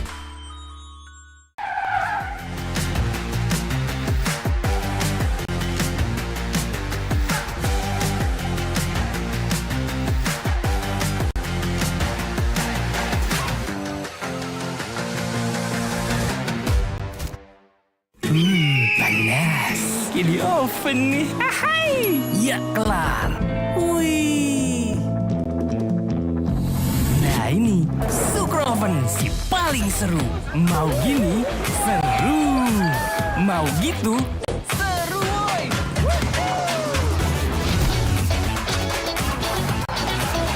Mau lagi, terus aja lagi. Sugar Oven, seru roll di oven. The world is your stage. Take the first step to change. Lead with vision and innovation. Perfect your strategy and make your goals reality. Asik ya, Waika. Get in the game. Make it count.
Use your skills in the gaming. 1xBet.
Hello, everybody. Welcome back. Here we are with the group stage of the Bali Major, the 4th day, the penultimate day. Only half a day, really, to go at the very end as we get into the 3rd series of the day. Lots of days there, Lacoste. How's your day going? Slow. You know, I need some Dota to wake me up. Just watched the PSG LGD against 9 Pandas, but that's the only one. You know, man has to sleep somewhere in between. But now we're ready to go. I think so far we had an amazing major games as expected. You know, we had some upsets. We have some teams that you know, are not doing too hot. And speaking of doing too hot or not, we can look at the standings to see how things are looking on the board. Yeah, because coming up first for us, we've got Team Liquid against Tundra, and we see there Liquid right up at the top. Only dropping a couple of games. I think it was Shopify and IG that took games off Liquid. And Tundra, you know, they did very well in Western European DPC coming into this, still looking reasonably strong, 8-4, even with that situation with, you know, Saxa being replaced by Aoi for this tournament due to medical reasons, and still doing very well indeed. We always talk about surprises and dark horses. Quest is definitely up there in Group B, and you know, sadly, we've got Shopify, Evil Geniuses, having a bit of a sad time down in the bottom of the groups. Yeah, the biggest one is Quest Esports, that's for sure, because this team, like, I'm not gonna say came out of nowhere, because it was steady grind. It was just like, oh, it's their first like big tournament together to see how they're gonna do, and I see their name in green on Wikipedia. That means they guaranteed the top 4, so looking really good for them. Oh, hell yeah. Yeah, you're right. I've just hit refresh. It wasn't like that a couple of seconds ago.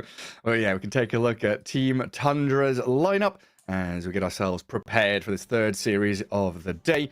And of course, like we were saying, Saxa has popped off back home, and AUI will be standing in for him as far as I'm aware. As we should have a pretty good match lined up for us, the Western European battle. I mean, how did they do throughout the season? They were like 1st and 4th in their region? Yeah, it's just like Tundra is a team that I think even with AOI standing in, it doesn't change anything. Like, still 5 TI winners, and like he plays, like he still plays a lot of Dota, and he's like, I don't think too much changes. Saxa, big shoes to fill, no doubt about it, because Saxa plus 33 in the lane are two, I would say, most difficult players to deal with. AOI also up there, I would say. Like, these guys are just so smart. They're big Dota nerds in a good way, where they just like talk about Dota. They play together, their theory craft, and you know, it's all about Dota at the end of the day. It is, yeah. I mean, maybe something you will lose is that flexibility and versatility of Saxa playing, you know, like Bat and Slark and all these weirder position 4 heroes. But AUI can definitely pull up the slack and get himself involved. And then we have Team Liquid, their opponents in this best of 2. Now, a victory apiece here would all but guarantee themselves playoffs for both of these teams, it looks like. So they both kind of want to trade out wins, but a victory over the opponent would obviously be a nice gold star on their report card. I mean, Liquid have definitely stepped up since Dream League, coming into the major very, very well tuned. Yeah, Team Liquid, you know, getting last place at Dream League, and then suddenly like, okay, guys, enough. We qualified coming into Dream League season 20, even before that. So we have to just, you know, show that we still have it. It definitely felt like that, where they took a little bit of a break, and now they're taking it seriously again. Major on the line, and Team Liquid, as you said, dropped only 2 games, one against IG, one against Shopify Rebellion at the start, and they have the best score at the moment, besides Quest Esports. Yeah, absolutely, and we can head ourselves into the draft for Game 1 as it's ready for us. And yeah, Tundra dropping a few games here and there, Spirit, IG, Beast Coast, and Execration. There's some surprising little wins out there from one of these smaller teams. Oh, let's see what we're dealing with already with that Morphling ban, Timber, and Tide being removed. Tide Hunter's been a pretty hot topic for several of these teams coming to the forefront of the draft. And not really like a meta hero, but it's like you're against BetBoom, you're against Tundra. You kind of want to ban that Tide. Yeah, it's not just Tide, it's Morphling. This hero has 100% contest rate. Literally 100% every single game. Yeah. I think there's going to be one hero for this series that's going to be picked in the first phase. That's Enchantress. Both Team Liquid and Tundra, they love to play it. Especially Team Liquid. They've been mostly playing 10 these like seconds remaining. strong 30-35 minute timing drafts with some 5 seconds remaining. off-lane Zoo hero, Visage, Beastmaster, Lycan. And adding a Luna or something. Yeah, they played 2 or 3 Luna games so far, and it looked really good in their hands. Just playing 4 versus 5 pretty much until Luna comes online. 20-25 minutes, they're going to be knocking on your tier 3 towers. Well, they go for the Undying first. Seen a lot of use out of this grab ally that he can get from the Shard. And of course, he's that ever-present lane bully. Very irritating to deal with. I'm curious to see what Tundra go for their first phase here. Double pick, Snap Doom, Techies Deucer, Enchantress, like you mentioned, still out there as an option. Tons of double picks for these teams. You mentioned Snapfire. That's the hero that AUI played 2 times. So maybe he's going to pick it up here against Undying. 10 seconds remaining. Because Snaking plays Enchantress. I don't know if they want to immediately 5 seconds remaining. pick up Snapfire. It's also a flexible pick. We've seen Snapfire from the mid lane just like dominate, especially a noob from Quest. It feels when I said noob, like you have to follow it up with the Quest because you don't know like which noob I'm talking about. One of could the be noobs. you, Gary. It could be me playing Snapfire mid. Hell yeah, at the major. All right, there's the Doom. I was wondering what they were going to pair with this Enchantress because usually it's been Morphling or Timbersaw with both of those heroes being banned. They do need to make a little bit of a change. And Doom, he's, I don't know, been on the rise again. It felt like he was very strong 3 months ago. Then he had a bit of a dip. Everyone's playing him, starting to lose some games, kind of going 50-50. At this tournament, he's being picked in like very specific spots where he looks very good. You're going to be knowing Medusa's coming as well. Yeah, the Doom, just like he got nerfed. His Octarine core got nerfed. Still very strong hero in the right hands. And speaking of right hands, 33, one of the better Doom players out there, without doubt. Just makes this hero work at the laning stage and knows how to scale. Like you'll see him like pick up bot, like because this guy, he goes for different item build. It's like, oh, what do I need? Do I need like some auras? Do I need like Dagon? Do I need like whatever? He's just gonna buy it. Like you don't, but you get the point. He'll bots too and TP on Enchantress creep and stuff like that. Yeah, he'll show up completely out of the woodwork, unexpected, or some wild item. AM to protect the Medusa. Nice little spot there. Your first pick, you have that ultimate pick of the first phase. Now you get to cover the Medusa completely with this AMPL. Maybe Slark or something gets chucked in there, but we'll see what they decide. It's a good Slark. It's good Pango game because like Pango from the mid lane, this has been 9 bread and butter for a really long time. Because when you open up with Undying Medusa, you don't have any catch, you don't have any stuns. So some of these heroes come in very handy. Slark, again, Pango, you gotta have some kind of a lockdown for them. Yeah, you sure do. Yeah, the Undying Medusa gives you good lane, gives you good security going into kind of mid to late game. Always a big fan of this Stone Gaze alongside some of these supports where you can like protect the Tombstone with Stone Gaze. Make sure that Undying is kept alive that little bit longer. Stone Gaze is such a good team fight ability. It's kind of nuts, honestly. Yeah, why does Stone Gaze give you all of those things on top of turning you into stone? Yeah. More physical damage, turn you to stone, slow you down, get stunned up. What you meant to do. Well, out goes the Sky. That would have been 10 seconds pretty decent there for Team Liquid. Good at nuking down the Enchantress. 5 A lane bully can also build into catch. We've seen a lot of these teams. I think Liquid in particular play kind of wide map with multiple pairings of heroes that can kill opponents. We've seen this kind of like Clock, Snapfire, Sky plus whoever, like any kind of stun. You just run around the map finding pickoffs. There's like Sky Storm we saw Liquid doing, right? Where you've got the long zip into Mystic Flare. He just pairs so nicely. It might be one of those just like good spirit games now that Sky is out of the pool. 5 Because seconds Sky, remaining. he counters so many heroes. It's like a very annoying hero to deal with. Like this insta long duration silence at the start of the game, pre BKB, pre Lincoln Sphere. You feel very vulnerable. Also, one of the reasons why we see Undying so heavily contested is grab ally. When the patch first dropped, I thought it was insanely good. Didn't see it much in action. I'm like, Tundra maybe, Esports I don't know. turn to Maybe pick. I'm just having a bad read on it. And then when I saw it in action, I'm like, oh hell yeah, this is it. This shard feels insane. Like some Undyings were actually picking it up on their own.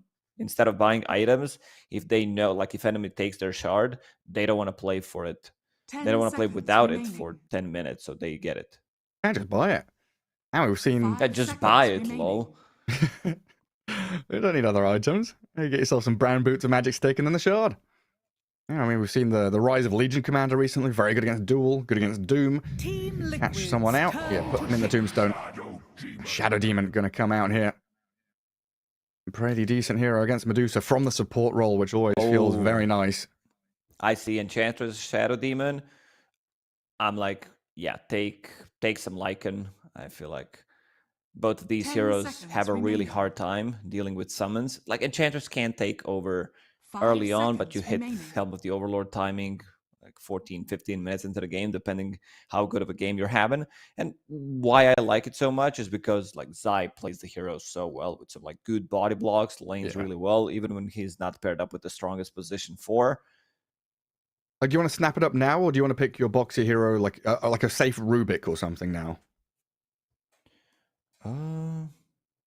I think you can take it. You can, because you don't know the mid matchup. There's still that Pango we talked about left in the pool. So Team Liquid, they need some catch. I think if you go for Lycan, your position 4 needs to have some kind of a catch because heroes are just going to run away.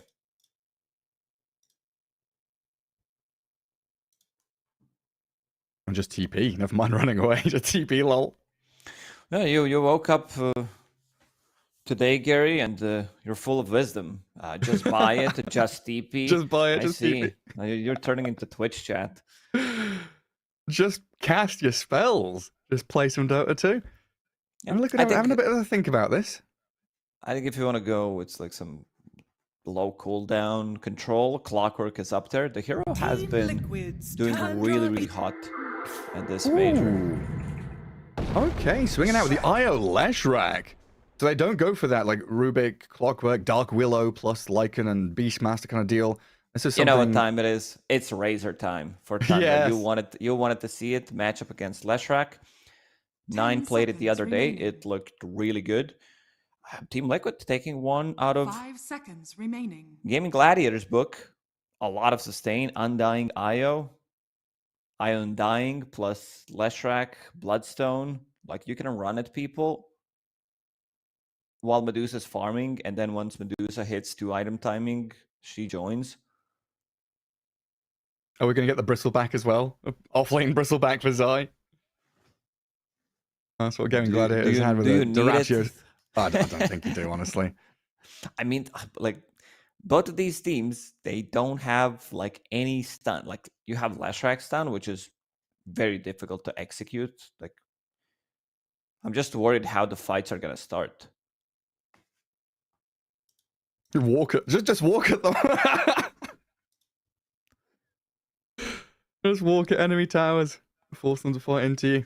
Yeah, I mean, I still think that Razor could be a very solid pick, but there you go with the Queen of Pain for now.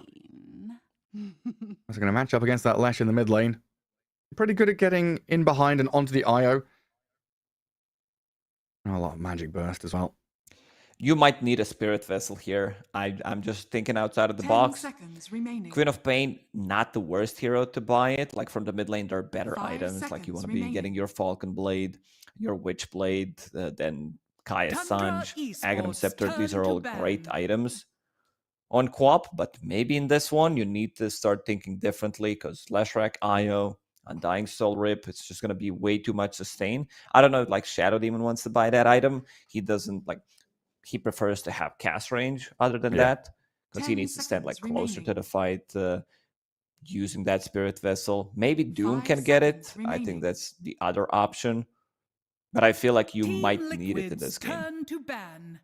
Tundra Yeah, so what's the timing for Liquid here? It's like 20 odd minutes. Bloodstone plus a bit on Lash, Medusa with Manta style, and you're going to be pretty ready to fight. They're banning out some of these kind of later game carries, the TB, the Juggernaut, the Faceless Void, and of course those counter bans against the Medusa with the AM and PL. 10 seconds. Liquid really looking to hit their stride in that early mid game. And Tundra probably going to have to match that. They've got a solid lane so far. Now banning out Legion Commander, focusing down Zai's hero pool and those catch heroes that you've been talking about. It could still be like Beastmaster. It gives them a lot of push, or it could be something like Axe. They don't know the matchup yet, so I think like picking Axe straight away, because Axe gives you low cooldown, Initiator, something that can control some of these heroes. Like you can also get, I don't know, Earthshaker is also fine from the offlane. 10 seconds. So we're also assuming. Sorry, go on. No, you go on. We're assuming mid Lesh, right? Is there a possibility this is offlane Lesh that we used to see like a year ago? It's doable. You're paired up with Io. You have sustain. It's a strong lane. You build in the same items anyway. It's like there's no need to deviate, because Io will be getting mech. There was a time when Leshrac, I don't know, Whisper was playing it, buying some Guardian Greaves, but what? Because you have Io. Let's see. Maybe Team Liquid. Do they need a different mid laner against Queen of Pain? That's the question. Yeah, it is. I don't think they do. There's also the topic about Medusa, being an offlane hero from time to time as well. Maybe unlikely in this kind of match, but yeah, 5 seconds remaining of that draft timer for Liquid. They've got to pull something out right here, right now. It's the Primal Beast, so they do keep themselves flexible, potentially, depending on this last pick from Tundra, so they could swap things around, but most likely, right, it's like Io Beast as your offlane, Lesh mid, Dusa Undying safe lane, and they know they're against this Doom Shadow Demon, Queen of Pain mid, and now Enchantress plus Skitter's hero in this last spot. Oh, what's it gonna be? Is it gonna be some like stacking damage like Ursa, or some explosive damage like Sven, where you go in, or something even more different? Drow Ranger, not the hero that we see too often lately. Like her change, like if this was old Drow Ranger, I think I would go with the Drow Ranger lineup, because heal reduction against Io, Leshrac, Undying feels really nice, but you don't have that anymore. You have like New Shard that you get on top of the iceberg, which is not the greatest one. But you know what? I just checked the stats, Gary, and it's 100% win rate on Drow Ranger so far at this major. Yeah, only 3 games played, by the way. Okay, that's a sample size, a small one, but it's still a sample size. Now, if it was old Drow Ranger, if it was old Medusa as well, I'd probably lean Drow. How does marksmanship work through Mana Shield, like piercing the armor and stuff like that? Because Mana Shield is first, right? But you're still doing more damage as the Drow. Yeah. Okay, so it's still pretty good. Well, you can just whack into Medusa. It's good. Like, also, they only have one gap closer, and that's Primal Beast. Like, Leshrac might pick up some, I don't know, Blink Dagger later on, but he wants to tank up as well. So, Drow Ranger positioning is going to be the key. I do like Liquid's draft. I also suggested like Beastmaster for them instead of the other beasts that they go for. There's Doom on the other side, not the smartest suggestion, to be honest, because like Doom from the offlane, Hand of Midas, gets that level 15 Devour, can target Ancients, and then you just like lose that momentum. Maybe you have 5-minute window, but that's about it. Yeah, things can get real rough, but here we are, game 1 ready as we head into this series. Tundra up against Liquid. And a happy time of the day to you, whether it's morning, afternoon, or evening, wherever you are in the world. Get ready for some hardcore Dota 2 action. The 2 big Western European squads matching up against each other late on in the group stage. And just to reiterate, Liquid right up at the top. A single win here would all but guarantee themselves a very good spot in the playoffs. And Tundra, they don't need wins, but they would definitely help them out.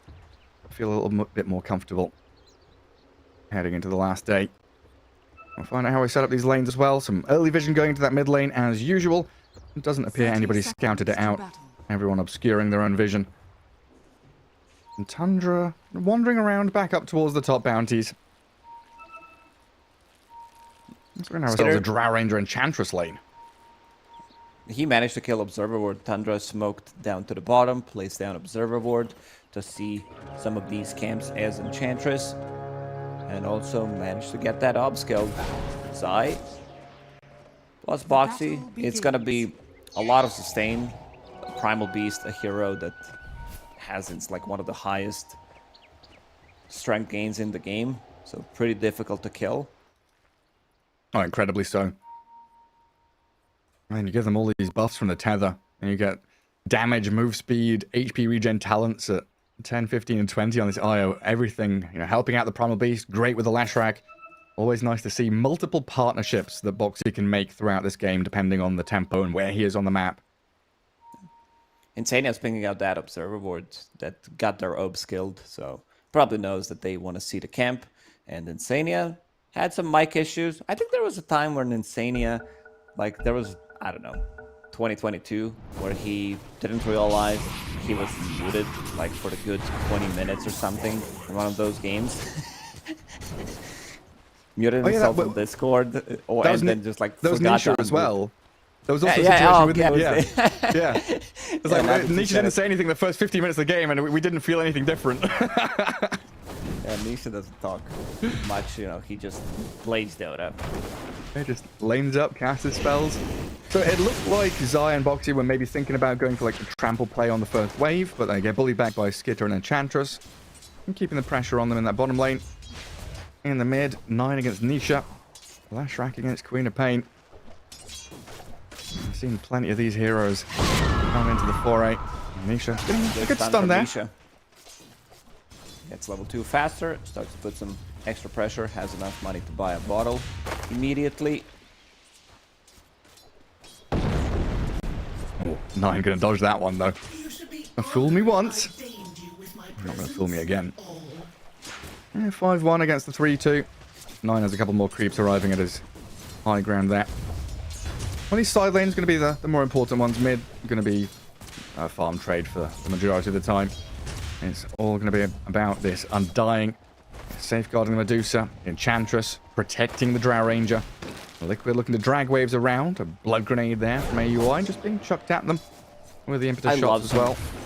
Good zoning blood grenades just to pump in some extra damage.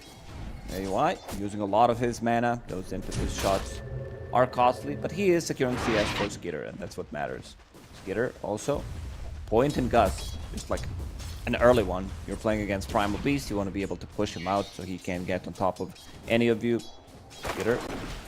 In terms of damage, they're gonna not have multi-shot early on, but it seems like Liquid is not gonna get kills in this lane. It's gonna be more about securing CS until they hit level 3.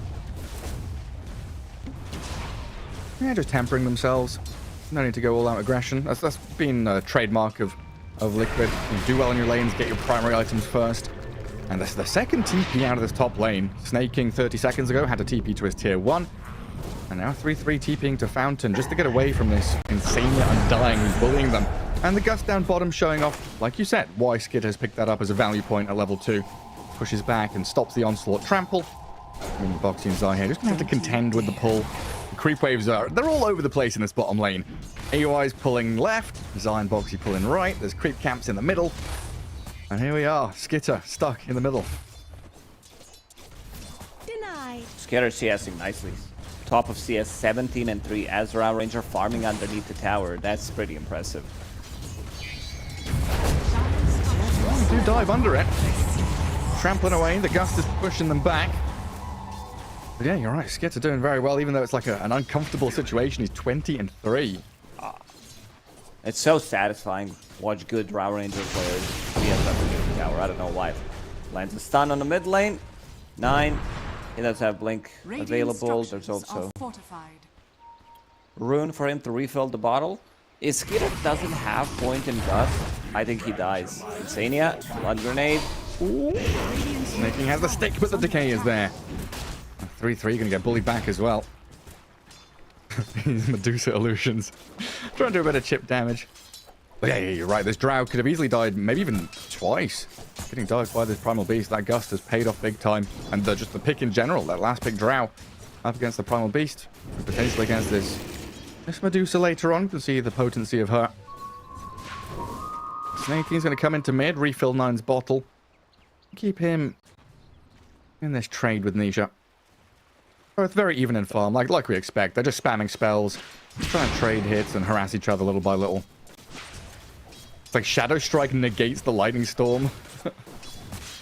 You got Scream that negates this Split Earth pushback.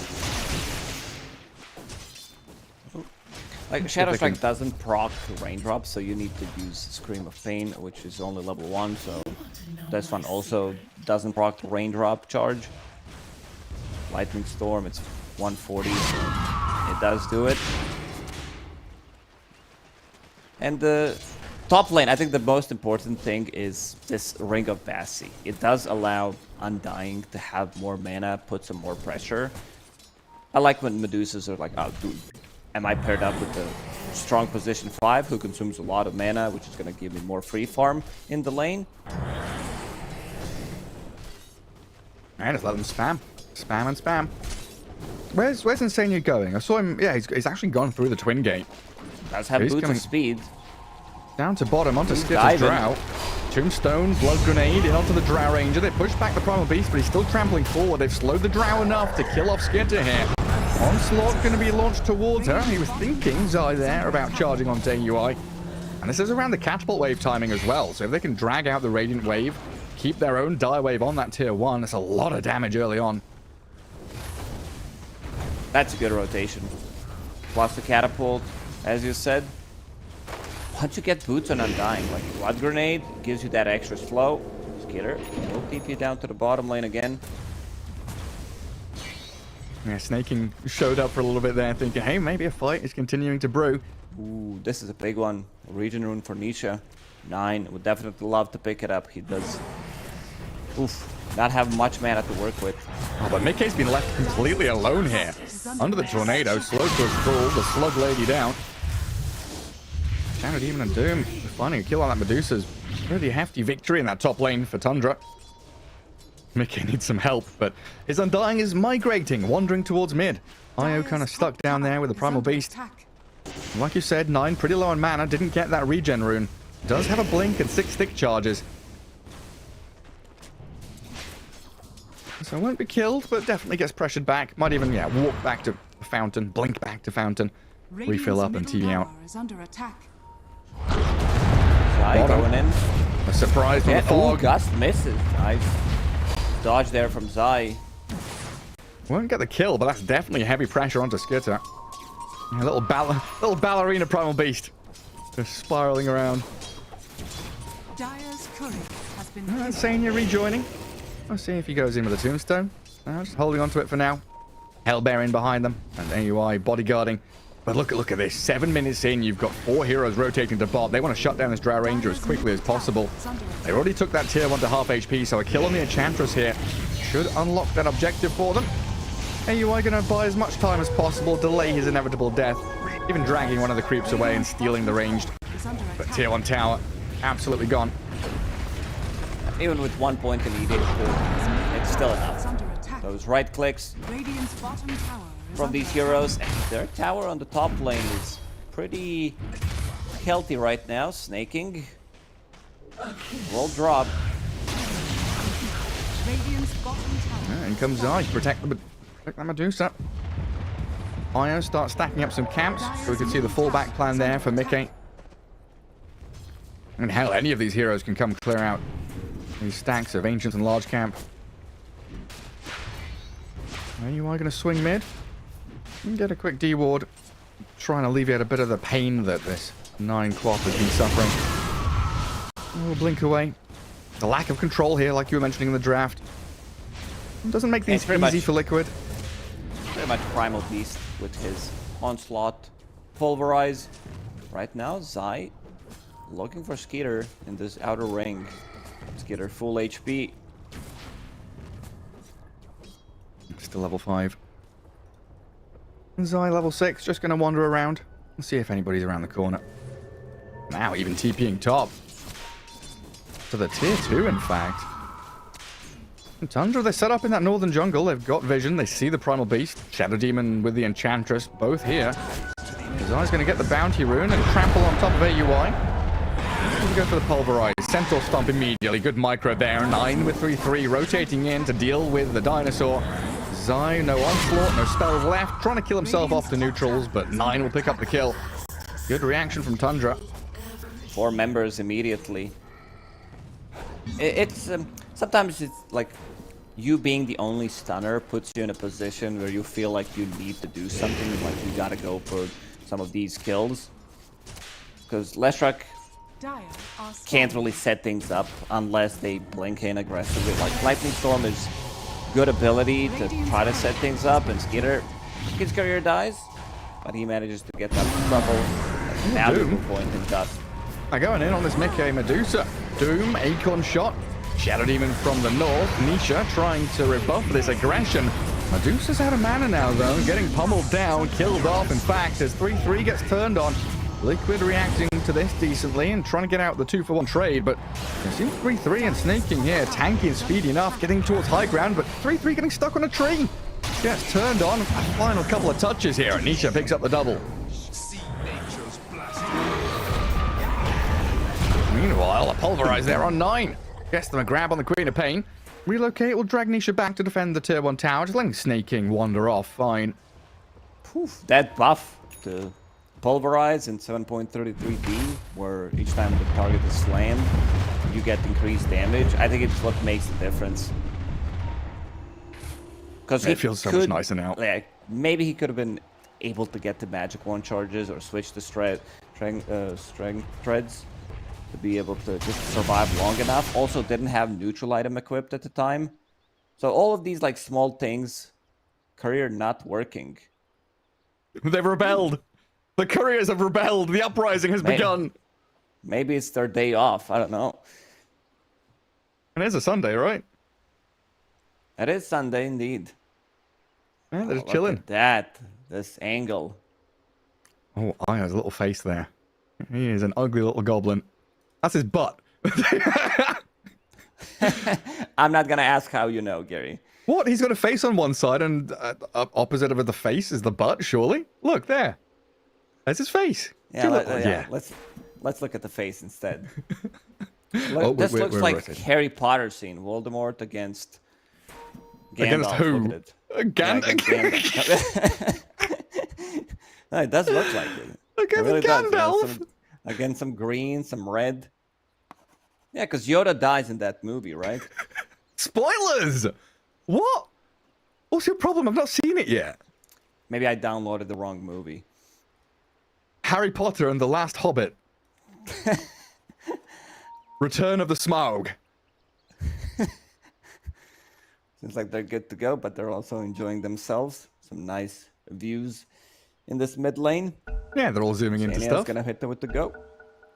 Yeah, so far it feels like it's been Liquid the ones making the moves in the driving seat. They've taken bottom tier 1. They've been kind of ping-ponging from top to bottom, using this relocate to the full extent you can.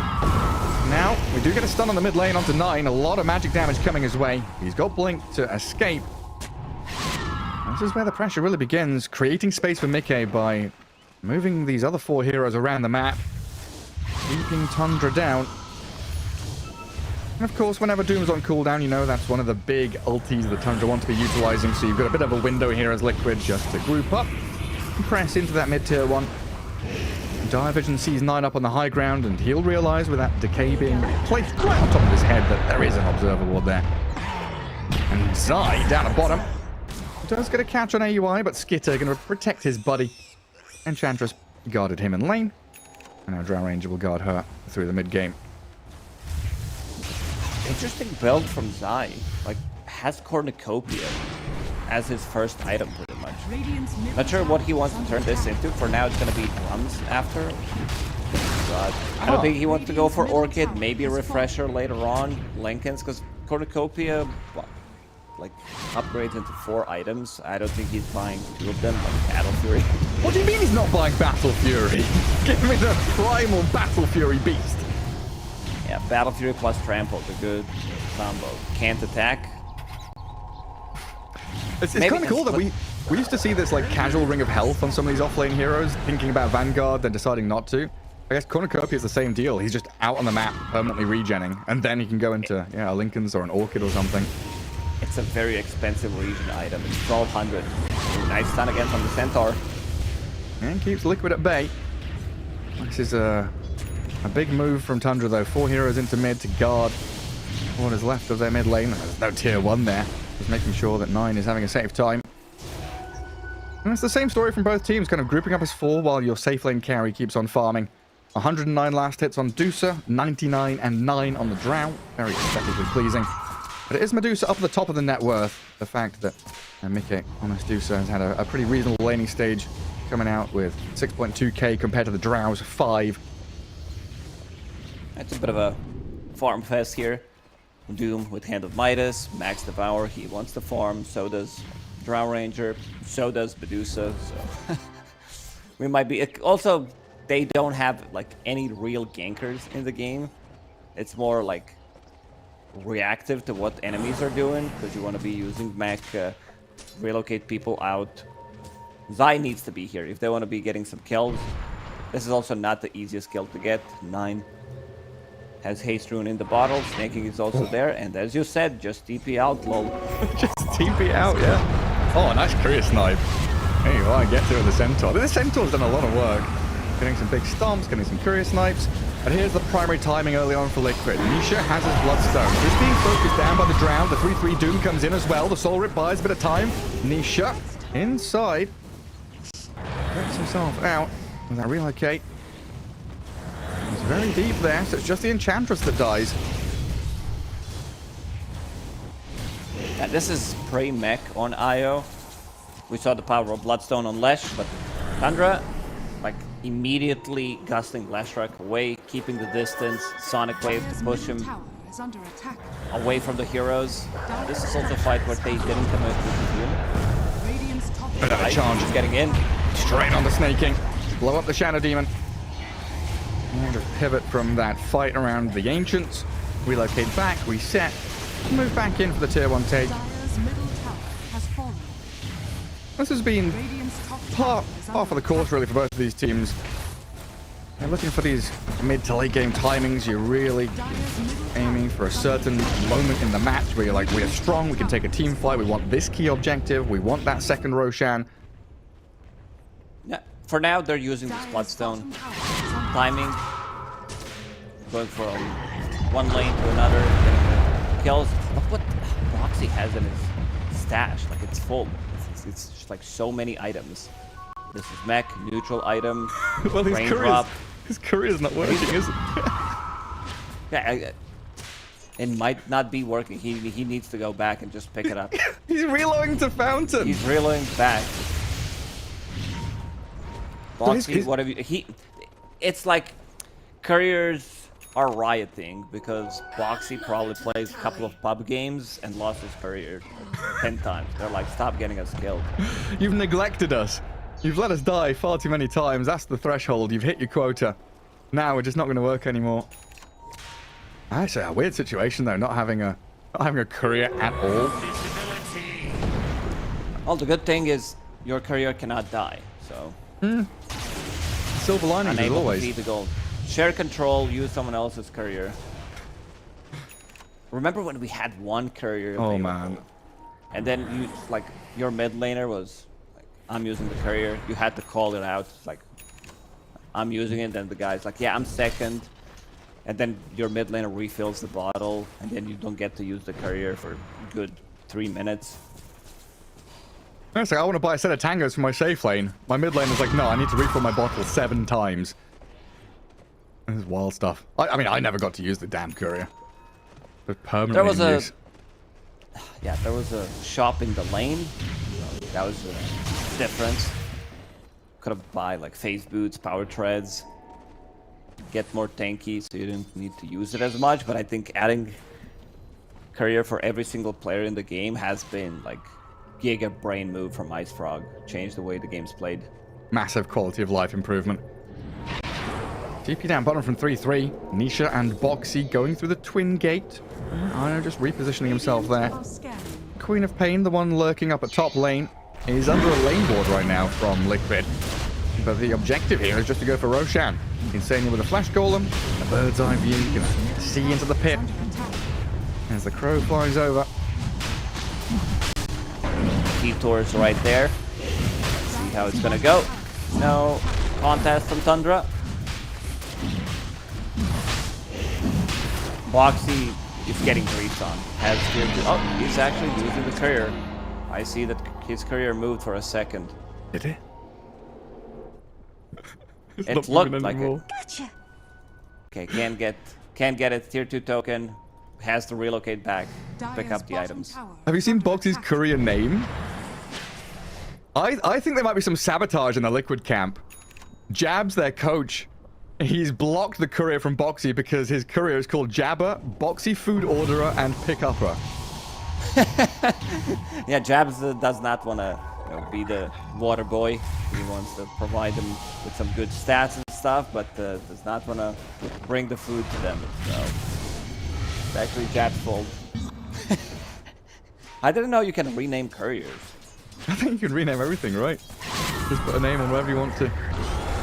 Oh, relocate in. 9 he's spending his blink. He jumped away from Mickey's snake, and now he's just going to get pulverized down.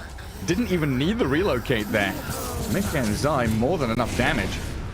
They are going to try and return down bottom as Insania. Eyes up 3-3 and AUI. Drow Ranger steps up, but yeah, with Hurricane Pike, will get the distance away from Nisha that she needs. You can start to see the damage output that she's got as well, as AUI has walked into the wrong neighborhood there.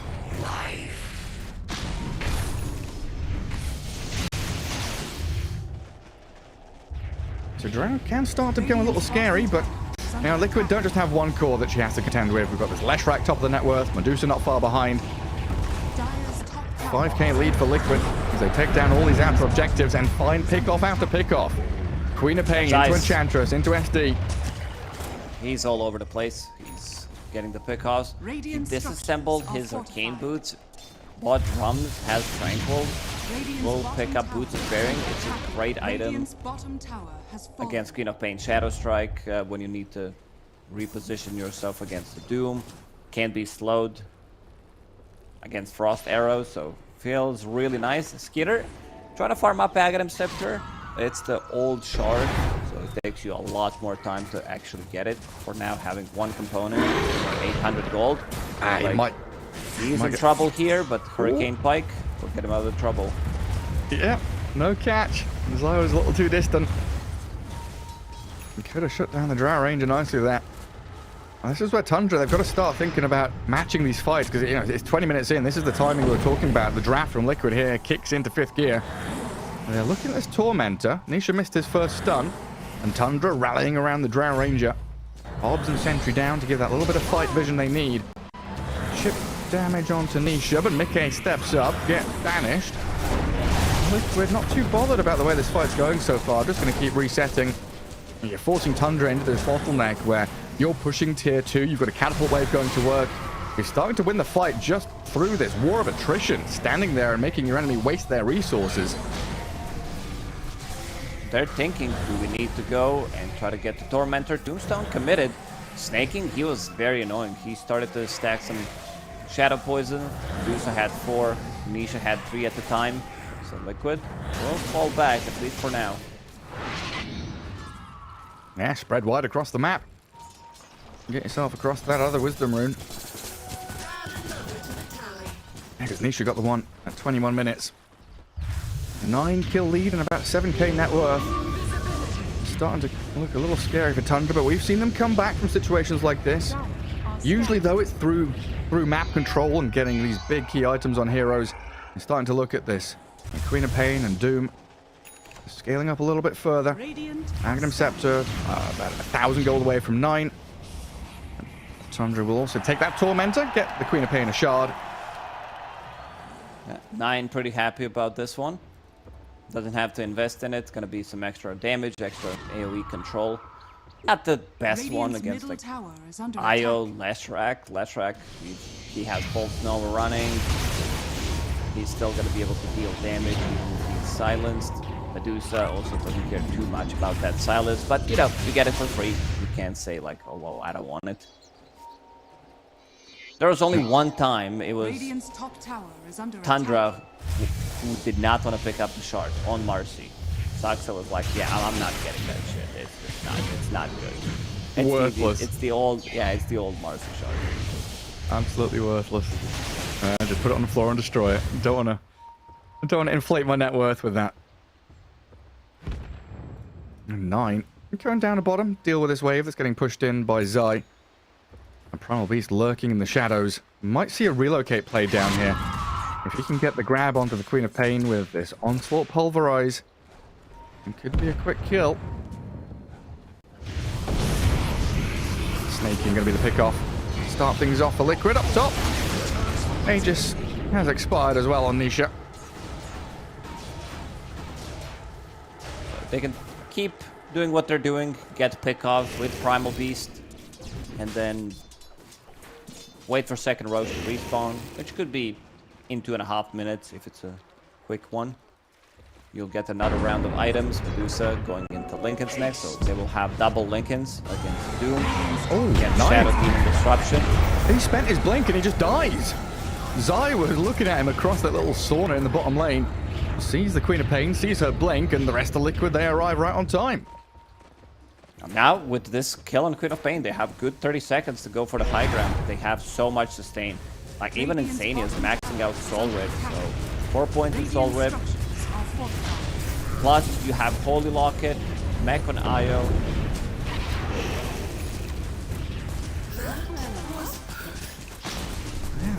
Try and kill off this Tombstone and Liquid. Yeah, not gonna make any rash decisions going straight up high ground.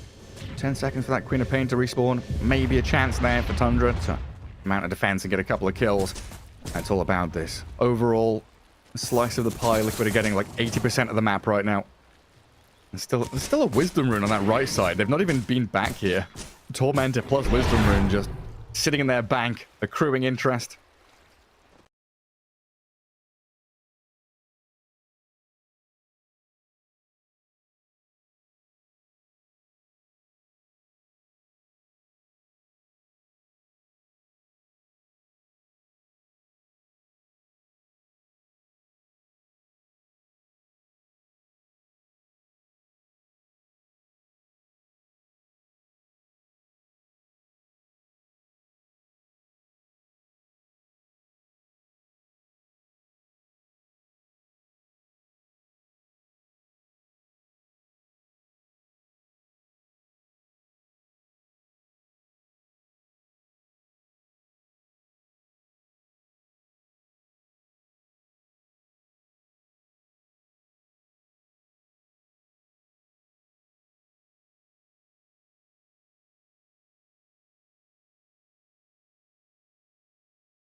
might be able to blink in, get the connection stun.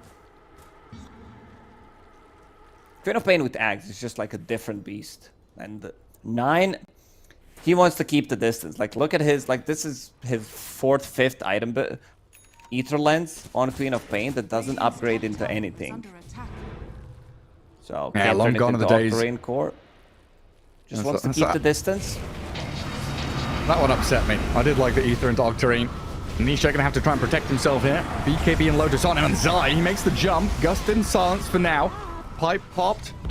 Soul Rip to buy him a bit of time as 9 jumps in. Broken by the Deucer. Insania low, and Zai being focused.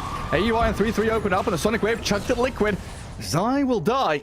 Gone for 70 seconds, and Tundra, they're making a comeback. Not quite going to find the Undying in the back there. 1 minute 16 until Roshan, so Liquid going to be thankful that Zai will be alive for that to contest it. But these last couple of fights, very good indication of this Drow Ranger. Yeah, Zai even showing it there. She's causing problems for Liquid.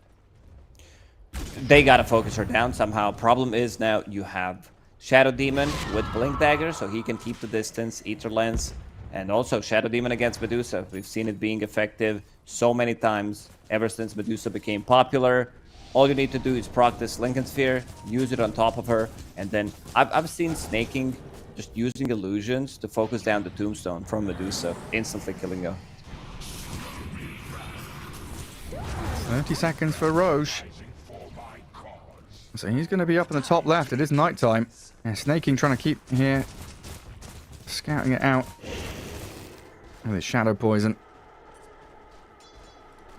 It doesn't feel like Liquid have run out of gas completely. Just these fights have been very well executed by Tundra.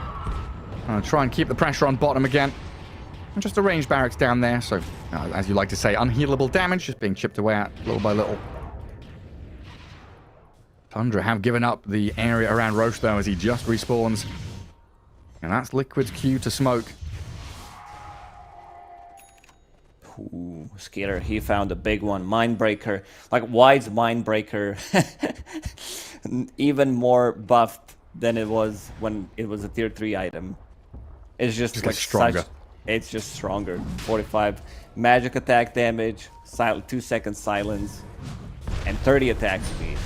So having 2 layers of silence, double damage on Skater, but seems like they're not going to be able to contest this Roche. It's Dire Roche. So that's going to be a refresher. Well, who even picks it up? I guess you give it to Zai, but Zai would definitely love to have his BKB. Seems like it's going to be Medusa for now. Zai's like building, like, what are you even building? Like, what are these items? Like Octarine Core Recipe, Energy Booster that he disassembled Mana Boots from the start, which was his first item. Now going into BKB. He's definitely having some slot troubles there. Yeah, he had a full backpack with like Ogre Seal Totem, Octarine Recipe. He's sending stuff back to base, trying to drop stuff to assemble other things. BKB's going to get finished off soon though. Snaking dies, Tundra still sticking around there, a bit of vision, and Zai jumps up into the Observer Ward. Pummeled by the end of the shots, 9 jumps in, the relocate. That doesn't take Zai out of there. It's gonna cause a few problems here for Liquid. The IO's back in, Medusa, Mystic Snake thrown out, 9 caught up in the Stone Gate, turned into stone. Statue form, and the relocate there, changing things with the Undying moved around. A Sonic Wave off the mark completely, as Nisha just runs roughshod over Tundra, killing off the 3-3 Doom. A really wild fight, starting off with Zai's jump to high ground, but Liquid come out on top. Yeah, Zai getting stuck there, then manages to get on the low ground, but still dies in the end. Also, Drow Ranger was like not in that fight, not playing with the team. I think she was just focusing the back lines, but that's about it. And now Liquid, they want to go for high ground. Doom gone for 40 seconds. Last track, level 25. Diabolic Edict damage. Yeah, you said that Zai had some inventory problems. What about Lesh? Nisha, BKB in the backpack. The Leshrac late game is super strong. Like, he can upgrade his bots, he can eat the eggs. And Wind Waker, that's the item that I like to see as like your 6th item on Leshrac. Where you get in, and you can get on top of people with like Edict, Pole Snow, or Running. Like supreme late game items here. Wind Waker's, Sides of Vice. So you've now got double Hex from Liquid. Medusa just picked up hers. Already playing with all the sustain in the world. Now even more mana regen, and of course that immediate catch as Liquid have filled that hole in their draft with itemization. Now do get a grab here on AUI, who stepped out of the base. Disrupted up for a sec. 9 aggressively Good moving pushback. forward. Sonic Wave pushback, but now 9 being focused down. Woo, Super 80 low, but HP. not dead just yet. The Split Earth starting to stack up here from Nisha. That shard making some big stuns land, and Skidder gonna be the victim. Targeted by Liquid. The Drow Ranger's gone. Buyback is available, but Liquid are just storming into this Radiant base. 3-3 in trouble. Tries to stand and fight. Dead. With buyback again for him. Might need to use it as they've turned Drow into little piggy. Zai with the pulverize. Focusing Skitter, but the disruption buys time. Saves him Oh, up. 33. 3-3 though. Oh no! Died back. Completely crushed by the damage output of Nisha and Mickey as they pop the Bloodstone and battle with 9 again. Under these tier 4s, a little bit spooky. Impetus shots are landing and Liquid will retreat. Rethinking how they want to approach this as 9 will get away from that further Split Earth stun. Is he going to jump in again? He's piggy. He jumped He's in. hexed up. 9 is dead. No disruption from Snaking. He's having to buy back, but the Drow Rangers are goner. Finished off thanks to Zai. GG called, and Liquid, they finally turn this advantage into a victory. It started to look like it got a bit shaky with Tundra's couple of fights coming back, but Liquid stamped their foot down. They say, absolutely not. We've got double side device. We've got Aegis. We'll go high ground and finish this game off. Oof. That was like Tundra had a couple of good fights. Like you could see the power of Drow Ranger, but Team Liquid, once they picked up these 2 hexes, this is the control that they needed, and so much sustain. Like there was Drow Ranger Axe, which is the only item in this game that reduced healing. There was no Spirit Vessel, no Shiva's Guard yet available. So felt a bit of a difficult, and also 33, he's the one who got shut down. Like he was unable to lock onto a target and just like get the kill, because like who do you doom? Like you don't have that like clear entry to the team fight for like I'm gonna doom Leshrac, we're gonna take him out. There's Grab Ally, there's Holy Lockets, Soul Rips, Glamour Capes, Relocates, you name it. Like these 2 supports with support items, upgrades to shards is just way too much. Like Bloodstone, there was one Doom on Leshrac where he's like, I don't care. I have all my spells running. So Nisha reinitiates. He had a blast of a game on this Leshrac. Yeah, there's so many tools, like completely new to the impact of the Doom and the Queen of Pain there. Really, really well done. And usually we have this ebb and flow of the game with Tundra involved, maybe a little bit different, with AUI standing in for Saxa, not having that same driving force from that position 4. But Liquid, they hit their timings. That 20-minute timing, they were going to Wisdom Runes and Tormentors on the enemy side of the map. They were pressuring, making sure that comeback from Tundra was being limited. And even with a good couple of team fights, Tundra had to relinquish control of that additional Roshan, which Liquid used just to go high ground, finish off the game, basically. A game 1 victory for Liquid, looking solid here against Tundra. We'll take a quick break, though, and return with game number 2.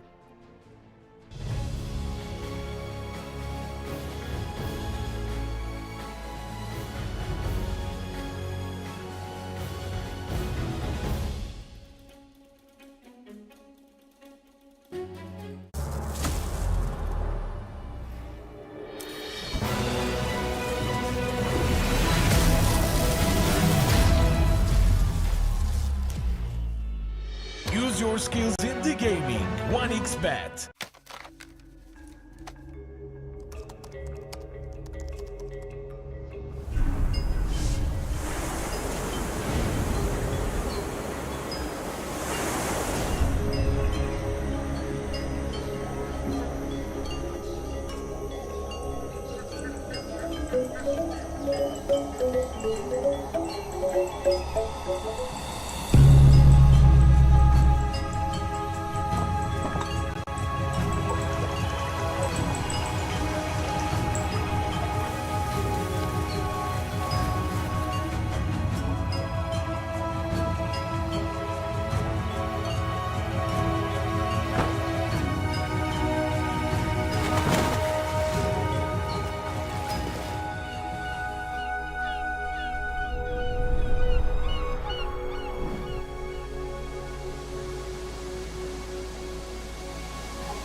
Semua bisa jadi nyata dengan upgrade wifi rumahmu pakai BizNet Nah, Home. ini baru internet rumah buat orang-orang terdepan. Mimpi kecil bisa jadi besar. Dan kamu juga bisa mendunia. Jadi, siap wujudkan semua jadi nyata?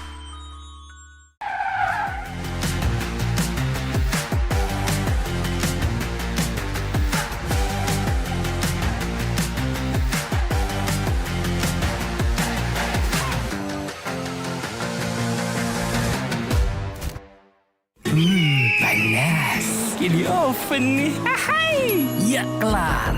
Wih. Nah ini Super Oven si paling seru. Mau gini seru. Mau gitu seru woy.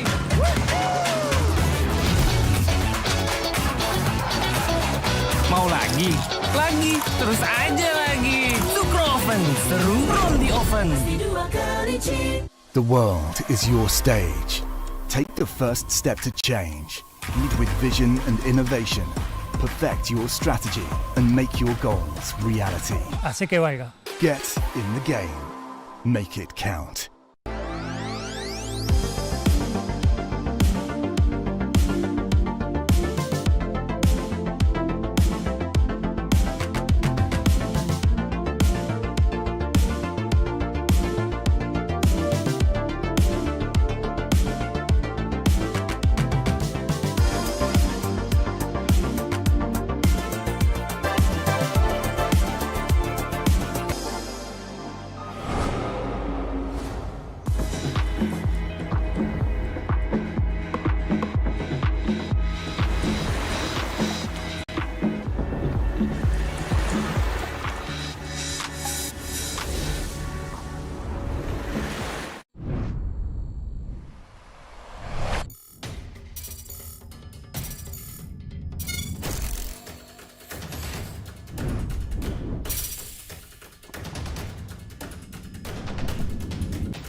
Use your skills in the gaming. 1xBet.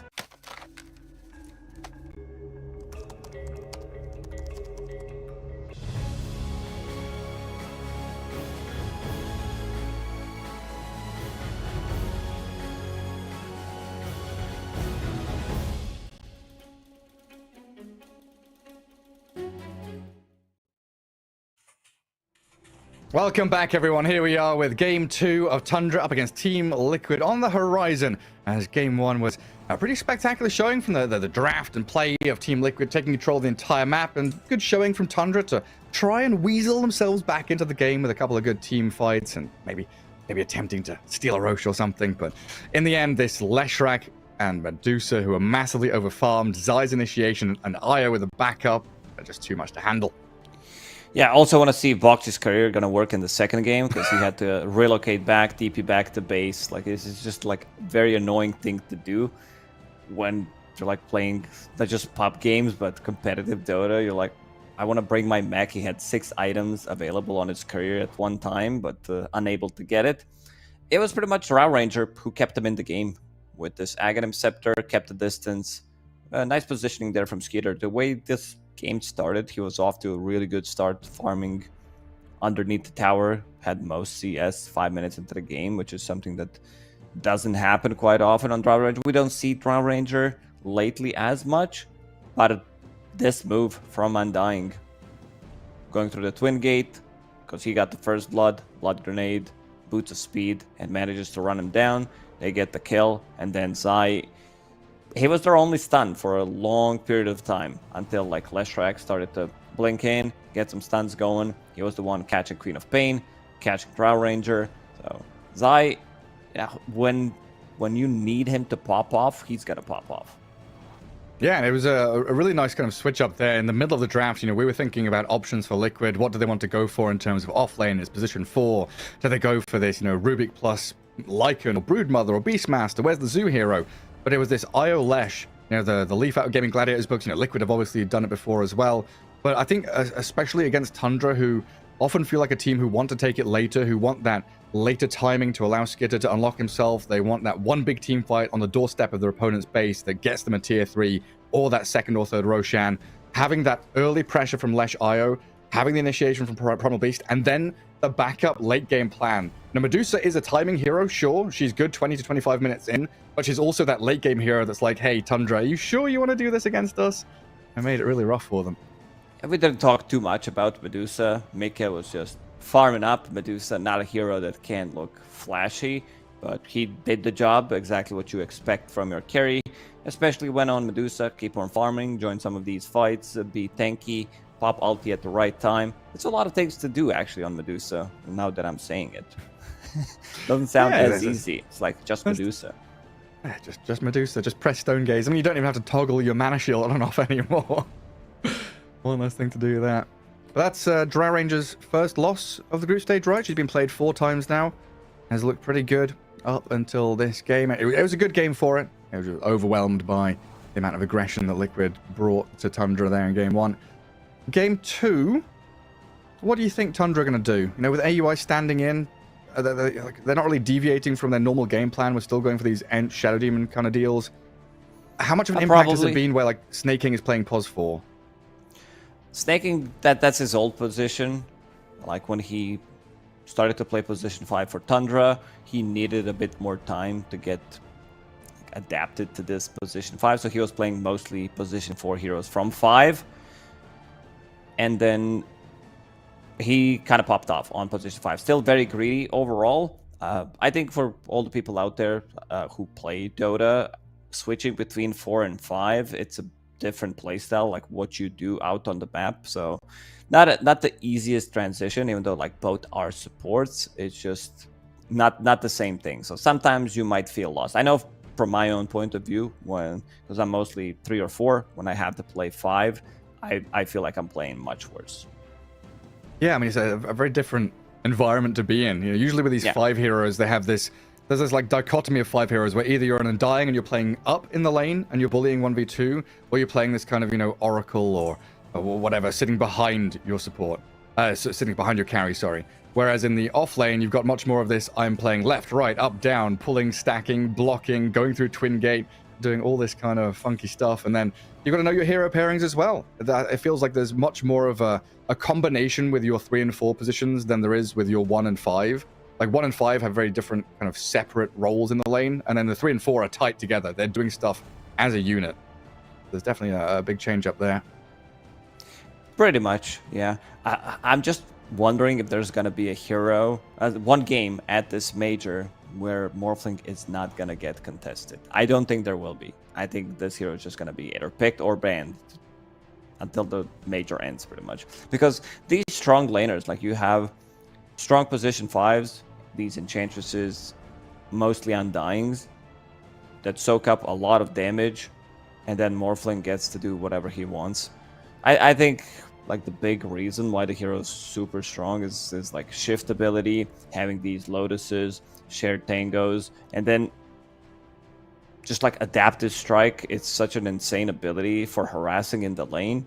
And scaling. Aghanim Scepter being anti-carry hero, forcing enemy carries to pick up Lincoln Sphere, which is not the item you want to buy, but it feels like you need to buy it, otherwise you're unable. Like stealing your stats, especially if you're a universal hero, you can't play Dota. Yeah, it's like he has he counters so many heroes, it feels like, whereas there don't appear to be too many like hero and draft counters to the Morphling. We quite often talk about this Ancient Apparition as an option, but he's not a popular support hero, can be difficult to pull off in laning stage, feels relatively weak compared to these. You want to first pick Undying or Enchantress, something like that. And when you do that, it means that AA is kind of off the table for the most part. It's not the strong position 5. Like this hero doesn't secure your lane, has so many bad matchups. Like you're playing into some like Clockwork 4, Skyrat Mage, Broodmother, all these zoo heroes, you don't deal well with them. So it needs to be like some super strong pairing in the lane. I think you need to have Stunner. I don't know. Maybe heroes, like maybe we need to go back in time. Some Sven. Because a lot of these stun heroes are just not good right now. Raid King, CK, like CK plus AA, that's the really good combo. Sven, like stun into another stun. We don't see Sven as much. I want to check the stats on Sven actually, because it was relatively popular in the Western European DPC. One game, lost it, that's it. Nobody picked it afterwards. Yeah, he's out of there. Yeah, I mean, the only real response we've seen is this anti-mage. When you've got this first phase, you pick Undying, enemy is like Ench Morphling, and then you go for the anti-mage, and that looks okay. But there's a hero you've been talking about as a potential counter to Morphling, right? There's one out there which we don't see too often. Oh, which one that is? Necro? Oh, you don't remember what you... No, the Muerta. Oh, the Muerta. Yeah. I don't know. It seems like the hero is kind of an awkward spot. It's like you need to know how to play the hero first of all, so that's it's not not the hardest hero to play, but also for people who are like, maybe the hero win rate is not the highest, so will not play it, and then you don't have it in your repertoire. So maybe that's one of the reasons. But I mean, there are other heroes that deal well with Morphling when we talk about it, like this.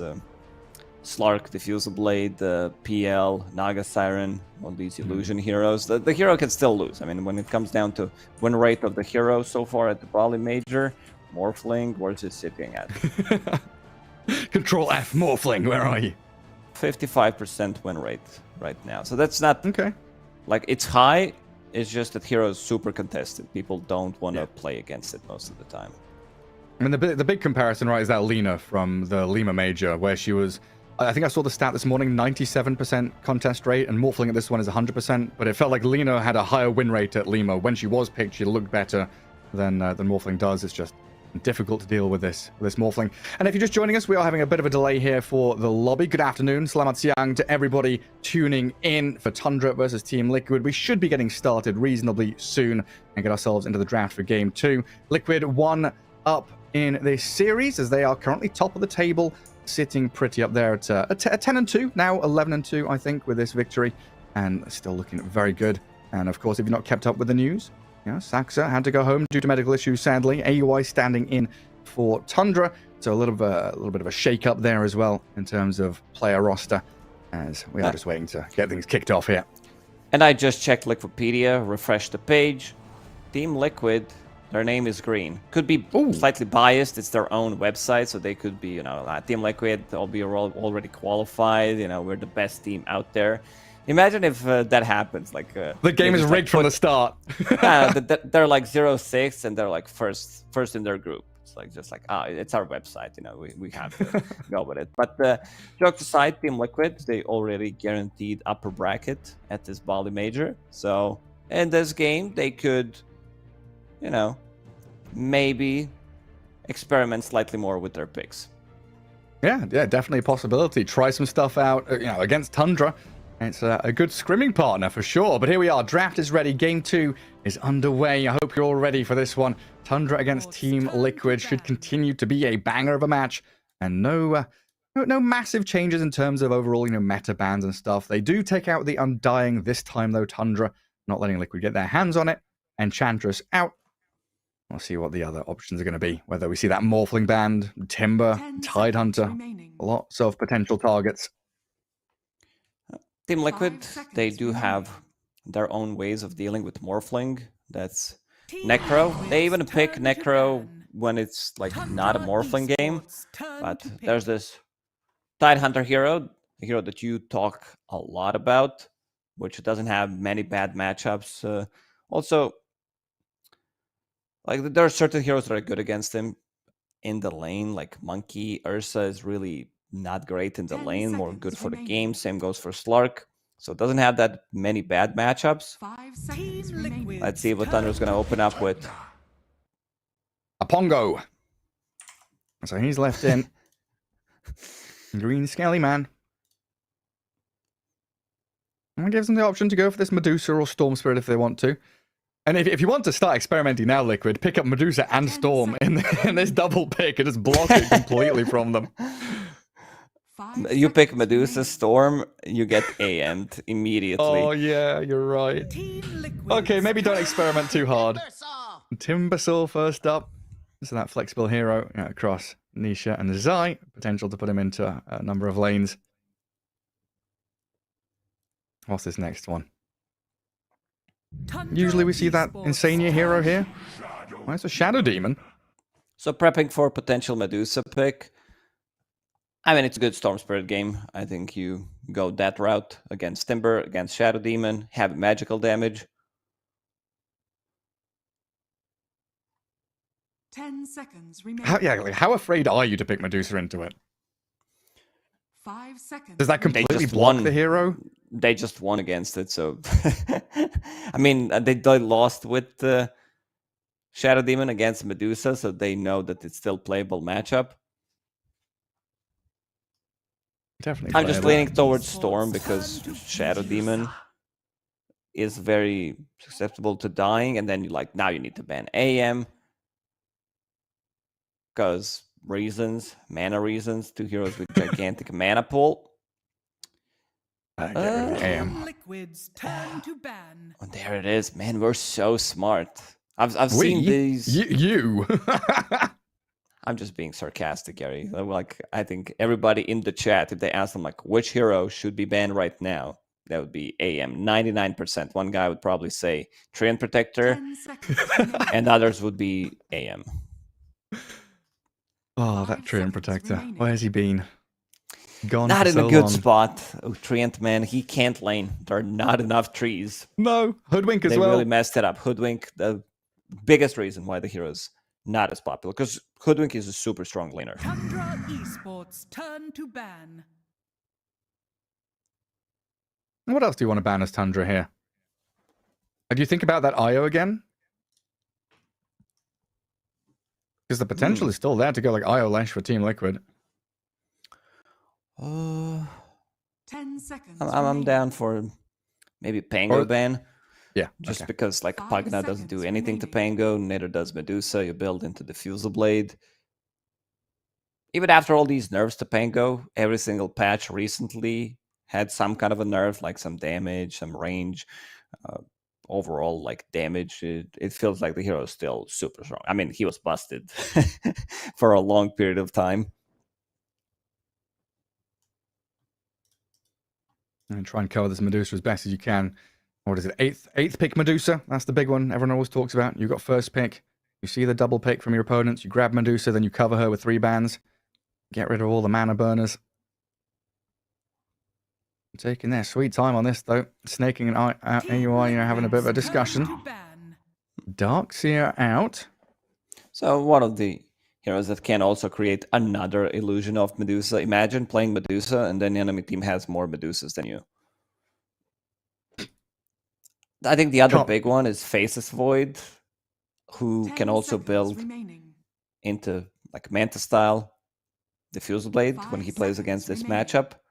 Also, you don't have enough lockdown, at least for now. Turn to ban. Team Liquid still has to respect ban Storm. Yeah, that Pugna pairing can just be such a difficult thing to deal with. Out on the map permanently. Infinite mana pool, basically. With that Pugna Storm combo. 10 seconds remaining. A lot of very deliberate banning here from both teams. 5 seconds remaining. I've still got this potential. Yeah, we talked about the IO Lash. We saw that in game 1, but the ability here for Team Liquid to go back into their zoo heroes, get that tempo going with Luna, Lycan. Brood Mother is still there as well, and that's probably what's ticking in Tundra's heads right now. We ban out the AM Darkseer. We've got 1 ban left heading into second phase. Do we want to give the Brood to Zai? Where's this Timber going? Is it mid? Is it off lane? You're never quite sure. Team Liquid's turn There it to is. ban. Also a hero that can build into the Fusel Blade later on. Super strong laner. Creates a lot of pressure on the map. Takes over the enemy jungle. Builds into different item build as well. I mean, she's universal hero right now, so you can get like Echo Saber, Harpoon, 10 seconds Lincoln's remaining. Manta, this type of a build. You can go for Helm of the Dominator. You can still buy auras. It's a very 5 viable build. seconds remaining. I was looking back at Tundra's draft. It's been a hot minute since they've got this Pugna Dusa. And previously, they've had it, what is it, 18 days ago? They had Techies, Dusa, Doom, Void Spirit, and Pugna together in a victory against EG. The other Pugna game they had was even further back than that. So it's been a while since they've been able to play it. Very often banned up against them or just ignored in the draft, stolen away. We could see the return.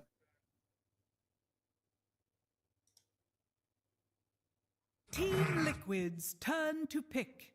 Rubik gone. Yeah, good overall Ruby game. Great against Timber, stealing pure damage from him, then dealing with that high armor, and also good against Shadow Demon, stealing Disruption, stealing Shadow Poison 10 damage. seconds Imagine remaining. Medusa with Manta style, you steal Disruption, so you create more 5 Medusas. seconds remaining. This Pugna pick's kind of annoying because I'm looking at this thinking I like Juggernaut into the Medusa. Going into mid to late game, he often fares very well. Going this like Battle Fury, S&Y, thinking about that Disperser build as well. But Pugna with a Decrep can definitely cause you issues. I guess you can always buy a Nullifier, and you do have SD as a bit of coverage there with Demonic Purge. I think Juggernaut often gives you that mid-game timing that you're really looking for to match the Medusa with her 20-25 minute Manta Butterfly. Disruptor. And Disruptor here going to add a little bit of team fight. Good laning stage very often from Disruptor as well. And not giving up any of the plans here. Also a good catch. Like, we haven't seen much. Disruptor was super popular during first and second DPC 10 tour. seconds It remaining. was just like one of the most contested supports. Strong 5 laner. seconds remaining. Start with Glimpse. It was Fishman who kind of started this trend, a lot of stats, and just right-click people down. They start to run away, glimpse them back, then a couple of extra right-clicks. So now Tundra. I'm down for some Zoo heroes. I'm down for some, again, I don't know why, but I feel like Lycan right now is in a really good spot because of the supports that are being played, because most supports don't deal well with Lycan at the moment. You also don't care about Shadow Demon ulti. Glimpse is something that could cause you problems, Turn to pick. but also snatching Pango. Pango and Bloodseeker. Okay. Whoa. So they're keeping things open. This Medusa can be safe lane, can be off lane. Same goes for Bloodseeker. Yeah, I mean, I'd honestly put this Medusa straight in the off lane for 3-3 at this 10 point. seconds remaining. Yeah, 3 cores picked right in the middle of the draft there for them. And 5 if Saxa was still seconds playing, we'd also be talking about, hey, this could be a support Pango or a support Medusa, something weird out of left field for him. But yeah, AUI standing in, maybe not as wild with his position for heroes. So you gotta gonna pick a give them- hero that is good against both Medusa and Bloodseeker and Pango. So Well, that's the thing, they covered themselves, right? Like, they picked Bloodseeker to cover the Pango, they picked Pango to cover the Medusa. These are like bans, but picks. Pango also, to counter some of these illusion-based heroes like Naga Siren, Phantom Lancer. I don't even know what do you pick here. It's just like Thrycore. They just picked like all the heroes that cover each other nicely. So you have AoE, Diffusal Blade Carrier, Maelstrom, you have Split Shot.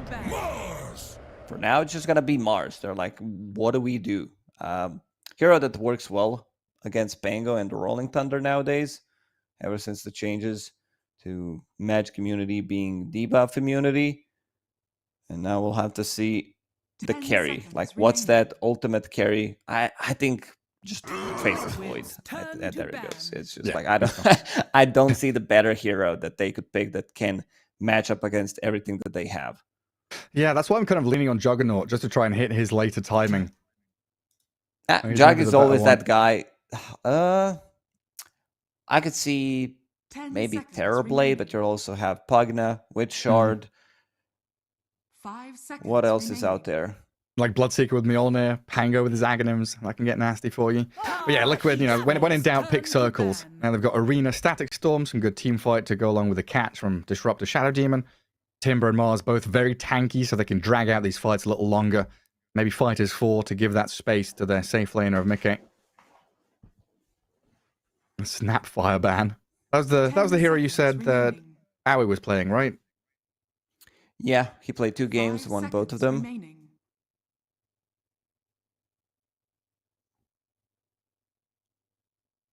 And one last ban for Tundra. Team Liquid's turn to It's ban. going to be the Jug. So both of our options are gone. Lacoste, what do we do? What do we do now? I think you just TB or Sven for Liquid. Like, is it a Slark game? It's not a Luna game for sure, right? You don't have these summons and stuff anymore. No, I thought Slark into Bloodseeker, into Pango. Yeah, doesn't feel as good. I mean, you have a decent amount of control from Mars Disruptor. You have a bit of a save from Shadow Demon. What does Tundra want? They want some strong position 5. Oh, Liquid, give me a Carrier Baden. Give me the universal Carrier Baden with your Harpoon Manta Disperser build. I like Phoenix. There's not a single hero on Liquid that hits the egg. Like, none of these heroes wants to sit inside of the fight. Both supports wants to keep the distance, get the glimpse, get the disruption. Gives them even extra sustain. Maybe slightly limited in lockdown department. So if they feel like they need more damage, I think Skyret Mage works. The Tiny.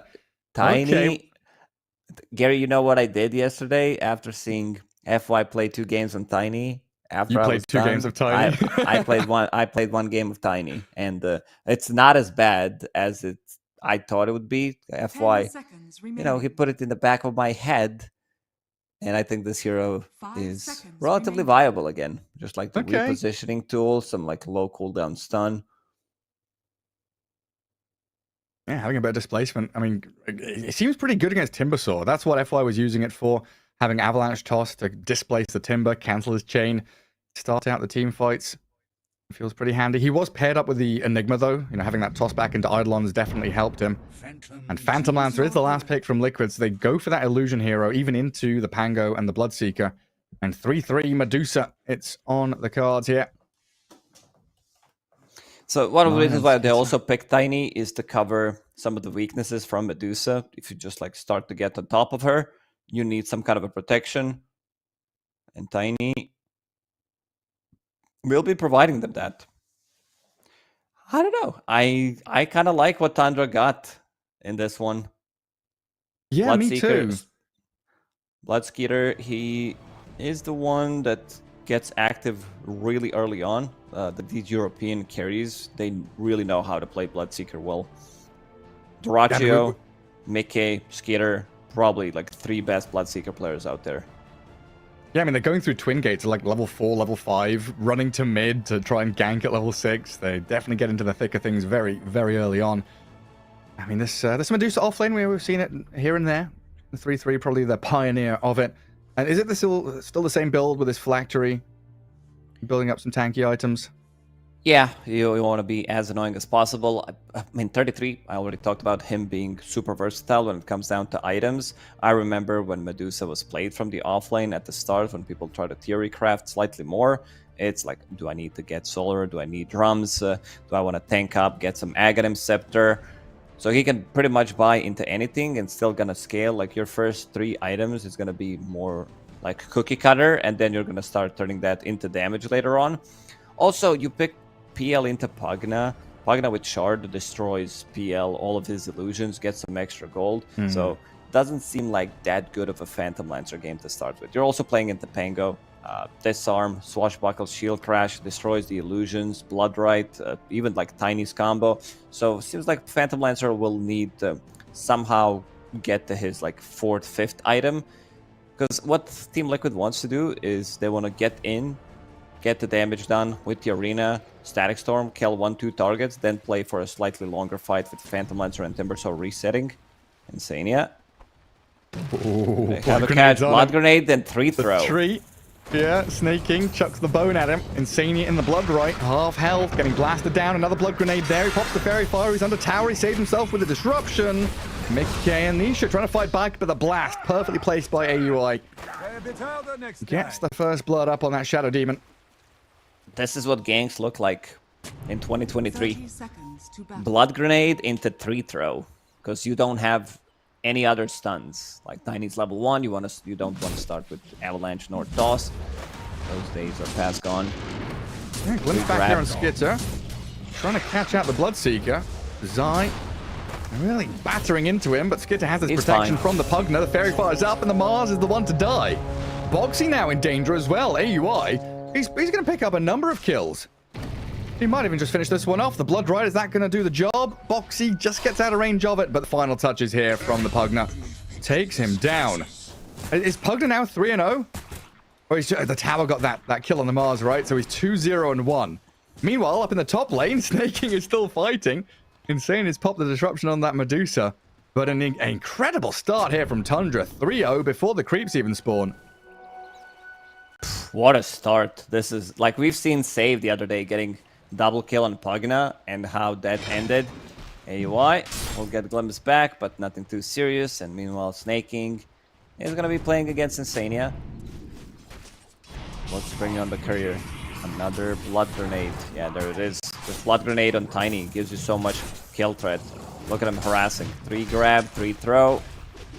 That was close to a kill. Yeah, two more With touches blood there, grenade, would've he's done it. dead.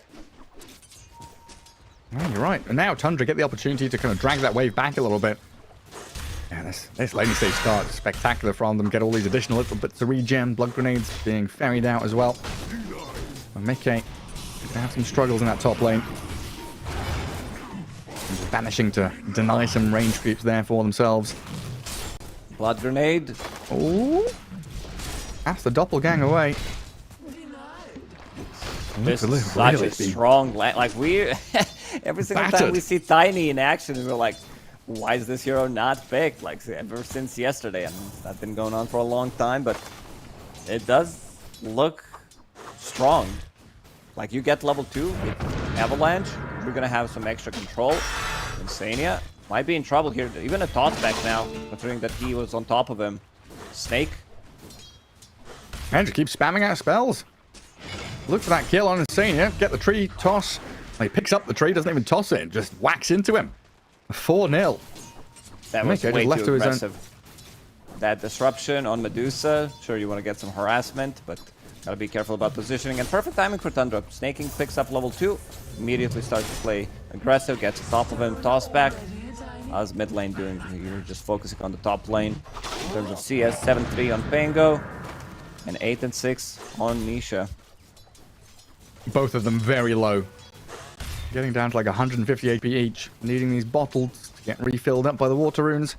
Extend out that laning stage. So far, like you say, just a farm trade between them. No massive kill threat until we get level 6 up on these heroes. And down at bottom lane, what's going on there? After the first couple of kills, we're not seeing too much of it. Boxy and Zai. Mars at 9 and 2. This Bloodseeker, though, racing up to the top of the net worth. 15 and 4 with the last hits. Looking pretty hot for Skitter. Well, top lane Zai about to die. Insania, sorry, about to die again. Snaking with the punches. Radiant's courier has been killed. Grab the Lotus as well. It's just Back amping things up in this everything. top lane. Used Healing Lotus on Medusa. Back the magic one. Ironwood Branches. And this is the build that he goes for. Double Sage Mask. He's going to turn 1 into Phylactery. And might get turned 1 into Bassi for now. Seems like he doesn't want to do it. We saw Enigma plus Tiny combo yesterday 2 times, where Enigma picks up mana boots, so Tiny doesn't need to invest a lot of gold into consumables. This time Medusa, not the hero that you want to buy mana boots on, but knowing it's 33, he might do it. And then we're going to price it. It's like, yeah, this is some 200 IQ play, which potentially could be. Yeah, because no matter what, that early blink on Tiny is super impactful. And we saw F1 yesterday rush it after Brown Boots. Game 2, he did it after Tranquils, but it's just aiming for blink as quickly as you possibly can. With a start like this, it should be a pretty fast one for Snaking. Insania returns to the lane, shows his face, and then immediately runs away. Doesn't want to get tapped out by the Tiny. Disrupting Medusa over and over again. 4-minute runes. 9 going to grab a water. Look like Boxy there trying to rotate in to guard up that Nisha Timbersaw for a little bit. Good dodge from Mickey up top. Get away from the Mystic Snake of 3-3. Something that PL can definitely do in the lane to make things a little easier for himself. But he's not allowed to get close to this creep wave.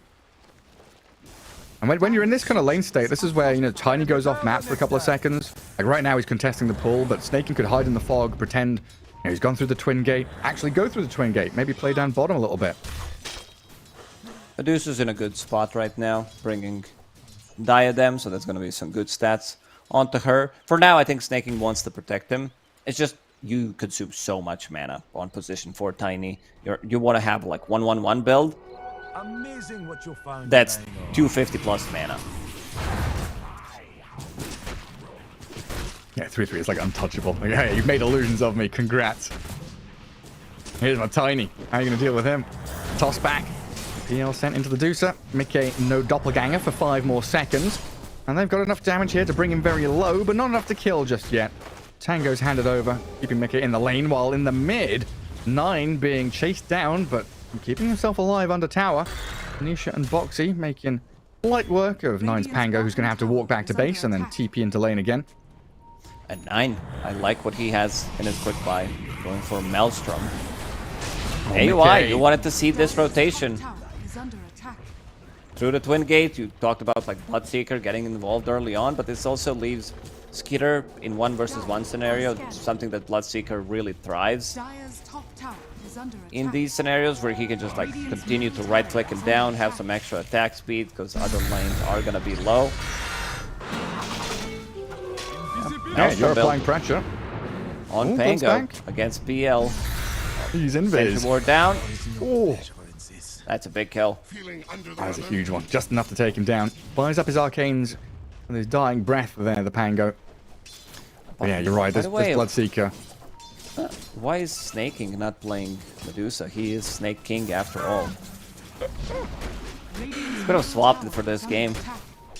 Yeah, just put Snaking on the +3. And that's what we were saying in the draft, right? If Saxa was here, when they picked that Medusa Pango Bloodseeker, if Saxa was here, we would be having a serious discussion about like a support Medusa. Look at Skitter. He's the one invading enemy XP rune. They Liquid might get both of them with Glimpse and Disruption play. Yeah, nice. Very well done by Boxy. And yeah, you're mentioning down bottom. Insania disrupting up, making sure he gets the one over there. And there's Bloodseeker, though, left to his own devices for quite some time. Top of the last hits. And he's also rushing into that Maelstrom to contend with the PL.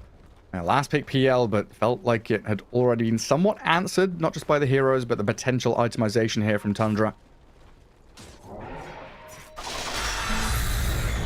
9 getting gone on again in the mid lane. Cracks level 6, though. Banished up before he can roll.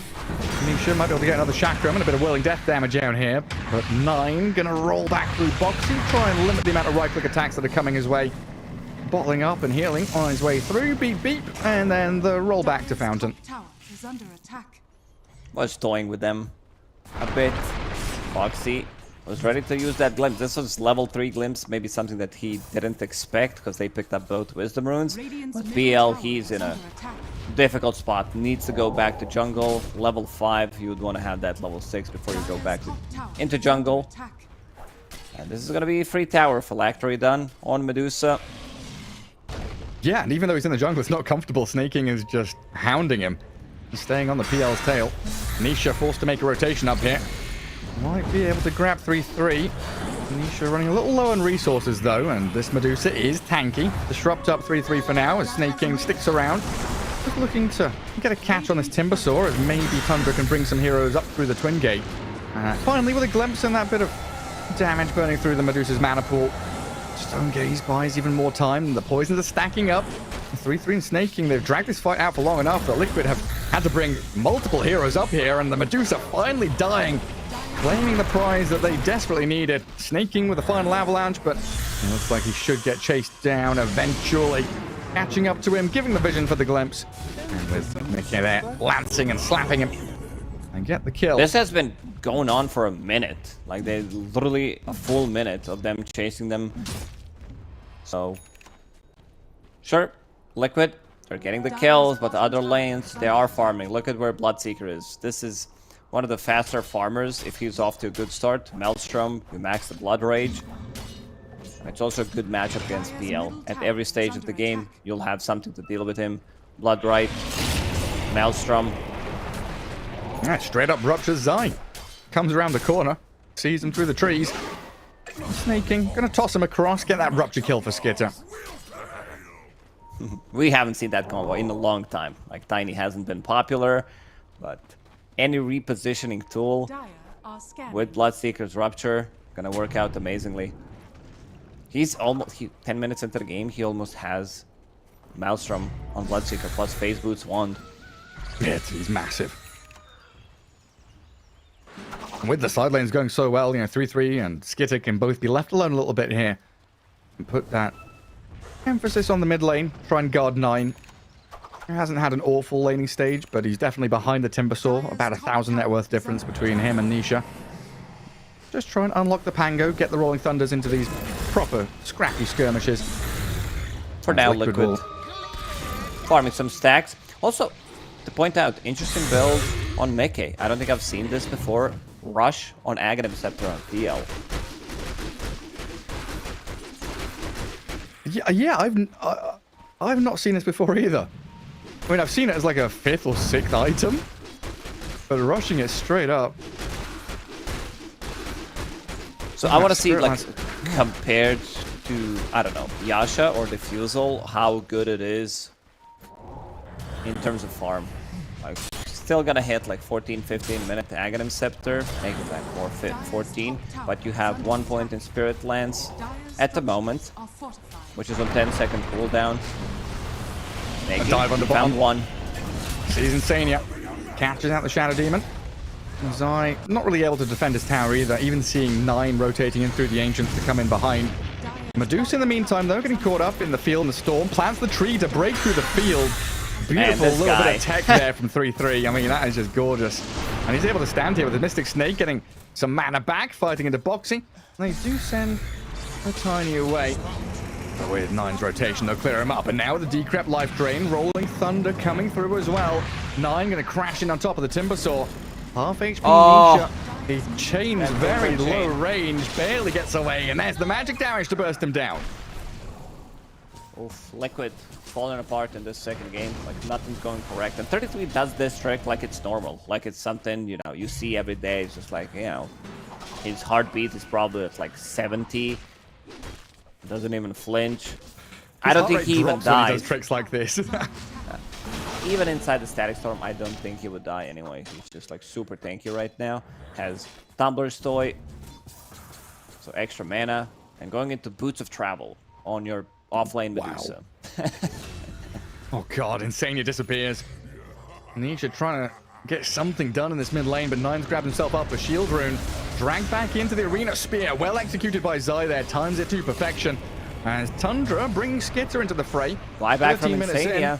Wanting to fight, and yeah, you're right, does buy back, but Nisha standing here with his one pop, still gonna fall quickly to the magic damage onslaught the Tundra bring to the table. Now Zai in trouble, decrept up the life drain, but Snaking's out of spells, everything on cooldown. Everything's going correctly for Tundra. Forcing out the buyback, Glimpse on Tiny, Snaking, he's more than fine. Sitting on 1,000 gold. On Tiny, has Arcane Rings, that's some extra mana for him. Does have Pugna also that could replenish his mana, so I think AUI could provide him with some mana while he's farming with Avalanche. But seems like that's not going to be the case here. But yeah, back to this PL build. I mean, it used to be the done thing when it used to be the Shard, right?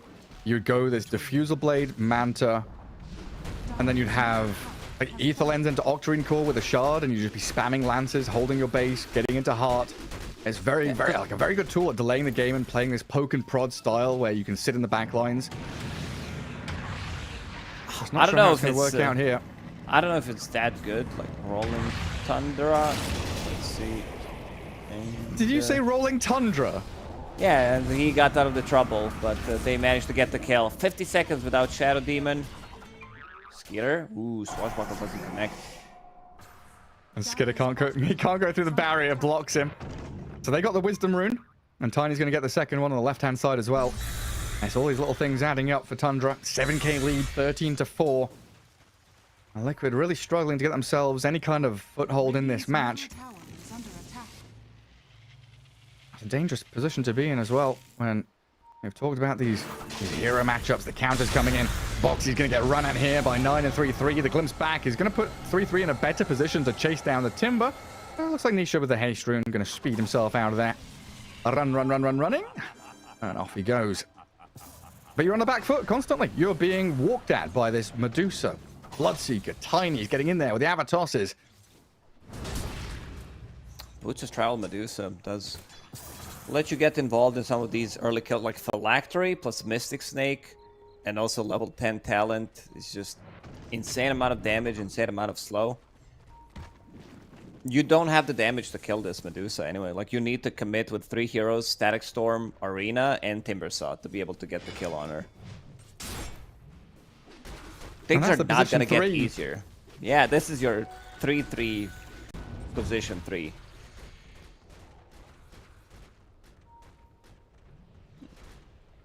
You're going to start figuring out how you're going to deal with the Bloodseeker and the Pango.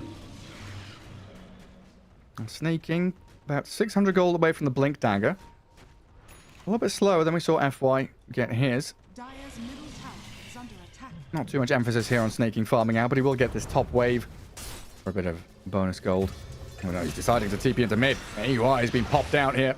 Boxy and Nisha getting a tank down on the Pugna. Now looking at 9 as well. God's Repeat push back, but Snaking's in with the Avalanche toss combo. Very nicely done to take out Timber. And Zai popped out by the Bloodright. 9 helps it. Gets the kill. And Tundra just grouping up the tight-knit unit. 5 men strong. And Liquid are just trying to buy as much time for this PL as they possibly can. They're fighting 4v5 for the past 6 minutes. Well, PL just can't fight right now. Like, he doesn't do much. Like, I'm just thinking about the build, how much it gives you when it comes down to what you get from the components. So, Blade of Alacrity, that's your only damage. Like, your Ogre Axe, Point Booster, Staff of Wizardry doesn't give you anything for farming. I don't know. Would like to see a couple more games to see if it's actually good. Yeah, it might be, this kind of timing. A lot of teams aiming more around 20-25 minutes to get their carries ready. Maybe it's those Ags, helps you farm a little bit. Spam out the Lances. Take some fights when you need to. Then go back into the Diff Blade. 9 in the meantime up at top. Disrupted and poisoned. The Liquid are afraid, though. 3-3 shows his face. Stone Gaze out there is going to force Liquid to disengage.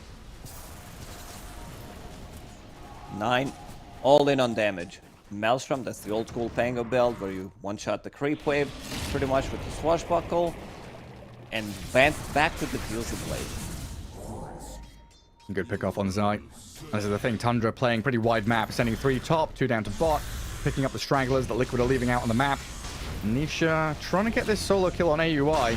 But in the meantime, this Medusa's running straight over your Boxy Disruptor, and the Pugna's winning the 1v1 against the Timber. In comes the Rolling Thunder now. 1 by 1, the targets changed. Tundra deciding to ping pong from support to another core, buyback back again. Another buyback. The Disruptor look at that returns damage to the from battlefield. Boss. Static Storm dropped to the Panga, but the life drain is there, and 1 by 1 they're toppling over like dominoes. Skidder just sprinting in onto Boxy. 3-3 claiming the life. A doppelganger to high ground keeps Mickey alive. But my goodness, this is looking disastrous for Liquid in game 2. Yeah, I would not be surprised if like Liquid calls it in the next couple of minutes. They lose a couple more fights like this, even though you have like Phantom Lancer. This is last pick Phantom Lancer, and doesn't look as good. Like, you're playing into Bloodseeker, you're playing into Medusa. This is the offlane Medusa. Pugna, he doesn't even have a shard yet. You'll see how bad it is once he picks it up. Also, you mentioned Timbersaw trying to kill Pugna. Didn't manage to do it. If you don't blow him up instantly, the Cripify, Life Drain, and then you need to Timber Chain away from it. Otherwise, Pugna goes back to full HP. Yeah. No, he just stands there, draining the life out of everybody. What is this for 3-3? Lincoln Sphere nearly done. Looks like he's not too far off it as Zai. And taken down in the mid lane, just a blink avalanche toss. Snaking showing how potent this Tiny can be with the initiation. And the map gets closed in around Liquid. Phantom Lancer still needs this time to farm. 3 Radiant Cores at the top of the net worths. And the gap in terms of these big items coming out is starting to become very apparent. Snake is chasing. He found Shadow Demon. Oh, that's Snake. Yeah, Mickey's got to get out of there. Insania left all alone. Just before 20 minutes as well, so the potential here to steal Tormentor, grab Wisdom Rune. Tundra making sure Liquid have no breathing room whatsoever. Actually, non-stop, relentless stuff. Like you said, 9 just offering so much damage with his Diff Blade Maelstrom build. The supports on Liquid die very quickly. And here's the Tormentor steal. Sneaking, dropping pretty low, but he'll be okay. No, he picked it up on Tiny. Had the same situation yesterday, where it's like, it's really bad on your 4 Tiny. Like, you need items. Maybe if the game goes on for another 30 minutes, then you'll be like, oh yeah, that shard is good. Compared to Pugna's shard, what it would provide him in this game. Dealing with PL and the illusions, using Light Rain on Netherward, it's just like such a massive upgrade. It really is. It might be a situation where Tundra go back to their own Tormentor just to kill it off. Get that shard up for AUI. Liquid trying to gather their forces together, guarding the PL and the Timbersaw while they are out on the map farming. Mars going to just hold that bottom lane, make sure the catapult wave is cleared out and not too much damage comes the way of the tier 3. And Liquid actually making a move, 21 minutes in towards the Wisdom Rune. 3-3's on top of it, grabs it, and Snaking's initiation onto Nisha. Chaining up the Avalanche Toss to get the maximum stun duration as a Rolling Thunder connecting in towards the mid lane, it sounds like. Mars getting caught up in the stuns, and the Phantom lands the focus down. Skidder and 9 taking down Mickey so quickly. Boxy falls, and 9 and Skidder will look at the support. Just breathe on the Shadow Demon, and he falls flat. I was watching a different fight that was going on. 33 picked up Wisdom Rune, Stone Gaze on both Nisha, and 1 extra hero. So stopped them from TPing in. Nisha hiding on the other side of the map. I'm not here. Don't look at me, please. But we're getting into that territory of 1,000 net worth lead per minute gained by Tundra. Not many teams have... It's not comebackable. When it's 1k per minute, this is like almost impossible to lose that advantage. It's like 1 in a million. Needs some kind of miracle to happen. So you're telling me there's a chance? There's always a chance. There's always a chance. The infinite possibilities of the universe, Lacoste. That was Dumb and Dumber reference. Oh, I know. You're not that dumb. You know. You watched the movie. I can't remember the name of the second actor, though. Jim Carrey plus somebody. I know he's got blonde hair. Plus the other guy, yeah. The other guy, yeah. I don't know. I don't know what his name is. 9. Yeah, immediately clears out creep waves with this new Ags. Picks it up and shows it off. Nisha still playing on that far left side of the map, just trying to gather up any little bits of farm he can. And Liquid, in this kind of situation, you're just looking for that like one Roche fight where Tundra get a bit overwhelmed trying to take down Roche at the same time as battling you. But you're not really in position here. You've got no vision out on the map to play into this. Tundra are going to claim the Aegis for themselves with no real contest.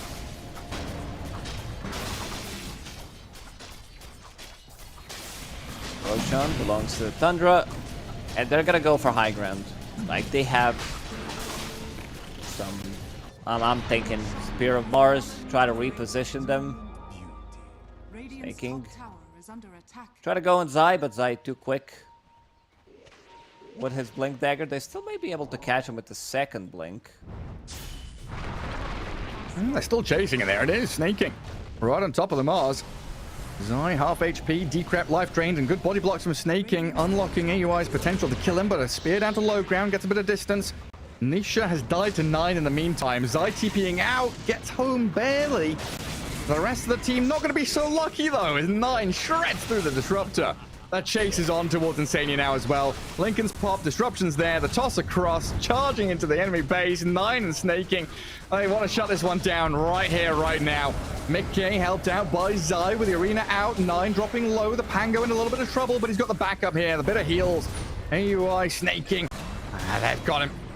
Zai is gone. Phantom Lance are the only one left standing. 25 minutes in, your tier 3s are starting to be picked away at. Uh-oh, multi-shot. They're gonna be fine. How's Pugna looking? AOI gonna use Life Drain on a creep and heal his teammates. So not losing a single hero there. 33 before he, like, look at this efficiency. 33 is like, before I TP out, I'm gonna use Lincoln's just in case something happens. And we talked about his item build. You know, it's gonna be 2-3 items that he built for his team, phylacteries for himself. You know, boots of travel to be more active on the map, and now going into Butterfly, where he's gonna start scaling. Pugna the petrol station. Everybody's back up to full. And he's got his tranquil booties as well. So he's not too worried about draining his own life for the saving of his teammates. Bullwhip helps as well. That extra HP region.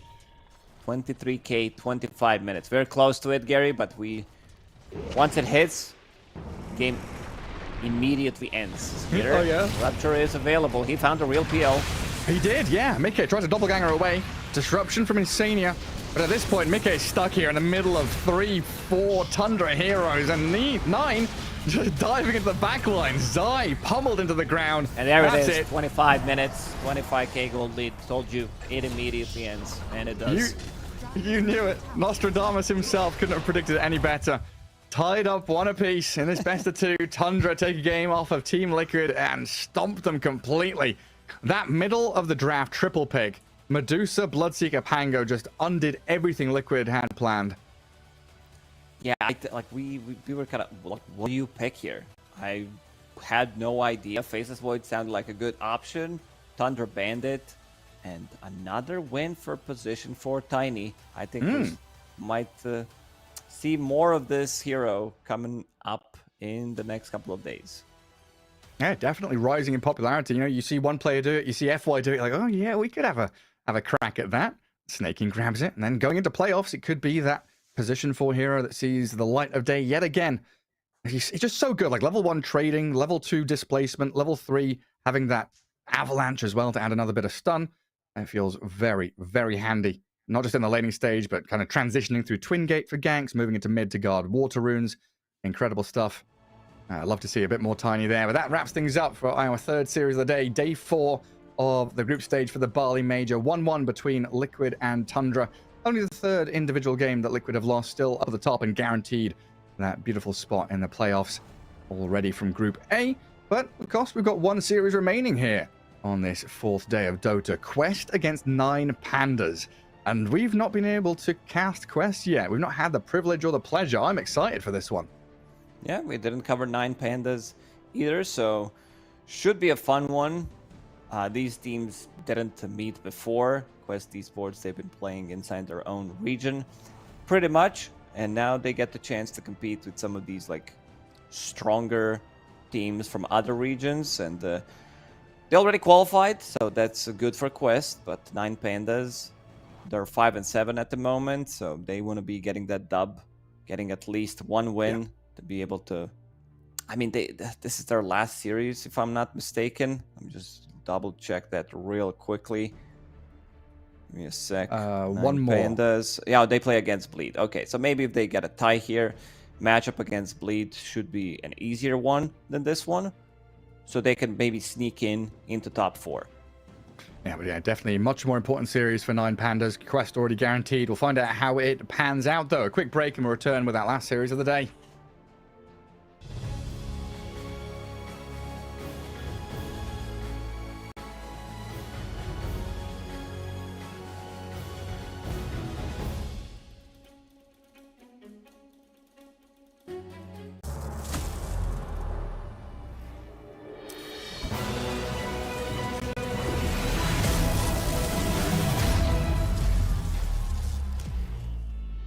Use your skills in the gaming. 1xBet.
Semua bisa jadi nyata dengan upgrade wifi rumahmu pakai Biznet Nah, Home. ini baru internet rumah buat orang-orang terdepan. Mimpi kecil bisa jadi besar. Dan kamu juga bisa mendunia.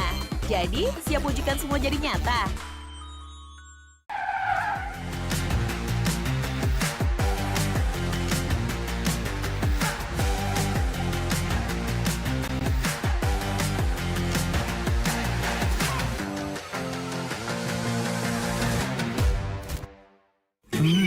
Panas. Di oven nih. Hai. Ya kelar. Wih. Nah ini Sugar Oven si paling seru. Mau gini seru. Mau gitu seru woy.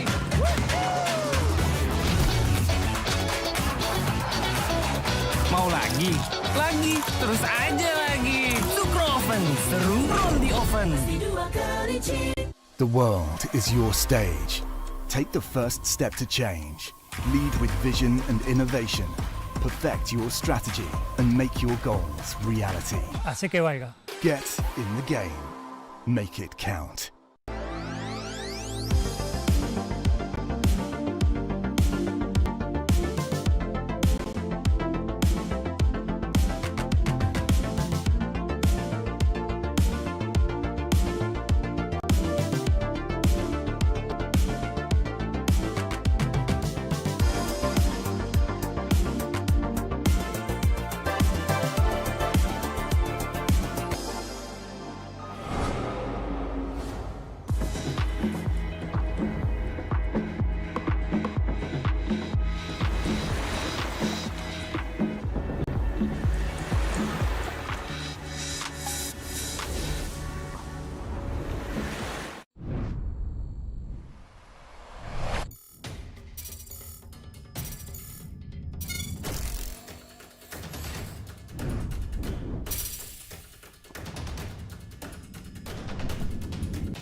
Use your skills in the gaming. 1xBet.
Welcome back, everyone. Here we are with the Bali Major Group Stage. Last series of day 4 as we crack on with things pretty quickly. And an important match here. 9 Pandas taking on Quest Esports, with Quest up the top of their group, only dropping a single game. And 9 Pandas needing some victories to get through to the playoffs and secure themselves into the Major. Lacoste, Quest has been a bit of a surprise for us. Or for me, anyway. Well, I've seen the steady progress of this team, even when they played without Amar. They looked like a super strong team, but seems like what was missing was the Amar piece. And I know people didn't give Amar enough credit, and I think this tournament, again, like after winning Stockholm Major, he's showing that because his hero pool was like relatively small at the time, like he was using a couple of heroes. Now he has the biggest hero pool on his team, at least at the Bali Major. But we can look at the standings and see how it looks on the table. Quest Esports dropped only 1 game against Gaming Gladiators. That's it. 11-1. Like, coming into this one, I think this is pretty much the dark horse of the tournament for people who like didn't follow Quest as much.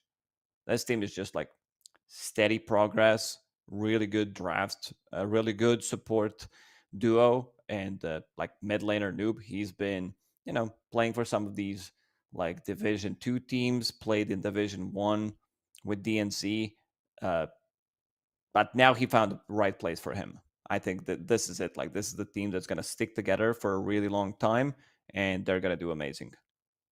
Yeah, I mean, when they're given these kind of signature drafts, they've got plenty of heroes they can pull out and look incredibly well. They're just so crisp and clean as well with their movements. Always loving to help out Noob with these active mid laners, coming into side lanes, finding pickoffs. We're going to take a look at the Quest players as well. If you've not seen them before, now's your chance as we get their beautiful faces up on our screen. Omar, Noob, TA2000, ATF, and Kaori all lining up this seemingly unstoppable squad. I mean, you said it. They've dropped 1 game. They're now 8 games on the trot, undefeated, looking incredibly hot. And going up against 9 Pandas, a team that started to surprise us a little bit. I've covered all of the Eastern European DPC.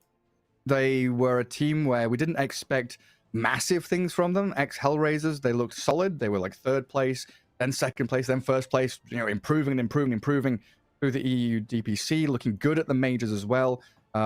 But now the tables have turned a little bit. BetBoom is starting to show their prominence. 9 Pandas having a few struggles, especially when Kiyotaka doesn't get his hero in his game. Yeah, I think Kiyotaka needs to be the one putting the pressure out on the map, as you said, with his hero pool. I mean, he does play like pretty much everything. He's very versatile as a player. Like, he's gonna play some of these like weird heroes from the mid lane. You'll see, I don't know, Legion Commander, something that others don't play. You'll see Wyvern, that is not as popular. You'll see Lina, Sniper, Tinker. He's also a Tinker spammer. One of the hero that might need to be pulled out in this series. Yeah, they might need to pull out that Bounty Hunter Tinker strat that they were running for quite some time. Pull out the cheese a little bit. But you're right. I think his hero matchup in mid, very important, so he doesn't get completely crushed in lane by some, cheesy stuff from Quest. And definitely needs to be the one making moves out on the map. And it's going to be an interesting ride watching Kiyotaka against Noob in that mid lane. Yeah, Noob has been popping off lately on some of these heroes, especially Snapfire. He's definitely out there. It's kind of hard to say he's the best Snapfire because we haven't seen too much of a Snapfire from the mid lane, but he has a couple of these niche picks that he loves to play. Like, he's Queen of Pain, Batrider are super strong, Wind Ranger as well. I think he knows the limits. He's also the type of a player that doesn't overextend, which makes him super viable. Like, the whole squad is just gelling together. Omar and Amar on the off lane. Amar, when he was joining, like looking for a team, who do I want to play? Is there some new team? Do I have GH, Amar? Doesn't sound as good as Amar Omar. Yeah. That's that. Partnership made in heaven. Taiga, yeah, it's just like, who has the closest name to my own? So he finds a team. I think that was the key moment in choosing which team he's going to play for. The most important thing. Yeah, absolutely. I mean, yeah, thinking about this series, we talked about the high that Quest are kind of riding with that win streak, the low that Nine Pandas are riding here. They're dropping the series against Bet Boom, definitely a dent in their morale. Then they got 2-0'd by LGD earlier today, 3-4 hours ago in one of the previous series. So they've definitely got to pick up the pieces mentality-wise. And when you think about the team, the players that the team is made up of, Ramses is probably a big part of that. You've got to think, okay, well, Solo's got to get the reins of Ramses and kind of reel him in, say, calm down, chill out. We've got the draft. We've got the heroes we need. Just need to execute here to perfection against Quest. Everything's got to be crisp. Everything's got to be clean in terms of entering these team fights, coming out of the laning stage hot. And you've got to set yourself up for success in the draft for that. Yeah. Looking at the match duration, like Nine Pandas, they do tend to play longer games, especially when they win. Even though like Quest Esports, they played a game that lasted for 2 hours and 15 minutes, which makes them probably have higher average than other teams. But when they're winning, they tend to close out the games in 30 minutes. They know their timings, and Amar, he's just like, I think so far, I would say he's even the best player of the tournament. Oh wow. Those are some bold words. Oh, he's just popping off every single game. I mean, like you said, his hero pool from like Brood to Timber to Primal Beast to the old school, Mars and Doom and stuff like that. He can pull anything out of the bag. And yeah, I think you've hit the real topic there is the timings. It felt like, the past year or two of Dota 2 is more and more focused on having this confluence of timings where you've got 2 or 3 calls that hit the stride at 20-25 minutes. You're looking for the first and second Roshan. The Wisdom Rune's got to be gathered up by your support heroes sliding into the side of the map as well. There's lots of things to be taken care of on the map at given timing. So having people that can keep track of that, whether it's your captain or a team effort, knowing where you need to be and how you're going to get there at the same time, is one of the big challenges of Dota 2 right now. Especially with these mid lane matchups being much more focused on kind of hero counters, guarding water runes, making sure active runes don't go to spirit heroes. There's lots to be doing, and it feels like Quest is doing everything. There's like no redundancy to their play. Every move is panning out one way or the other. Whether they're getting the team fights or they're just guarding areas of the map. Support duo are playing together for Quest, that's the big one. Also playing around Noob, knowing like even when they are behind and some of the lanes that don't do well, they know how to fix them immediately. They're like, yeah, Bob the Builder, we're gonna fix it straight away so they don't bleed out too much. And TA2000, like it's hard to point out just like one single person because they are playing like a well-oiled machine. They understand their timings. They're just like, you'll see them sometimes play from behind, not so much at the Bali major, but during the DPC. And then you'll have like 1-2 explosive team fights, and suddenly you can feel that they're in the lead. Even in some of the games when they're like losing, not taking the fights, you could still feel that 5k gold lead, 7k gold lead doesn't mean anything because they know how to utilize the farm. They are also a team that does stack a lot. And looking at some of the heroes that they play, there's like one specific hero that Kaori does like to play, and that's Phoenix. I think he's one of the better Phoenix players out there. Every single time I watch him play that hero, I'm super impressed. That could be a cool one to watch out for. We'll see if we get the pleasure of watching it. As we do head ourselves into Game 1, draft I can hear is ready for us. As we'll start this series off, Quest up against Nine Pandas. Again, just to reiterate, Quest looking very good, top of the table. Nothing really massive to play for. They're already secured, whereas Nine Pandas desperately scrambling for any victories they can possibly grab as we get ourselves in here. And yeah, I guess also touching on your point with Amar, it's always nice to have a voice in the team, right? Having that driving leader, someone who's just like, just go in, we're better than them, we can kill them. Having that target acquisition of, we just have to kill this one hero, and then the fight spirals out of control in our favor. Having Amar who can jump onto someone, come out the laning stage hot, really helps out your team dynamic. As draft on our screens. Being so versatile is that you know that you're going to be like, do you want to give Amar his Timber Saw? Do you want to give him Mars? Do you want to give Omar his techies? TA2000, he's a mean morph player. So is Ramses, though. So let's see. Okay, 9 pandas are like, well, do you want to pick it? Do you want to ban it? We banned anti-mage, so most likely we're going to be taking Morphling. Uh-oh, this is a bit of a dangerous territory. 9 panda's going to immediately take it. Yeah, I'm it sure is. that every single team out there probably thought, like, they practiced the drafts. You pick X hero, we respond with this one. So Quest, they know what's up. Immediate Doom pick, Infernal Blade, great against Morphling, percentage based damage, and taking Enchantress for Kaori. Yeah, I mean, so now Quest. you need. Yeah, go ahead. Quest have played against Morphling 3 times so far. They beat Betboom with this Undying AM. Of course, they don't have that this time. They beat Nouns with Undying Doom. So Doom seems like a great element for them to have against the Morph, like you're saying. The only loss they had was against Gaming Gladiators. They had Ench AM as their opener, but Gaming Gladiators proved a little bit too strong, not allowing that Doom to come in as a first phase ban. So there seems like there's this back and forth in the picks and bans already between the teams. Oh, goodness, Lacoste. Here we go. Oh god, what is happening? Morphling Broodmother opener for 9 pandas. I mean, you can get away with it. You can pick 2 cores in the first phase. And now, protecting their Morphling pick, removing Naga Siren, which is great against Morphling. Morphling doesn't deal well with these overall illusion-based heroes. And Naga Siren does tend to have more farm than Morphling. He can't, like, even if he's off to a good start, Naga just catches up quickly. I mean, what are you going to lane into this? What do you enjoy? Any Broodmother lane enjoyers out there? Nope, not a single one. I mean, the Naga that's banned, you mentioned, is pretty much the only solid option we've seen against this Brood so far. I think you need to take out Pango. Noob is a really good Pango player and hero that deals well with Broodmother, who can sit in the lane once you like lose a tower, deal with Spiderlings. You might also want to pick up some Vision hero.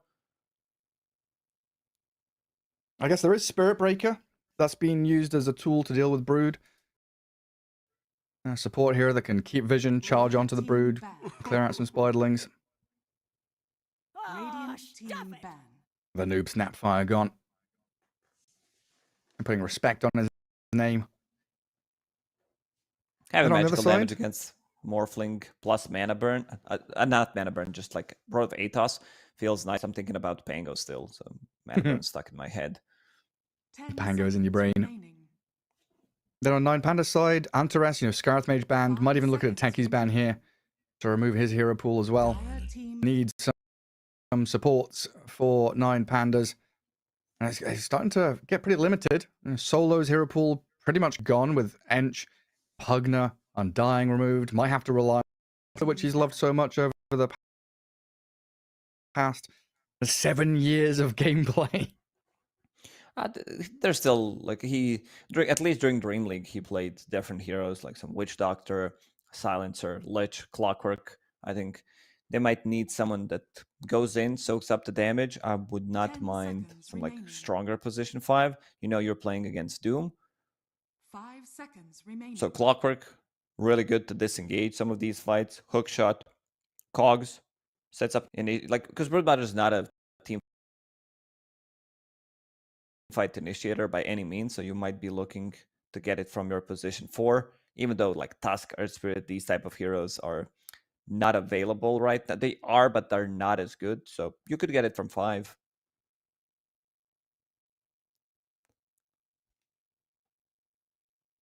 One more ban quest.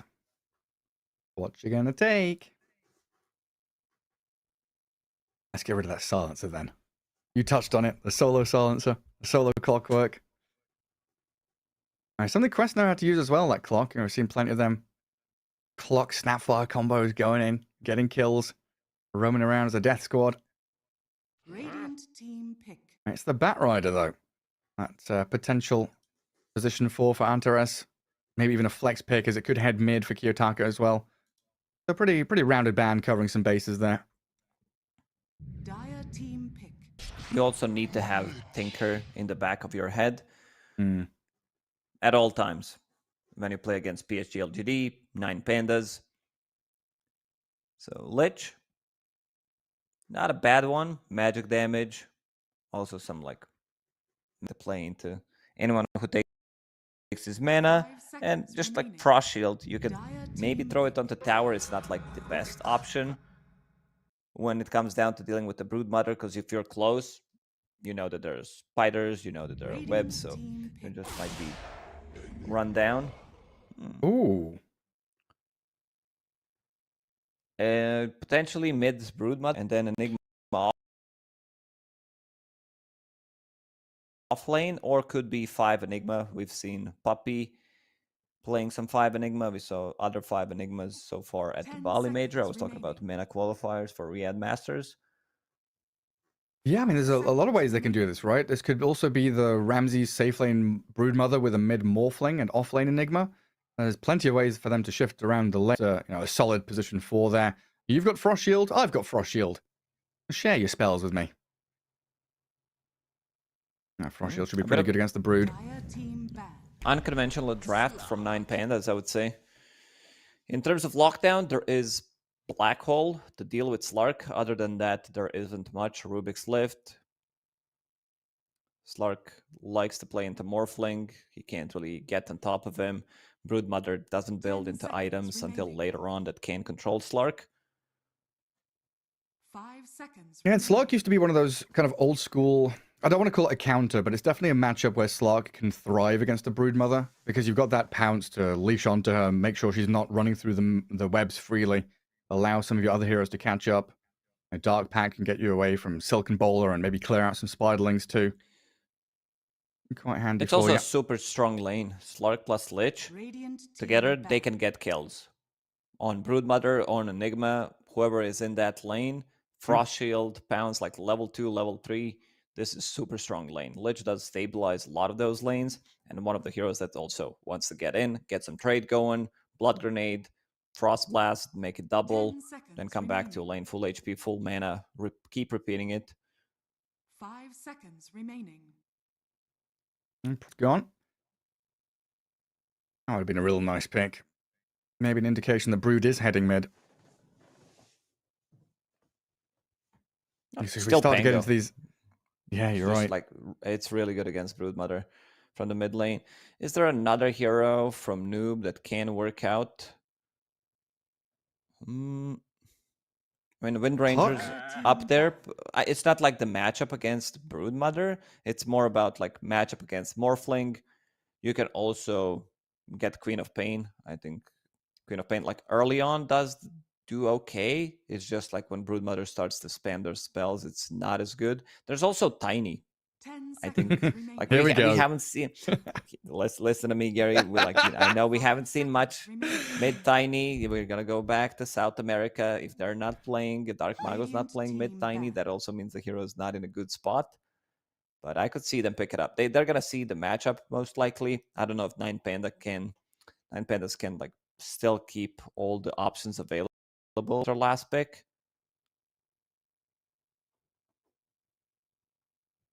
10 seconds remaining. It's definitely another situation here. Both teams really looking for that a later timing, come out laning stage, get your Morphling Broodmother pretty farmed up. Slark and Doom also need a little bit of ramp up time for themselves.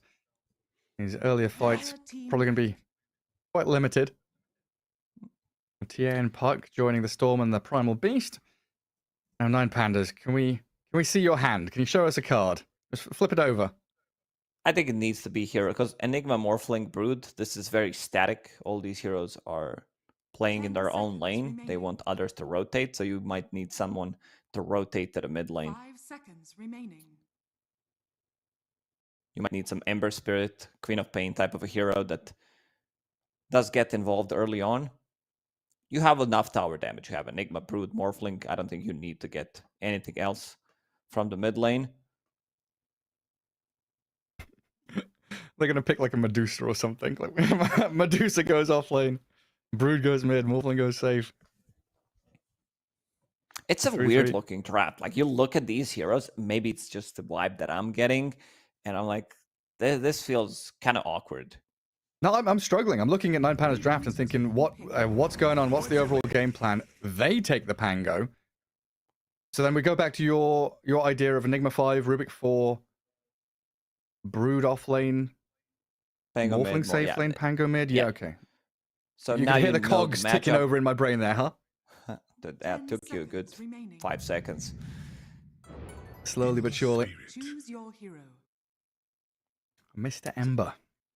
So 9 Pans, they used this puck ban that they did in the last phase, picked Pangolier and Noob, who's gonna pick up Ember Spirit. They're limited on tower damage on side of quest. Like Doom, Slark, Ember Spirit, this 3 heroes, like sieging high ground is gonna be difficult, but these heroes are extremely good at fighting. And looking at the lane setup, Ember Spirit against Pango. Ember Spirit always does well. Searing Chain, something Pango really dislikes to play into. I do like what Quest drafted for themselves, even though they're lacking in the tower damage department. You have Doom against Morphling. There's a lot of counter picking. You have Slark, which is a good matchup against Morph.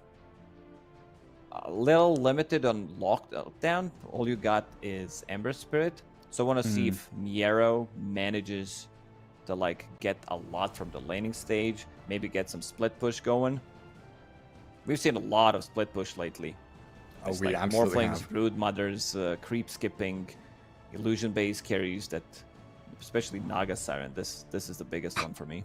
I mean, the emo Ember Spirit we saw a couple of days ago as well with the rapiers just going around split pushing all the waves. But yeah, Quest And I very... said they don't have enough tower damage. I was wrong. They have Ember. He's a tower hitter when emo plays it. Yeah, apparently so. But yeah, Quest, plenty of ways here to bolster their lanes, get out of that laning stage with some really good skirmishing heroes. Great ability to kind of drag out fights, play that in and out with Slark and Ember Spirit, protected by a Lich and Enchantress. 9 Pandas, a bit of a weirder draft, but we've seen the utilization of this position 5 Enigma do very well, like you said, in the hands of Puppy during the Riyadh Masters qualifiers for Middle East and Northern Africa. Morphling for Ramses, always a wonder to watch. Miero Broodmother, the elements are there. It's just this actual 5-man gathering of heroes we've not seen too often all put together in this puzzle. Let's see how they do, though, as we pop ourselves into game 1 of this best of 2. Quest up against 9 Pandas. Let's see if Daddy Solo has managed to rein in his son, get Ramses into a nice spot mentally. Let's see if they're gonna be managed. It's a difficult task. You see a team who's 11-1 dropped a single game to a team that looked the strongest in the past 6 months. Gaming Gladiators, that is. So coming into this one, Quest, they're really feeling themselves. Omar will be playing Enchantress. This is a hero that they do flex. Most of the time it's played by Kaori, but Omar, if they need a different position 5. Solo, starting with Malefice level 1. The battle begins. Yeah, potentially looking for that fight around the rune spot, but they give up on it. The Quest going to grab a couple, but the 2 for 2 across the board makes things even out in the end. And TA2000, the Slark, protected by this Lich in the bottom lane.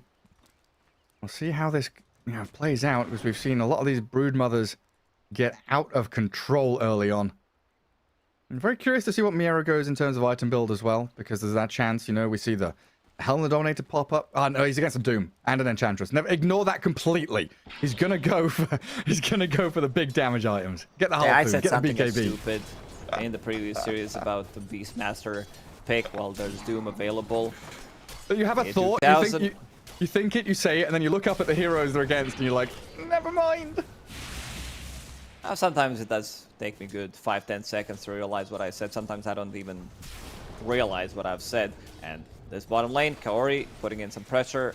Needs to bring some extra mana regen. Right now has a lot of HP. The Tango's healing salve, but also securing CS nicely for TA2000. 7-second cooldown on that Frost Blast. Just spam it out. Buy some mangoes. Get the stacks going. Up the top lane, Amar on the Doom. 3 and 2. Solo and Ramses. I mean, Solo here might have overstepped, honestly. Getting hit down by the Enchantress, and Amar chasing with a Scorched Earth. It's a lot of damage, even just at level 1 to chase the Enigma down. Noob spamming all chat as they kill Solo up top. Not sure what that is about. Was looking the top lane. If he had to do anything with Solo dying. Maybe no he idea. missed. Maybe he missed uphill somehow, 5 times in a row or something. I don't know. With a melee hero. Maybe he just has a chat macro that spams random stuff. Oh, Yeah, I think maybe that's pretty his wild. voice line. Didn't purchase hell any yeah. voice line, so he made his own. Beautiful voice line. Interesting build from Kiyotaka. We see this in certain matchups. Lucky shot picked up early on. No shield crash. So you want to get... Okay, so that's why. I think he was getting disarmed like multiple times in a row. Okay, now we got it, Gary. Oh, thank you for Combined our including two me. brains. Managed to get double-digit IQ. Combined our 2 brain cells. Yeah. Just bouncing around in our skulls. Somehow connecting. Nice Broodmother just spamming out the Silken Bowler on this TA2000 slog. Nice deny from Antares. Trying to secure as much as they can in this early laning stage. And it's going well for 9 Pandas, farm-wise. All 3 of their cores doing reasonably well. Yeah, it's got to be irritating in the mid lane when Noob's getting disarmed constantly.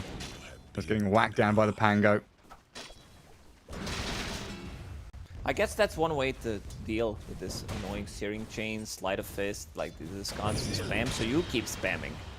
Using swashbuckle and there's disarm so you can't last hit.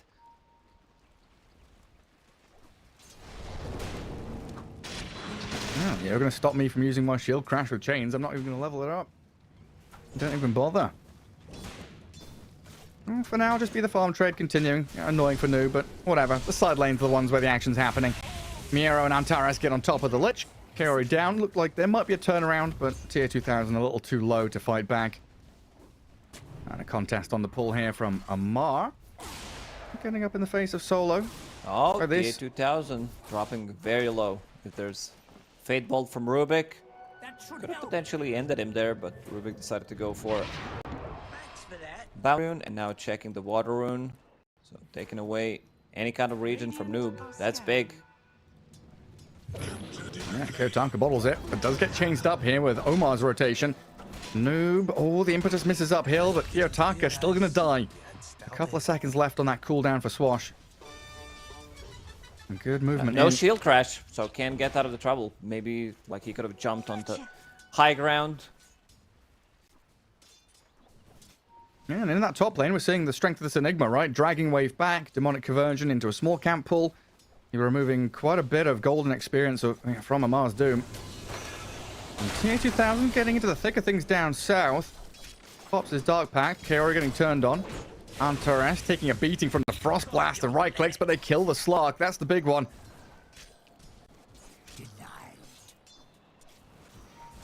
If Slark does have some extra HP in that lane, they could have played much more aggressive. Ramses! He's Ramses! never go full Agi. I mean, he just shifted everything, wanted to get adaptive strike, I guess, and then didn't shift into other direction. Oh, man, my toes curled up. My nose is itchy. Situations like that make me incredibly uncomfortable. Oh, he'll come back to lane full of resources. Look at that play. Antares plays down Observer Ward just to catch a glimpse of vision. Doesn't have mana for Fate Bolt, though. So now you end up with this Observer Ward that provides you with an insane amount of vision. Can we click on that ward, please? There Can we see go. Doesn't even feel sliver. Lotus. Yeah, Sliver this direction. vision. If you go from like Lotus Pool towards the Roshan Pit or Twin Gates, this is massive. This is huge. They don't have anyone to break the trees either, so it's not as though they can help each other out. 6-minute rune guarded by Omar up top. Kiyotaka getting a little unlucky there with the RNG. Allows Noob to refill his bottle with a haste as well, so could see the Ember be a little active in the coming minute. Plenty for him to do. Probably wants to alleviate the pressure from the bottom lane. Slark's the one that's having a few difficulties. Omar has completely left the top lane, tracking back and dealing with Solo, who's now started jungling. Morphling left in the 1v1 against the Doom, which gives Amar a nicer time to catch up, as he is lagging behind in the last hit department.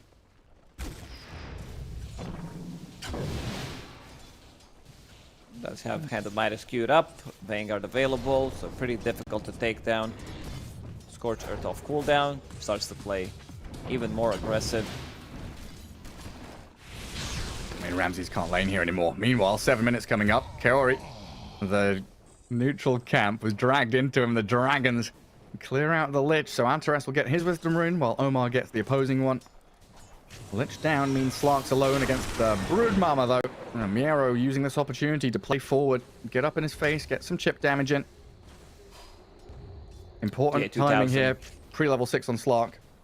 He needs that level 6. Broodmother's gonna hit earlier level 6. Yotaka, bottle refilled. Noob has Haste Rune available. Not much mana to work with. Can always use bottle, of course.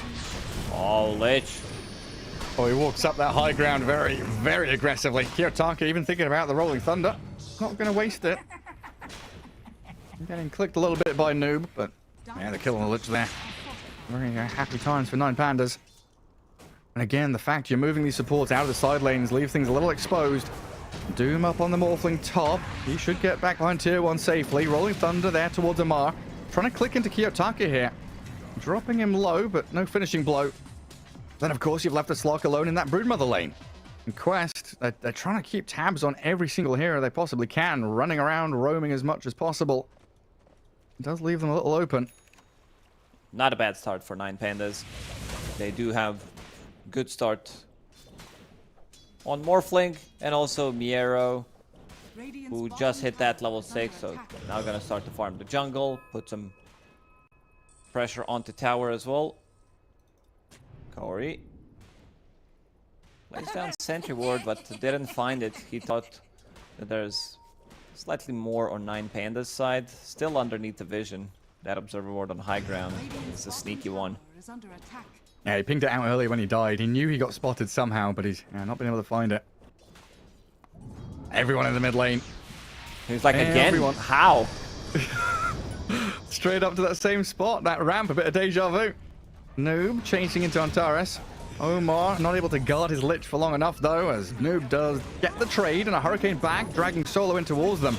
Blood grenade thrown, but that double kill on the supports there. Really big from the Ember. Kiyotaka, no shield crash, no swash. We'll have a Rolling Thunder back up in a couple of seconds, though. These not able to connect. Not connecting, which means you're not getting the kills. TA2000 getting pressured, but now with that level 6, he can't sustain himself. Try to deal with Broodmother Spiderlings. Got 3 gold. Dark Pact to gain 3 gold. I didn't even get the range creep there, sadly. Well, that went bad quickly. Still waiting to see a full rotation from Noob. A lot of activity in that mid lane. I'm trying to focus onto Kiyotaka's Pango, making sure he doesn't rotate. Extending the laning stage for as long as they can as Kaori comes in. Noob started with a slight in the chains. I don't know if they can catch up to him. Level 4, 10 minutes into the game. It's hard to like just be around as position 4 Lich. Like, you're gonna die. Some like random spell's gonna kill you. Yeah, it's like some Eidolons and a Malefice.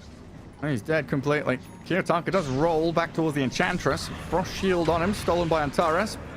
Landing onto Omar, but here comes Amar. The big bad, the Doom. He's arrived.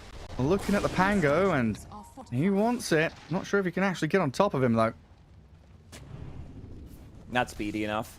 This also leaves Morphling in the top lane, so Ramses will take over on network chart. Broodmother kills the tower bottom. Things are looking good for 9 Pandas.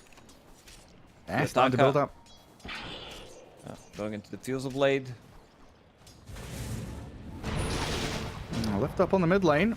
Ember, a very slow Remnant. Pretty low on resources. And Remnant stolen as well by the Rubik. That's a nice one to grab.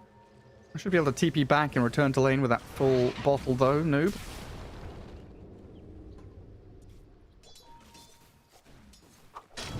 I think it's calming down a little bit, so more room on the map here for Doom to get himself up and running. Slark to get his farm going.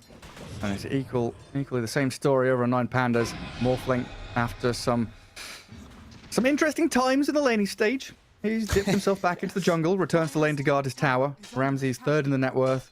Still looking reasonably solid.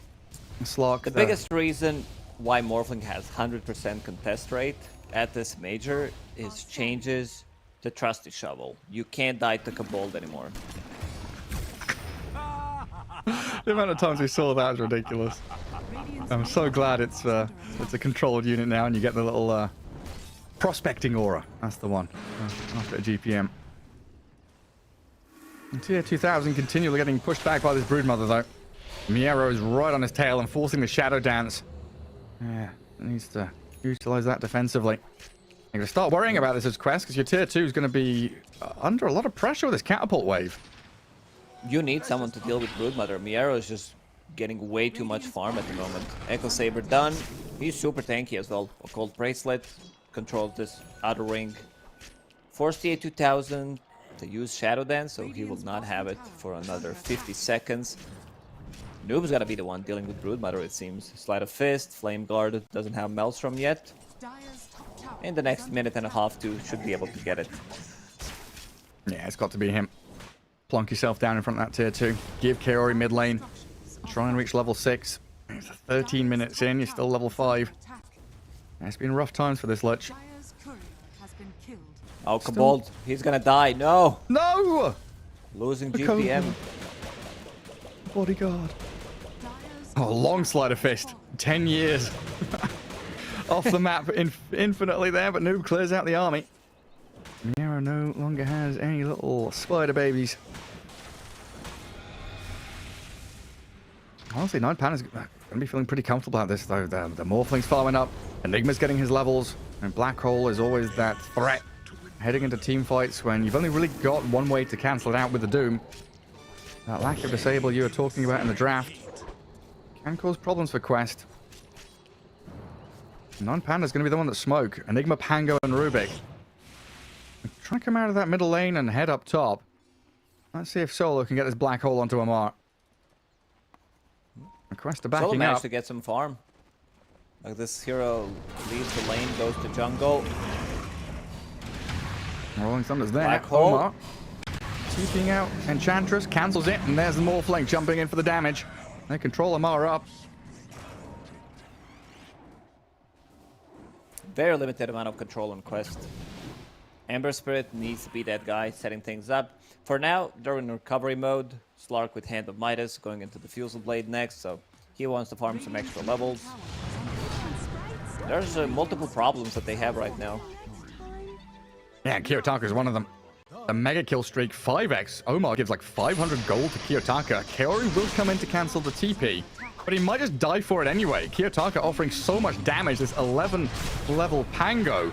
Going deep though, now doomed up. Amar and TA 2000. This is a big one. Yes, you lose a couple of supports, but Kiyotaka taken out. He knew that he's gonna die there, so the rest of the team needed to back him up. Doom used. He almost died to one swashbuckle. Noob. Gonna drop in the end.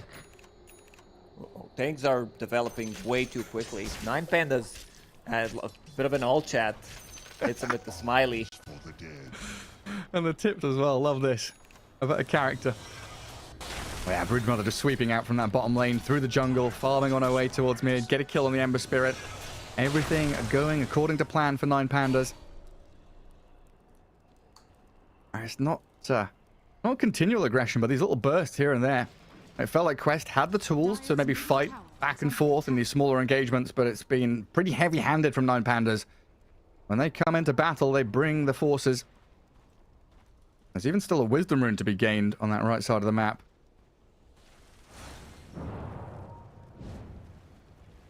And we're seeing usual item progression from pretty much everybody.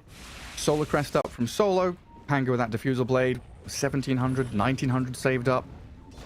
Broodmother with this. Solar Crest on Enigma. Some extra mana regen. And also, minus armor opens up the Roche. And Diffusal Blade, Lance of Pursuit on Pango Swashbuckle. Heroes die immediately. Yeah, you help out with the Solar Crest. A Spiraling Army comes in. Broodmother has this Echo Saber Yasha, and they're just chasing in onto Noob. Does he have a way out? No remnants remaining. No safety remnant either. He's stuck here. He's got one more slight. Another bit of bowlers and chains to root them up. But he's dead to rights regardless of what he does. Quest getting run over here by 9 Pandas. And again, the heavy-handed move, right? 4 heroes swing in. They get the team fight. They get the kills. Morphling still farming. Kiyotaka tipping back Kaori. Amar will manage to TP out. That was a nice spot. I can see them taking this tier 1 tower and going into Roche Pit. I think they have enough damage with Morphling. Whole team is around, minus armor. 4 points in Lucky Shot. Orb of Corrosion. It's more than enough. They might even like threaten a kill on tier 2 tower. Yeah, they're going for it. I like that 9 Pandas switch things around. I saw Antares picking up some sentries, some observer wards, also giving solo scaling ability. Because right now I see Blink Dagger queued up, like Enigma from position 5 with limited amount of control. Well, like what's your way of stopping the black hole? Doom? Yeah, that's it. Sinister Gaze, that's it. Lich most likely just gonna die in the middle of a fight. Lich finds the wisdom rune that's been there for 4 minutes. Oh, hello. Yeah, nice nice grab up there for him. Now Ramsey's just continuing to farm out. Slark is trying to find his little pockets of farm. He's in a really interesting spot, top of the map, and trying to get through these neutral camps. And they're starting to struggle to see how Quest advance their draft and get themselves into a position where they can There's actually the fight black back. hole, and they'll get him. Straight onto Noob. You're not afraid to use black hole as Enigma 5. Like, you'll get every single kill that you can. Radiant's bottom tower is And under throw it out there, why not? Get the kill on Noob, he's off the map for 30. Just keep on accelerating. Now you're on top of the Doom. A bit of a fake pump there from Amar. Stolen Sleight of Fist, trying to keep vision over the Doom as well, with the Rolling Thunder crashing on him. Oh, what's he bouncing off of there? What is that? It's a rock, it's not a crystal. There's a pebble on the floor that he got stuck on. Oh, he's doomed up and running over the bridge now, but it looks like Quest unable to chase. That could have been the death of Amar there if things went properly for 9 Pandas, but I don't know, slipping on a banana peel that someone's put on the floor. Pango players are so good at finding new spots to be stuck in. It's just insane how many spots there are. It's like, I think Nisha is the player that found out most of these spots. It's like, yeah. How does he keep doing it when he plays Pango? It's like, there's way too many. Finding little holes in the map. So what, the platform the Tormentor is on, some of the bits are blocking the path. Oh, here comes Quest. A catch onto Miero. Pops the Insatiable Hunger. Stands and fights. Still going to die. He's able to shots, though. And I think Quest also grabbed one of his items he dropped on the floor. I don't know what it was, but there was definitely something there. Must have been a raindrops. It wasn't anything big. It was like raindrops or something. Because I see his items right now, and I don't see anything missing. It's just like double raid band going into Manta, Soul Ring, Echo Saber, Treads. Maybe he dropped the branch. Maybe he dropped the mantle. Who knows? Maybe he just picked it up. Maybe he dropped the Wraithband and picked it back up. Maybe it was just a raindrop that he just left there to die. It's gone now. Into the ether. A Quest showing that they can get on the map and find things, though. They are starting to lag behind. 5k net worth lead for 9 Pandas. There's not really a spot on the map where Quest feel comfortable to kind of sit and farm. You know, Noob is using Remnants to go and farm jungle and jump back away. Slark is still sitting up in this top part of the map, getting some wards now from Kaori to give him a bit of safety. Just delaying things and trying to buy time to go later and later here. Scale up with the Doom, Slark, and Ember. There's Trio Core. Definitely can pack a punch once they're, 3, 4, 5, 6, 7, 8 slotted, 9 slotted. Might be what they need against this 9 Pandas lineup, because they're in the Roshan getting Aegis. We thought that they might go for Roshan slightly earlier, but they're gonna take it on Radiant side. Maybe they waited another set of items that they're gonna pick up. I get this. Morphling Blinkens, Blink Dagger on Enigma, and then play from there. Oh man, this damage from Pango is nuts. Oh. Is there gonna be a tip? Is Kiyotaka gonna tip him? I mean, it's not a fair matchup. Like, your mid laner tipping position 5. You know that he can solo kill him. Yeah, there's no outplay. There's no nonsense there. It's just a straight up kill from the Pango. And now 9 Pandas, they can start playing into their vision. And bottom lane's pushing in, mid being shoved by Ramses. 2 or 3 observer wards from top lane through the Radiant Ancients area, seeing the Slark, watching all of Quest move around. It starts to become insufferable for Quest here to actually try and defend as the black hole comes out onto the Doom. Amar BKB'd up, but he's still going to get caught out here and pummeled by Ramsey's physical damage. It's a good Hurricane TP, gets to the low ground, stun's not coming, but he still gets taken down. I don't know if he cancelled his own TP, but someone stopped it. He got stunned by Morphin, I believe.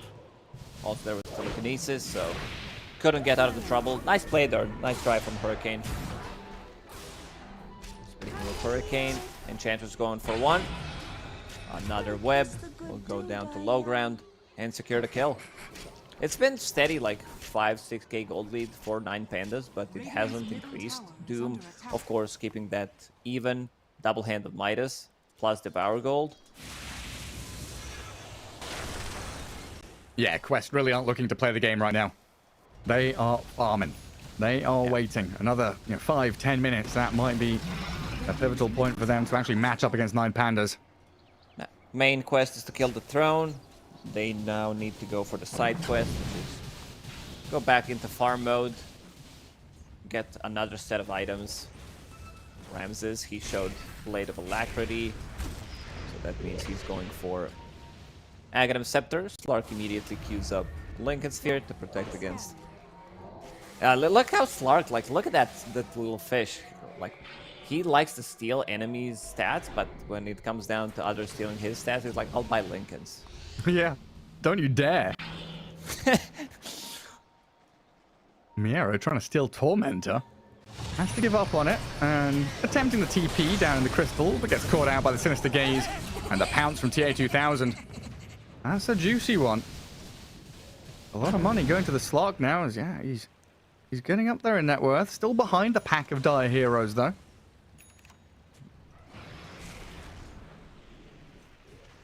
And Aghanim Scepter up for the Ember Spirit. I swear, it's just one of those situations. Like you said, it's this plateauing net worth lead. 9 Pandas, they're not accelerating, they're not building. It feels like they're in control. Yep, they're in the driving seat, sure. This steering wheel might come off its platform. As Quest get the key items that might allow them to teamfight properly. And this is what we talked about coming into this series, where Quest, even if they're losing, they're gonna be able to like stabilize. They're not bleeding too much. Look at where TA2000. He's been in this top lane for the past 5 minutes, farming up. Don't worry.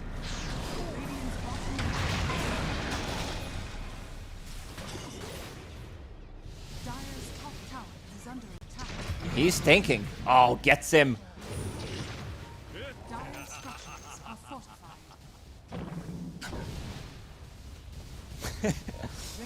Kiyotaka found a way to kill him, to tip him, just out of spite. Omar.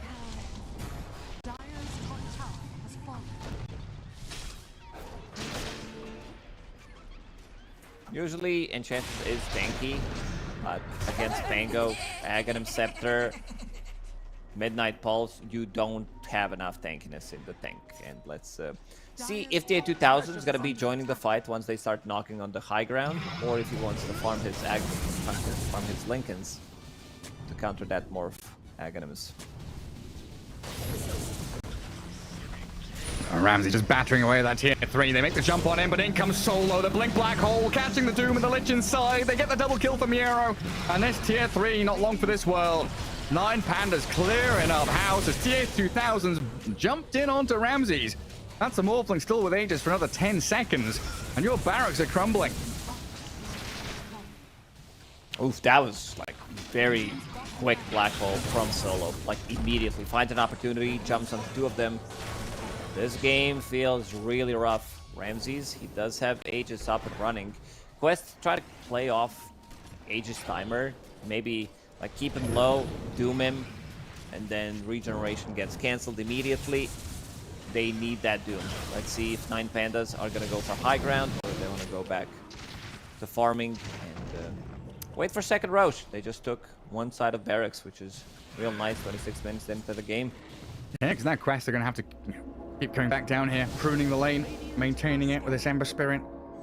Makes life a little more difficult for Quest. They're coming out of their shell now, though.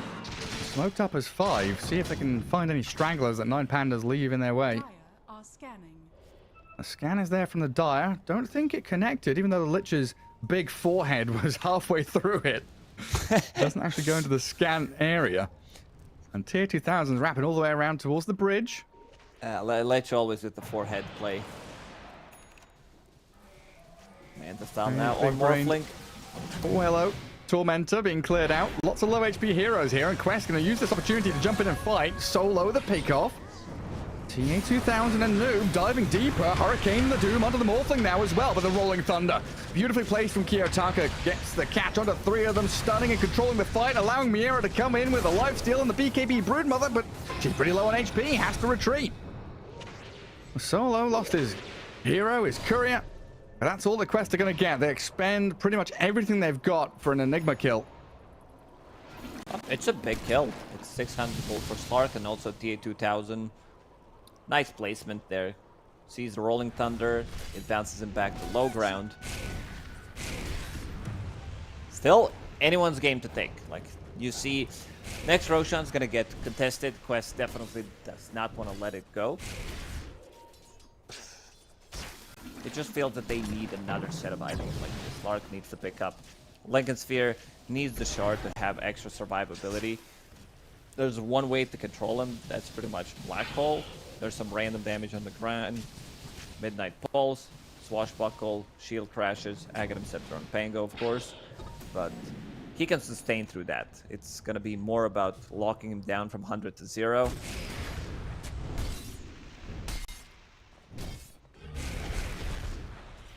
This Doom is getting pretty big. Amara is the answer to so much the 9 Pandas has. Now Lincoln's up on Slark. And Amar, Noob and Kaori all playing up into that top left corner. Getting a bit of breathing room. And trying to get some of these early wards down. And start to think about prepping for Roshan. We know it's a pretty long spawn though, 2.5 minutes to go. Yeah, these teams, they're going to be professional players. That's the only thing we're better at. Knowing when Rosh spawns. Exactly. Radiant's middle tower. Yeah, they're going to start preparing for it. Kiyotaka very forward in that bottom lane. He's got a high ground ward. I can see a little bit into the enemy base. If anyone shows their face there, he's going to jump straight on them. Solo has Black Hole ready again, looking to replicate what happened just 2 minutes ago. And wants the big Black Hole. Amar, there's a big item coming out on him. Aghanim Scepter, AoE Doom. So he can be the one like jumping in the middle of the fight. If Enigma like jumps him, Black Hole still might be cancelled. Also, this Ags doesn't care about your Lincoln Sphere. So could be a big game changer. Next Roshan, minute and 30. So this will allow Quest to farm there are another set of items. The biggest one that I'm looking at is that Ags. I don't think Noob has enough time to buy full Shiva's Guard, but Slark might pick up Shard. At this point, I don't think you should be saving the gold. On your Slark, you need to heavily invest into everything, like pick up that Shard. For Scotty, there is room for you to have buyback, however. Constant split push, like these Broodmothers that we've seen lately, it's all about killing the barracks, constant chip damage, especially if enemies don't have enough lockdown. You keep piling the Spirelings in. That's an interesting state of affairs here. It felt like Quest were getting steamrolled by 9 Pandas.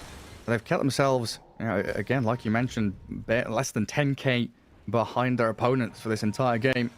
Getting these key items up, allowing them to look for that one fight around a Roche pit that can get them back into the game. And they smoke up as 5 off the back of these timings. Oh, this is going to be huge. So Solo has Blink, BKB, Black Hole. Aghanim Scepter on the Doom. A pivotal moment for both teams. Trying to get the high ground vision going.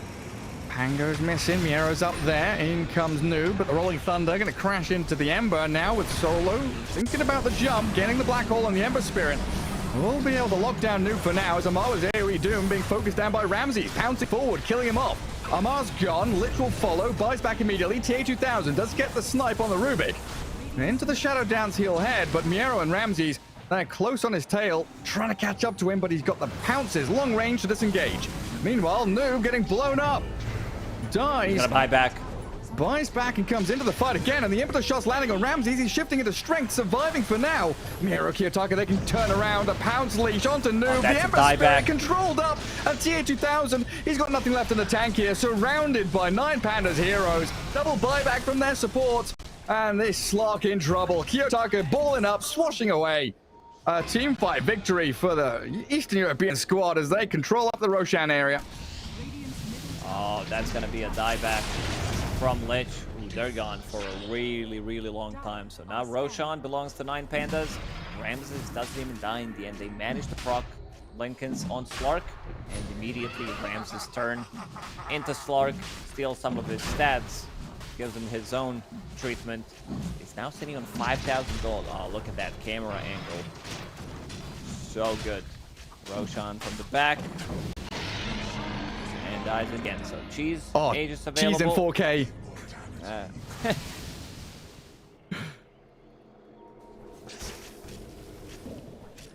Now dealing with this Morphling with 2 lives.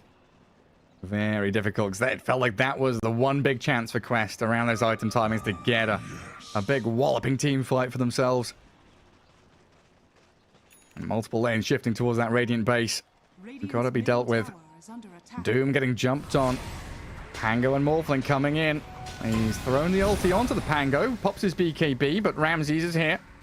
Chasing into Amar, who didn't go for the BKB TP. Just trying to run it back with a Scorched Earth and his movement speed. Maybe unlocking his Blink Dagger to jump to safety. Now TPing. Ramses and Kiyotaka cannot catch up to him. Amar is out of there. And while all this is happening, Miero going for a little bit of split push action.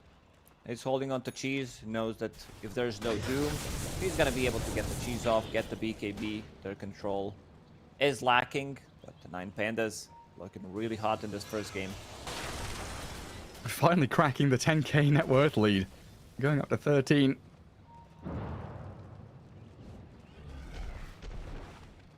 %91% win probability as well. And this smoke out 9 Pandas might turn that dial up to 11. Get it to 99. Noob getting slowed. Slight and Remnant trying to get over the high ground down to low, but he's been caught out with a lift into Black Hole. He's dead, and we know without buyback. Solo does not want to risk anything. Uses Black Hole, has Quickening Charm, extra 10% CDR, so that's fine. Knows that, as you said, they don't have buyback available, so that's going to be a full minute. And, so there's a lot of old chat happening. The smiley faces from Kiyotaka. After that bit of all chat spam from Noob, getting disarmed a ton. They're just gonna come in and pummel them down. 3 gone, no buybacks. Tier 4's opened up, and Quest about to lose their second game of the group stage. 9 Pandas, they needed victories here. They're gonna claim one. Game number 1 in this best of 2. Maybe Quest can fight back as they jump in. The AoE Doom, Amar, and TA2000. Kiyotaka dancing around, and GG is called. Game 1 goes to the 9 Pandas. Yeah, very good execution. I mean, Quest, they tried to delay as much as possible. So these 2-handed Midases, extra gold plus the power gold, gonna kick in. Top lane went really well. Ramses was free farming, except for that like one mistake where he shifted into Agi. There were no mistakes being made after that one. And solo Enigma, you might need to get rid of it. Like, sure, it's not like the strongest laner, but it goes back to jungle and continues to farm up, becoming another core. Like, so many times we've seen solo just like immediately Black Hole onto one hero, or just like in that base, straight onto 2 heroes, they kill them, and then they have the advantage. Also, Miero Broodmother is no joke. Yeah, that opener looked a little spooky, the Morphling Broodmother, but it worked out tremendously well for 9 Pandas. And yeah, it might be worthy of a ban, that Enigma position 5. Something that Quest did against Team Secret Middle East in those Riyadh Masters qualifiers. They just banned Enigma first phase every single time.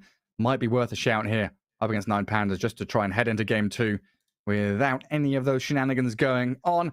As we round up and wrap up game number 1 there. Quest, yeah, the second loss of the group stage. You know, they've already claimed themselves that playoff spot, so it's it's not as though it's a drastic loss for them. It's more of an important series and important wins for Nine Pandas. As Lacoste, I think we'll head to a break and return with game number 2.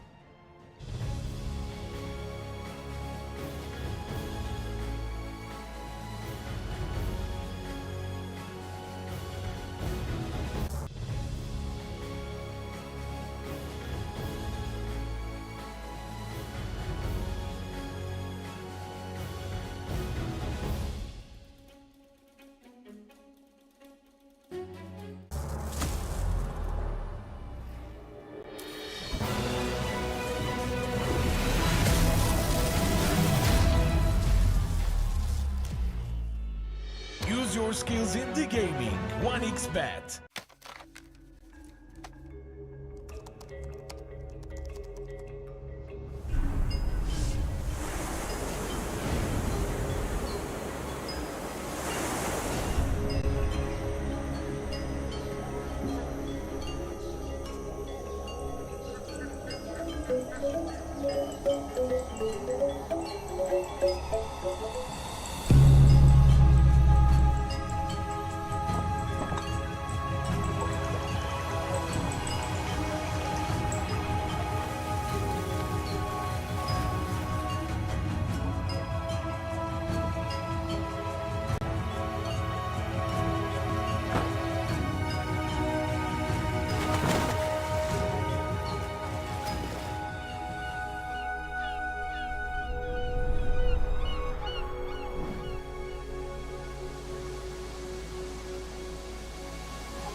Semua bisa jadi nyata dengan upgrade wifi rumahmu pakai Biznet Nah, Home. ini baru internet rumah buat orang-orang terdepan. Mimpi kecil bisa jadi besar. Dan kamu juga bisa mendunia. Jadi, siap wujudkan semua jadi nyata?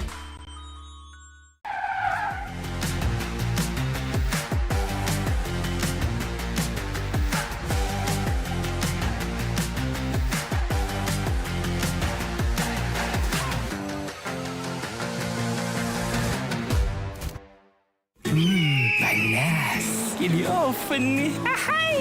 Ya kelar. Wih. Nah ini Sugar Oven si paling seru. Mau gini seru. Mau gitu seru woy.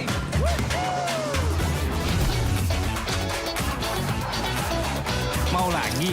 Lagi. Terus aja lagi. Sugar Oven seru roll di oven. The world is your stage. Take the first step to change.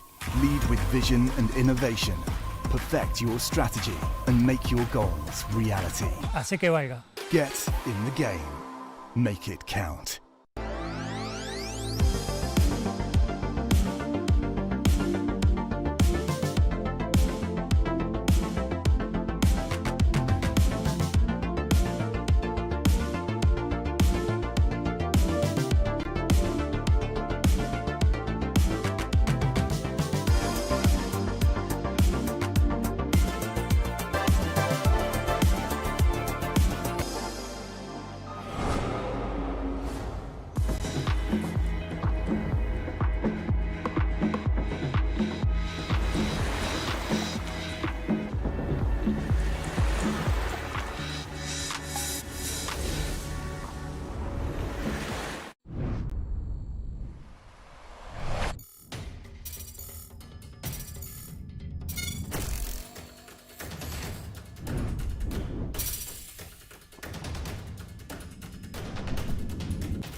Use your skills in the gaming. 1xBet.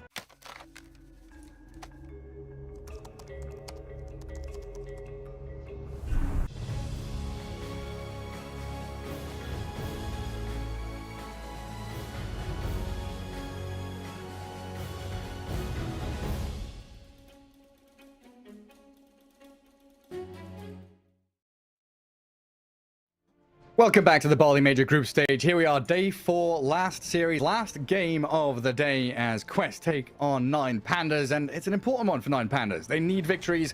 Game 1 went their way, now they need Game 2 to go the same way, Lacoste. Yeah, I mean, they drafted themselves a really good draft. I was a bit skeptical about this Enigma 5, how it's gonna go, but they haven't managed to do much about it. Sure, they killed him like 2-3 times, but that's your position 5, and then he went back to jungle, continued to farm up. Enigma, a hero that might be starting to get more popular in this meta right now, because you're not taking anyone's farm. Your carry is farming the lane, so instead of going around the map and just like feeding randomly, you farm. You get Solar Crest, you get Blink Dagger. Yeah, because the game sometimes does slow down, and if others are doing like a lot, and also what 9 Pandas did is Solo got priority in terms of farming. Antares was buying a lot of sentries, getting observer wards, not buying observer wards. Some old habits die hard, but yeah, gave him enough time to buy Blink Dagger, buy a BKB in the end, and he was not afraid. I like this, just like pure aggression from Solo. He sees Noob, he sees Corey, and he's like, yeah, I'm just going to get a black hole on any of these heroes. Get them killed. I don't care about cooldown. Yeah, why not? Just keep your Broodmother and Pango fighting. You kill a hero, get map space, keep on going. And yeah, you're right. This is like a support position 5 Enigma with core items, basically. One more thing to point out as well. I don't think we touched on it in the game, but something that came up, the topic of dire side position 5 Enigma versus Radiant. We had this in those Riyadh Master qualifiers where Puppy was playing Dire Enigma, and the vicinity of that top tier 1, there's that camp, right? So you're farming a camp and you're giving experience to your Morphlings. You're accelerating even further on both these heroes in experience and gold.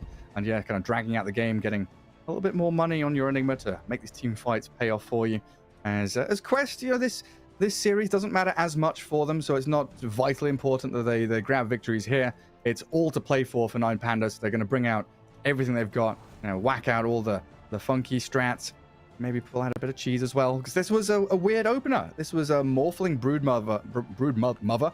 Oh god, oh no, the British are coming. It was a double pick Morphling Broodmother.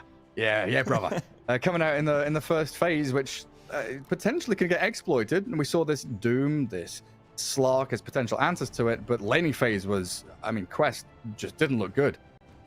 Yeah, bottom lane was the difficult one. I would say if Slark was off to a better start, if he was the one controlling the tempo of the game, because he was like always in recovery mode, farming with Hand of Midas, trying to deal with the Broodmother. At one point you could feel him like calling for help. Someone else, like some other core, needs to get down there and deal with the Broodmother. So it was Noob in the end, but still not managing to like get more kills onto Broodmother in the lane. It felt like they needed another set of tangos. They needed a healing salve, because once Slark is full HP and he starts like munching on you, stealing your stats, this is where he thrives. But this constant pressure, Fate Bolt level 2, random Blood Grenade, Silken Bola on top of him, plus also constant regen, and also Broodmother hitting level 6 before him, is just all of these things combined didn't allow TA2000 to have a good game on Slark. Yeah, I mean, I guess one thing to kind of add on to the topic of the game not mattering too much for Quest, it is a good training ground for them, right? Because the priority of this Morphling, 100% contest rate, teams are still trying to figure out how to deal with it. When it comes out in the first phase of the draft and you still can't draft to answer it, that's where you have difficulties when you get to the grand final, right? You're in a best of 5, you're like, we want to ban a Brood, but we have to ban a Morphling. So now they're kind of, you know, testing out, does the Doom work? Did the Slark work? Not really. We're going to find some different answers, maybe shift up their draft priority, or just say, screw it, we'll ban the Morphling then. That's where he belongs. He belongs in the bin. Just keep him there. Yeah, 100% still contest rate on Morphling, which is pretty nuts. Over 121 matches so far. balanced. Everything's in order.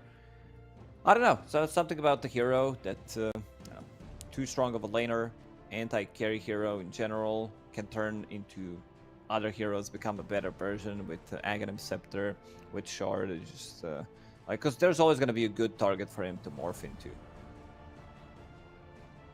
Yeah, absolutely always. No matter what's out there. And he's going to be turning into you. Yeah, definitely curious to see how this draft actually unfolds, because in game one we had what, Timber and AM banned by 9 Pandas, which enabled this Morphling first phase pick. Pugna and Undying from Quest. I think one of those heroes is probably going to change, whether it is the Morphling ban or if they get rid of the Broodmother or that Enigma position 5. But we'll find out. The draft has just started, so we should be able to hop into the game pretty shortly and find out what Quest does, what 9 Pandas have up in store for us in terms of Morphling picks and bans and counters and counter drafts as we get ourselves into game one. And AM already first banned. 9 Pandas, they do have first pick available again. So banning out Anti-Mage, which is a flex pick for Quest Esports. They do run it on the offlane. Now is the question, do you ban Morphling? If you don't, 9 Pandas, they're not going to be afraid to pick it up. Yeah, and if what did I say they banned? They banned Pugna, right? Because it's like if you ban Pugna, then you're not going to get it yourselves. You let them have Morphling first phase, then you don't have the option to go like Pugna Dusa, Pugna Storm, and have one of those strong dual picks in the first phase for yourselves. They still ban it though. This is the idea they've got in their head. Let's see if they can figure out how to deal with the Water Boy. Let's see if Quests are going to stick with what they've been doing. As you mentioned in the first game, picking up Doom. I think Scarlet Mage is the one, at least early on, that deals well with Morphling. 10 seconds remaining. Or if they want to pick up some like heavy magical damage, some like immediate Snapfire. Or like a Doom Techies or something. I mean, Shadow Demon is also up there to be grabbed against Morphling, create illusions out of him. Well, there's the first change up. Stealing the Broodmother away. Not allowing that pairing to go along with the Morphling. 10 seconds remaining. Likely to be the Amar hero. We'll see if they actually give him his full lane. And show the position for this early on. Yeah, Amar did expand his hero pool, so he's playing Broodmother now, and they're going back to bread and butter from position 4. Omar is 9 Pandas, they need to figure out, like you talked about Tidehunter. This hero can sustain Broodmother at pretty much every stage of the game. Remaining. 5 seconds And it gives you that like overwhelming team fight, good early tower pressure from Meteor Hammer. Nice aura builder. Difficult hero to kill. Honestly, I wouldn't be sad just to see Enigma picked up. Like give Solo the Enigma again. That's a good safe lane. Like, you know what the off lane is. It's Brood Techies. Are you that worried about picking Enigma here? No, you're not. And immediately protecting their morph with Naga Siren. They also banned Snapfire, which is a good way to deal with these heroes. You know they're going to be, like, especially now, because they have Enigma, they're going to be grouping around that black hole. It's not necessarily a position 5, because it can still be played from the offlane if the matchup is nice for Enigma. So keeping things open. Remaining. And Phantom Lancer. If you don't tend to pick heroes that deal well with the illusion carries, Morphling just struggles against mana burn, against illusions in general. Yeah, I still want to see the Spear Breaker in action. Has been used against the Broodmother quite nicely. Decent against Techies. It could be an option here for 9 Pandas. So they do want to, Spear Breaker off lane. Maybe if this Enigma is the 3, it's a Spear Breaker for Solo. Is that tanky guy that guards the Morphling? They've definitely got an open draft with options to them. And there goes the snap you talked about. Noob signature hero. Team ban. Storm and Bat. I'm going to join him.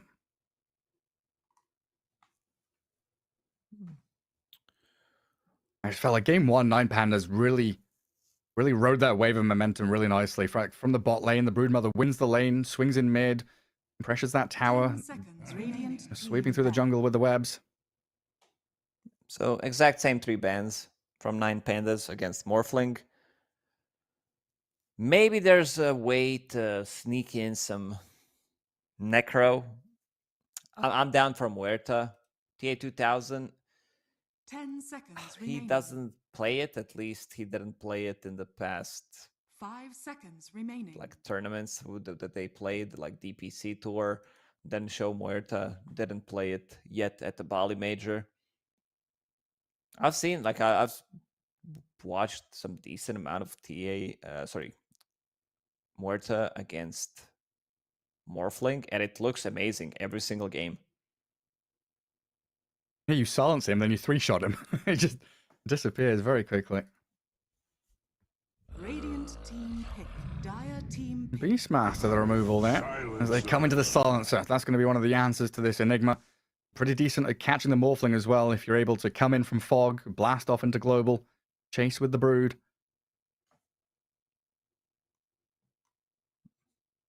It would be nice to see 9 Pandas have a bit of that gap close, though. Remaining. Get on top of Silencer, find the Brood Mother, hunt them down.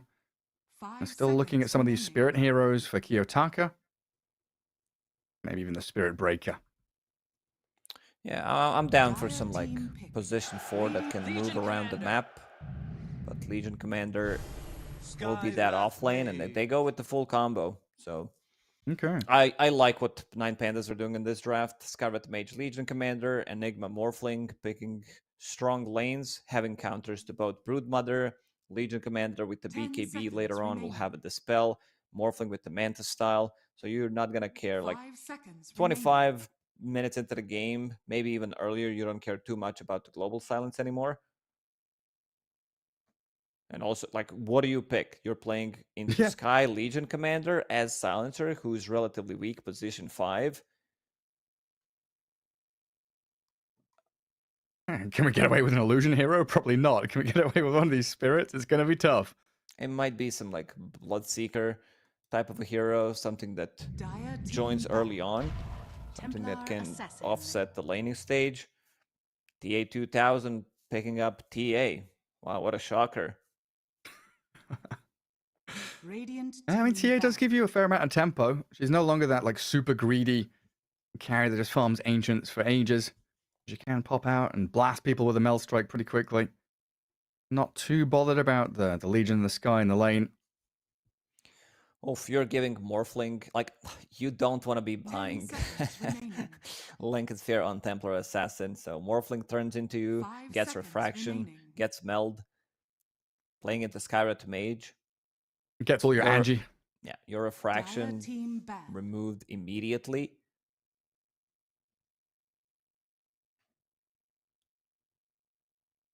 Also, this Skyrat Mage pick does block some of these Spirit Heroes. It's still playable, but it makes it very, very difficult. It does. I was trying to think about the TA pick, because we've seen her in the past, like, against Enigma lanes. When it's been Enigma 3, you pick TA, you kill the Eidolons, splash out onto him. But this is Enigma 5. That's Morphling Enigma lane. TA is not going to be facing off against him in lane at all, I don't think. Unless there's some weird swap they do where it's like TA mid, safe lane Brood, and we still need the Amar hero in the last spot. Things start to get a little wonky once we go down that road.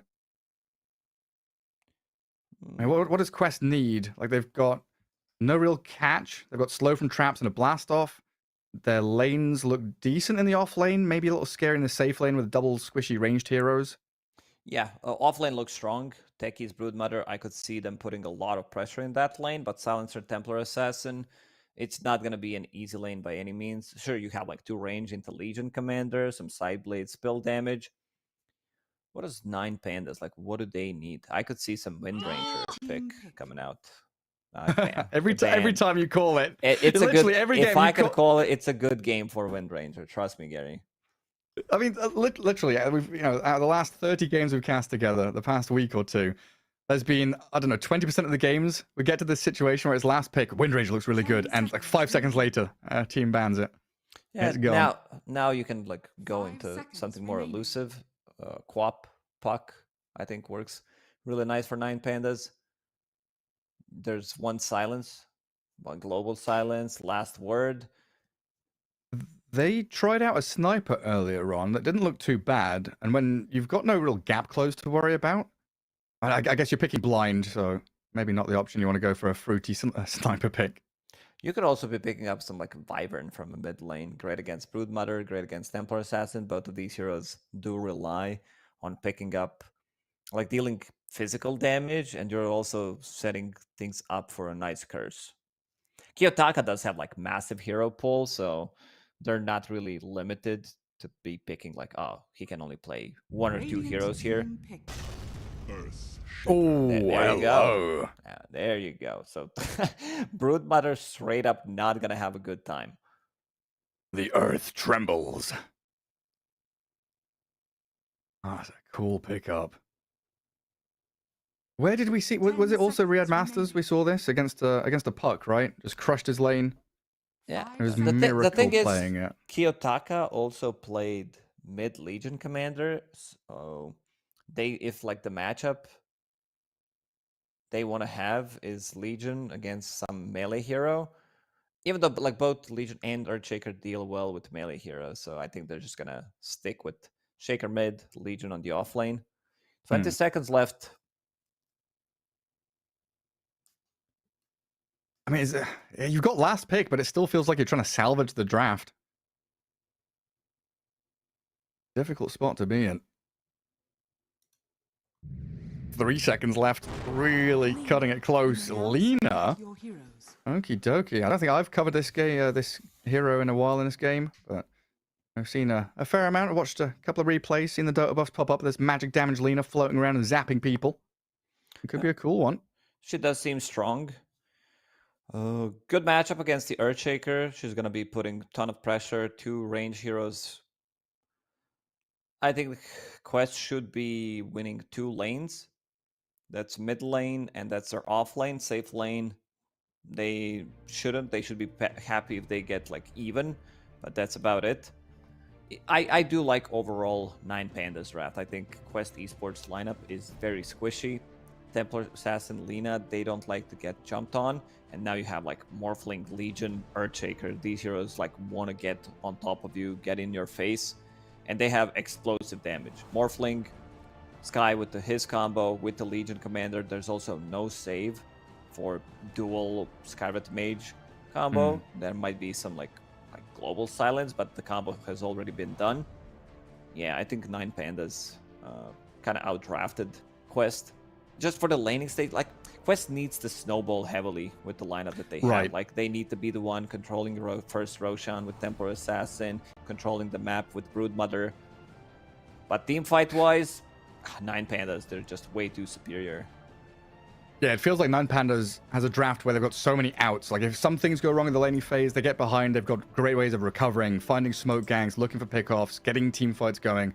Whereas Quest, every single piece of this puzzle needs to be put together perfectly.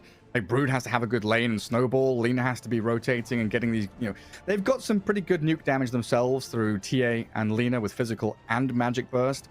But if they lose a couple of team fights, like you point out, around first, around second Roshan, this could just spiral out of control for them. We'll find out how well they do, though, as Game 2 is ready for us to jump into here. 9 Pandas with the 1-0 lead, looking for every victory they possibly can. A 4th day of the group stage coming to a close here. We'll get ourselves into the lanes and see some of these early observer wards get placed down. Also, Everybody's lineup standing from up on the high Quest, ground. it's not really great playing from behind. So if they, like 15 minutes into the game, if they're 3k gold down, I don't see them coming back. This is not the lineup that can easily come back into the game. Like you don't have that playmaker. This is a very tempo-oriented lineup from Quest. Yeah, you step forward and you keep stepping forward. You cannot go back. 9 Pandas all lining up here. Ramsey, Solo, Antares, barely staying on our screen. They've spotted out a target they're going to try and run at. Amar and his Broodmother hiding away in the webs. Thinking about sneaking the bounty rune, but then thinks better of it. Solo, Ramses, yeah, they get themselves one apiece. Tier 2000 Kiori get the other 2. And that mid lane, 2 observer wards right next to each other. Watching out the exact same spots. It looks like the Radiant one was placed slightly earlier. I'm not sure if we had a smoke there from the Scarth Mage to keep himself hidden when he placed it. But we do have a Scarth Mage hidden up in the top lane. ready to tri-lane with the Morphling and look to preemptively alleviate the pressure this Broodmother's going to bring. They're going. Concussive shot, Malefice, Blood Grenade on Amar. Ramses over the top with a right-click damage, and the Broodmother dead. First blood for your Morphling. Oof, Omar couldn't really help. He wasn't even there, but even if he was, like, we saw these moves at the start of 7.33 quite often. We don't see it as much, so people forget about it. It's like always was a thing with the Treant Protector hiding in the trees, and then he like uses Q, gets the kill.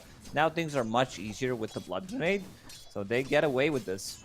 Killing Broodmother, giving Morphling a good start, who's sitting on 700 gold. Ramsey's thinking about what he wants to buy. Maybe full Magic Wand and Bands of Elven Skin. Tons of money to play with. I left Miero alone down bottom for a little bit. Does still manage to gather up 5 CS. Casual Blood Grenade. Help. 1 to 2. Yeah. I've seen that quite more often lately. Where it's like 2 right clicks, Blood Grenade, value. Oh, mid lane, Kiyotaka. Getting a couple of connections here. Fisher and Chant Totem, but turned on by Noob. Oh no, Kaori bottom. Oof. Used Healing Salve and immediately got cancelled on Horus. He's chasing. Needs to get that concussive. But he's not going to find it. He's just getting walloped by TA2000. Pops his Fairy Fire, survives, and concussive back on the TA. Allows Miero to get back into the thick of things. Ramsey's getting blown up a little bit up top.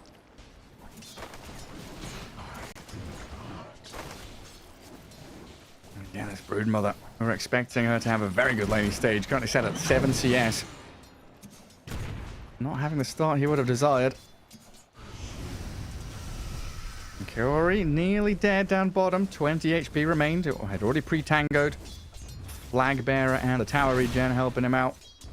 Yeah, if he can use another Arcane Curse, secure kill for TA2000 and die, that would be massive, because right now he doesn't have like any mana, any HP to work with. His courier is inside the base.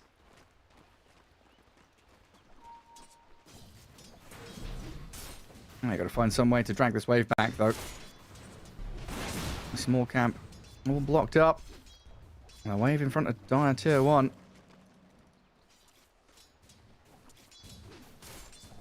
Mira having an okay time even with that death. Hunter is struggling to find the Radiant Sentry. This large camp can be a difficult one to deward. And that's why Kaori and TA2000 clear it out. Make sure there's no more pulls coming. This is kind of what we expected, though, in terms of overall lane setup. Lina doing very well mid, a couple of waves ahead of the Earthshaker. Broodmother now starting to pick up the pace as well. She died for the first blood, gave good 300, 350 gold to Morphling, and also first 2 waves. He completely free farmed, while he's sitting on 23 CS at the moment. Power Tread's completed, needs to use the courier.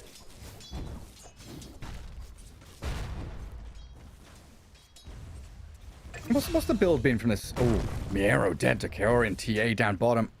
Skywrath Mage left him. They used this opportunity. Observer Ward scouted Sky, so they immediately start to play much more aggressive. What was the question again, Gary?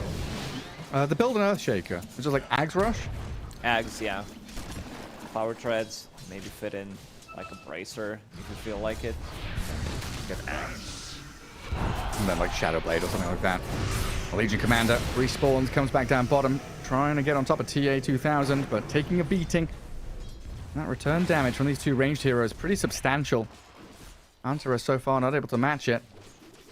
That's bottom lane getting more and more difficult as time passes by. TA2000 back up with a refraction. Creep wave coming his way as well. They've burnt through the majority of their regen early on though. We're going to have to bring out some more tangos and salves and stuff. It also looks like Lina has left the lane mid, goes back, walks to Fountain. And regen up and show her face again. Oh, Glyph on the tower. Huntress and Miero playing very forward. Miero taking some tower hits. And that Meld Strike on it. Miero's just dead. way too over-eager to get in the face of this Templar Assassin. Might even lose the Scarlet Mage as well. One more hit. The concussive shot goes into the back so the TA can keep chasing. Gets the double kill, and in the meantime, top lane, Solo died. They almost killed Amar, but Quest, this is exactly the start that they needed. Mid lane, great start for Noob, is level 6. He used Laguna Blade onto something, not sure on what did he use. Yeah, I heard it. Because Earthshaker is not dead, and he's almost full HP. But this bottom lane doing really good. I mean, because they had also like first wave secured for Templar Assassins, and Scarlet Mage was missing. And Amar slowly starting to pick up on CS.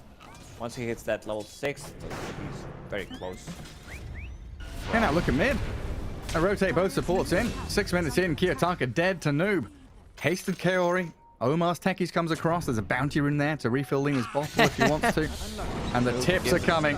And the old chat smiley. There it is. It's definitely gonna come out more in this game. Morphling. Oh! They burst him. This is the They power of got him. techies against Morphling. If you manage to get the blast off from the fog, like he prepped Omar, plays down centerward, making sure that there's no vision, finds the right angle, picking up XP rune, will stack the jungle. Kaori, he's on the mission. Yeah, but he knows they've got no stuns, so he's TP's out. Miera is Good still try. level 5, 7 minutes in.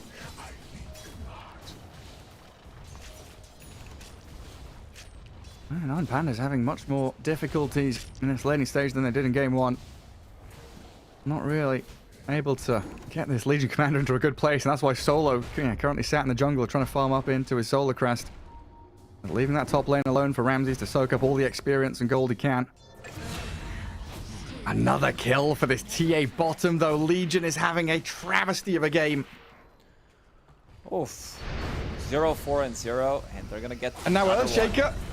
Oh man, it's a steamroller straight over the top of them. Maybe they can kill the Lina here at least, though. As Noob gonna try and turn and face Antara. Solar comes in from the back. Ramses, he's showing himself up in that top lane, shifting into strength, knowing that Omar unlikely to jump him unless, like you said, he has that surprise. Arcane Curse, damage, he'll die. Kaori level 6.5. On position 5 silencer, 8 minutes into the game. This is massive. Dire's bottom tower has fallen. I mean, who got the wisdom runes? Did you see? Omar. 1-1. Okay, Omar and Antares. 1-1. Dire's top tower is under attack. And now Amar's level 6. This lane uninhabitable for 9 Pandas. They're getting charged at. Solo. He is level 6 himself after farming jungle, and he's going to black hole the spiders. Okay, Solo very upset here about what's going on up here. I mean, they do kill off Omar as they get off the attribute shift on Morphling before that global silence lands. Could have been a scary situation for him if he didn't shift quickly. Yeah, they could have waited potentially. Ooh. Chasing down Earthshaker, Yotaka. Oh, look at this. TA2000 TA2000 even rotating in for a dominating streak. DD Lina, TA moving. Tier 1 in trouble. Relentless stuff from Quest.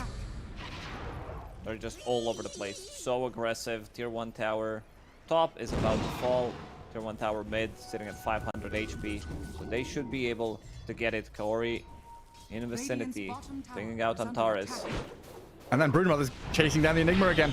Solo doesn't have a black hole this time, so he's just dead to right. Sticky bomb thrown at him, and Solo dead with the blast off in. They'll pick off Antares as well. 14-3. 9 Pandas getting crushed here in game 2. When things Quest are not messing going, around. When things are not going correctly for 9 Pandas, they do tend to just call it. Like 15-20 minutes into the game, if they are not feeling they can win it, they call it. There's some potential comeback. You know, Morphling is still farming. Kiyotaka needed to change his item build. Now going for Blink Dagger. Wants to play that initiation play on the Broodmother, get the first jump. Because Legion Commander straight up not having a good time. Sitting at 0-4-0 in terms of net worth. Almost as farmed as Techies. Yeah, so Earthshaker's sad as well. This is what we said, right? This is a snowball lineup quest. Not only do they have a pretty good way to get out of lanes and keep this ball rolling, but they need to. This is the desired outcome for them. They give 9 Pandas any breathing room. This Morphling, Legion, and Enigma could all start scaling pretty well. I guess you put Earthshaker in there as well, but Kiyotaka still trying to rush into that Blink Dagger. Every death that he has. Look where Kiyotaka is. This is not a place to be. 10 minutes into the game, as a mid laner, he's like so far away from anything that's happening on the map. We'll try to stack it once, get some extra gold, get close to his Blink Dagger. Ramsey stunned. Oh my god. He just gets obliterated. Some real alpha damage there from Quest. Alpha damage. Not sure if I heard it in my 20-year-old career. You have, I've used it before. Dota, alpha Chad damage. Yes, Chad damage. Oh, it's the alpha, the omega, the beginning and the end of Ramsey's life. Incredible stuff. And Amar is about to finish off his Echo Saber now. Broodmother starting to scale up big time. Noob with his Ether Lens, yeah, going magic damage build, looks like. Just going to be shredding people.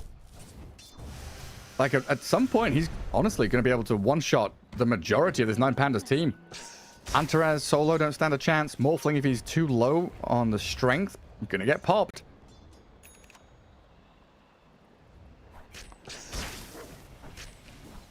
Pavis up on techies as well, just these little bits of protection. Keep them safe against Legion in the duels. That is one way for 9 Pandas to try and come back with these Blink Daggers. Blink Legion, dagger. Blink Earthshaker. It's time and to a Mystic go. Flare. Smoke up, go to Broodmother's lane, try to grab a kill. TA2000 has Deso available. Like, they could easily meld maxed out. All it needs is one hero to tank it. There's that one kill we talked about. Earthshaker.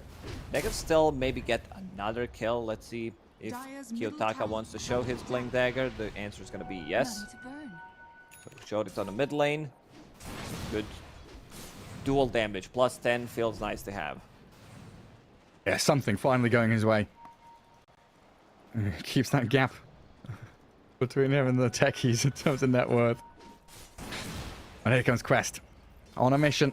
Smoking up. Legion. Oh, LSA stuns. Jumps away. Now Kiyotaka thinking about the play forward. Blinking and echoing onto the silencer. Okay, Ori down. Blasted. And another kill streak. Being taken away from Quest. Money into the hands of 9 Pandas. Oh, Kiyotaka's in trouble now. Lina doing a blade.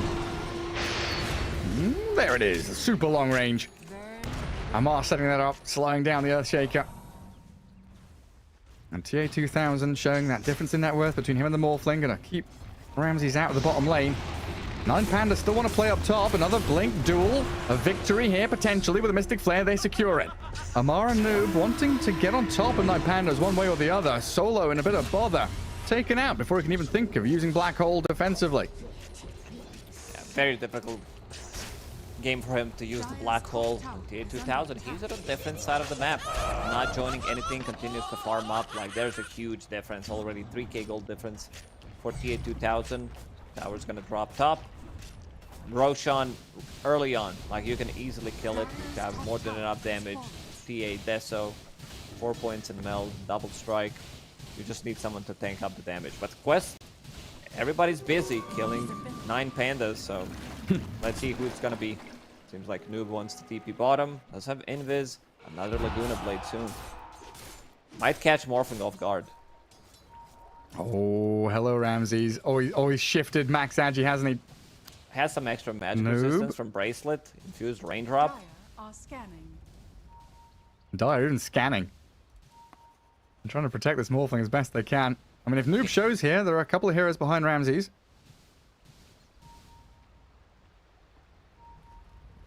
And Solar's Enigma going to shift into that bottom jungle. Noob's Invis expiring in about 3-4 seconds. The thing is, there's global silence. Even if they start to play aggressive on Noob, he's going to pop global immediately. Yeah, now Roshan shifts up to top. That top left corner of the map, just not a place the 9 Pandas can play into. There's webs everywhere. There's a spider Controlling that entire zone. DA 2000 invested gold into shard. So that's gonna be a way of silencing people, especially more of pre-Manta style, even though he's gonna have it for the next fight. But still, you don't have like Manta all the time. You can't dispel global, dispel silence of the trap.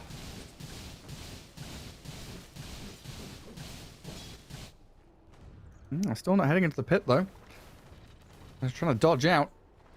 It's Legion Commander Scarth Mage combo. They've been pinging it out saying, hey, they've been missing a while. They're probably smoked up and hunting somewhere. Don't go bot, don't defend. Just give up that bit of territory. Keep on farming out on the map. Yeah, Noob can take up mid, grab some of these active runes, and then we can play into Roche. I'm not sure what that was for, but Amar. He's putting the pressure on through the tips. Kiyotaka straight up having a bad time. And it only gets worse when Amar is tipping you non-stop. Making sure that he knows, that they know that he's having a bad time. Yeah, he's like, are you still in the game, bro? Where are you? Haven't seen jungle. you. Yeah. Oh, he has been off the map for quite some time. And there's the Roshan. Quest about to claim it up. Kiyotaka, 1600 gold saved up. So starting to build up and work into the Aghanim Scepter. Doesn't get clipped by the Light Strike there. Lina nearly had it lined up. I mean, 9 Pandas still haven't taken his bottom tier 1. Finally, Solo gets the job done. And a jump forward from Niero will spot out Omar. Techies, I thought he was tucked in pretty deep there, but the high ground observer ward near the Twin Gate spotted him. Omar's going to have a stern talking to, like, Omar, what are you doing? Maybe that's why they're tipping, because he has having a mic problem, needs to talk in one way or the other. Oh, yeah, look at that. Legion Command. What is that mask? What is it? Oh, it's spooky. I don't know. Looks like Shredder from Teenage Mutant Ninja Turtles. I've not thought about that guy in a long time. Kiyotaka. Oh, man. Immediately. It's not just a kill on the Earthshaker. Yeah, it is a high ground push with a counterbolt wave. And Kiyotaka absolutely does not want to buy back. He needs his item progression to keep building. This tier 3 tower probably just straight up dead. TA with a Deso. Broodmother with a full harpoon. Why didn't just go on Solo here? The jump. Oh my goodness! That's basically one Solo's shot. Enigma. Look at all this minus armor. Deso, Orbital Destruction. Ramses, he still doesn't feel fight ready. Range barracks are gonna drop here eventually. That's unhealable damage. Catapult. Careful though. The work. And Laguna Blade, 700 damage. Ramsey's got to really keep his wits about him. Does get caught out by the stun, but the attribute shift is there. Noob showing what he's made of, testing the waters. Yeah, seeing how much damage it deals. Now has a pen in the papers, like yeah, minus reduction, doesn't have a cold bracelet anymore, raindrops in the back, charge, a lot of things to check upon. I think the number there was 500. Factor in everything. Yeah.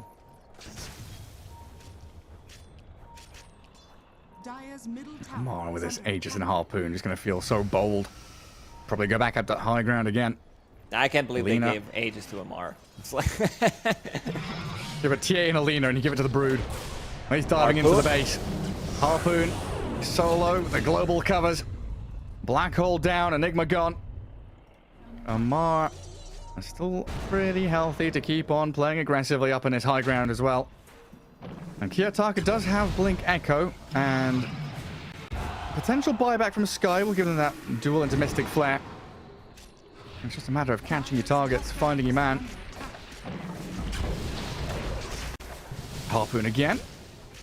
Ramses losing about 25% of his health immediately. Full set of barracks down. And a tier 2 mid just waiting to be claimed here by Quest. He got it. Hello! Goodbye! He did the math. Did the math, as we said. Figured it out. How much HP did Morph have? It's way too low. 1000 HP. A quick peek at the notebook, and the Morphling's dead. Nearly catching up to Antares there as well. Swarming across through the enemy Ancients. Well, it's 20 minutes in, so it's time for Tormentor. 21-minute Wisdom Rune. Guard up that right side of the map and make sure that 9 Pandas are continually shut down. Bringing the high ground. Tier 2 tower, as I said, not going to be contested. A lot of minus armor. Still holding the edges for another minute. Amar sitting on 4,000 gold. Start to work on it. Kiyotaka nowhere near it either. Can't come and blink echo this mid lane. Might even get stopped from TPing home by this noob Lina who shifted down there. A Morphling frontlining, trying to deal with all these creeps, and a blink duel with a Mystic Flare to catch the Broodmother, but that's Aegis. You've spent a couple of pretty big spells here just for Amar's first life, and the full staff out, the blink echo from Kiyotaka.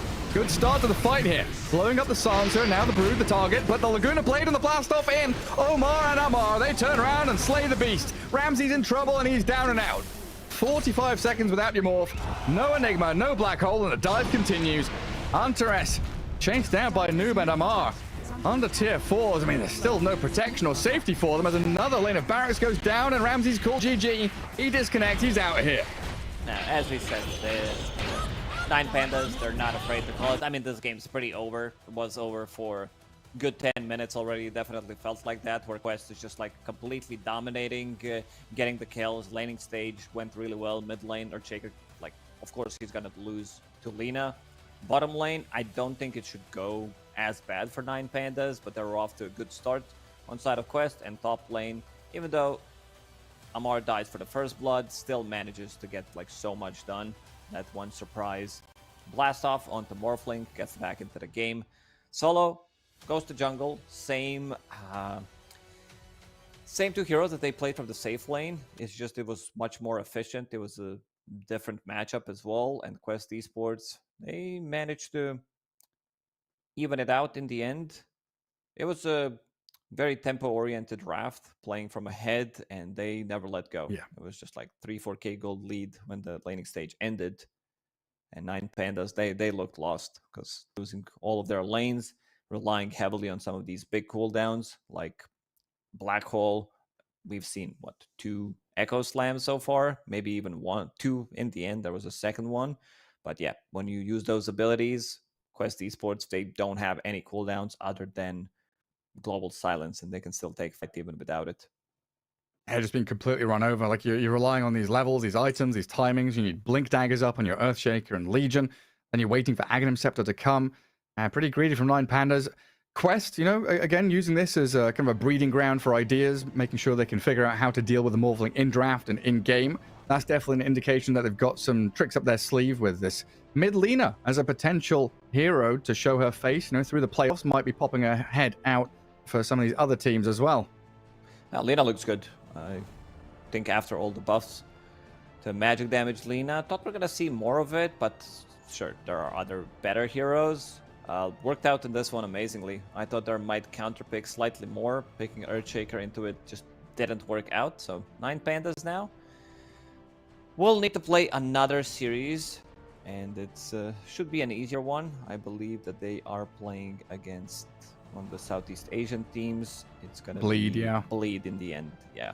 So we can look at the standings. Quest still qualified. You know, they still managed to get that first place in the group. Same goes for Team Liquid. The big surprise is Evil Genius, Gary. 2-12 at the moment. Yeah, not in a pretty spot. I mean, I think that's them out. No chances of recovering their group stage at all. They're done and done.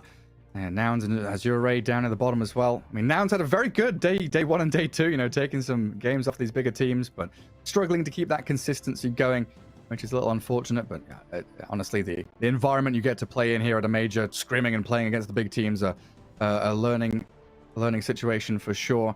But yeah, I think that wraps things up. We can probably call it there as our final series of the day ends up a 1-1, 9 Pandas against Quest Esports. And of course, we've got one more day of group stage, a half day. Here on the B stream, we'll have Tundra against Asta, LGD against Quest, and then potentially some tiebreakers. So make sure you tune in as we can jump ourselves out of this and see you guys tomorrow.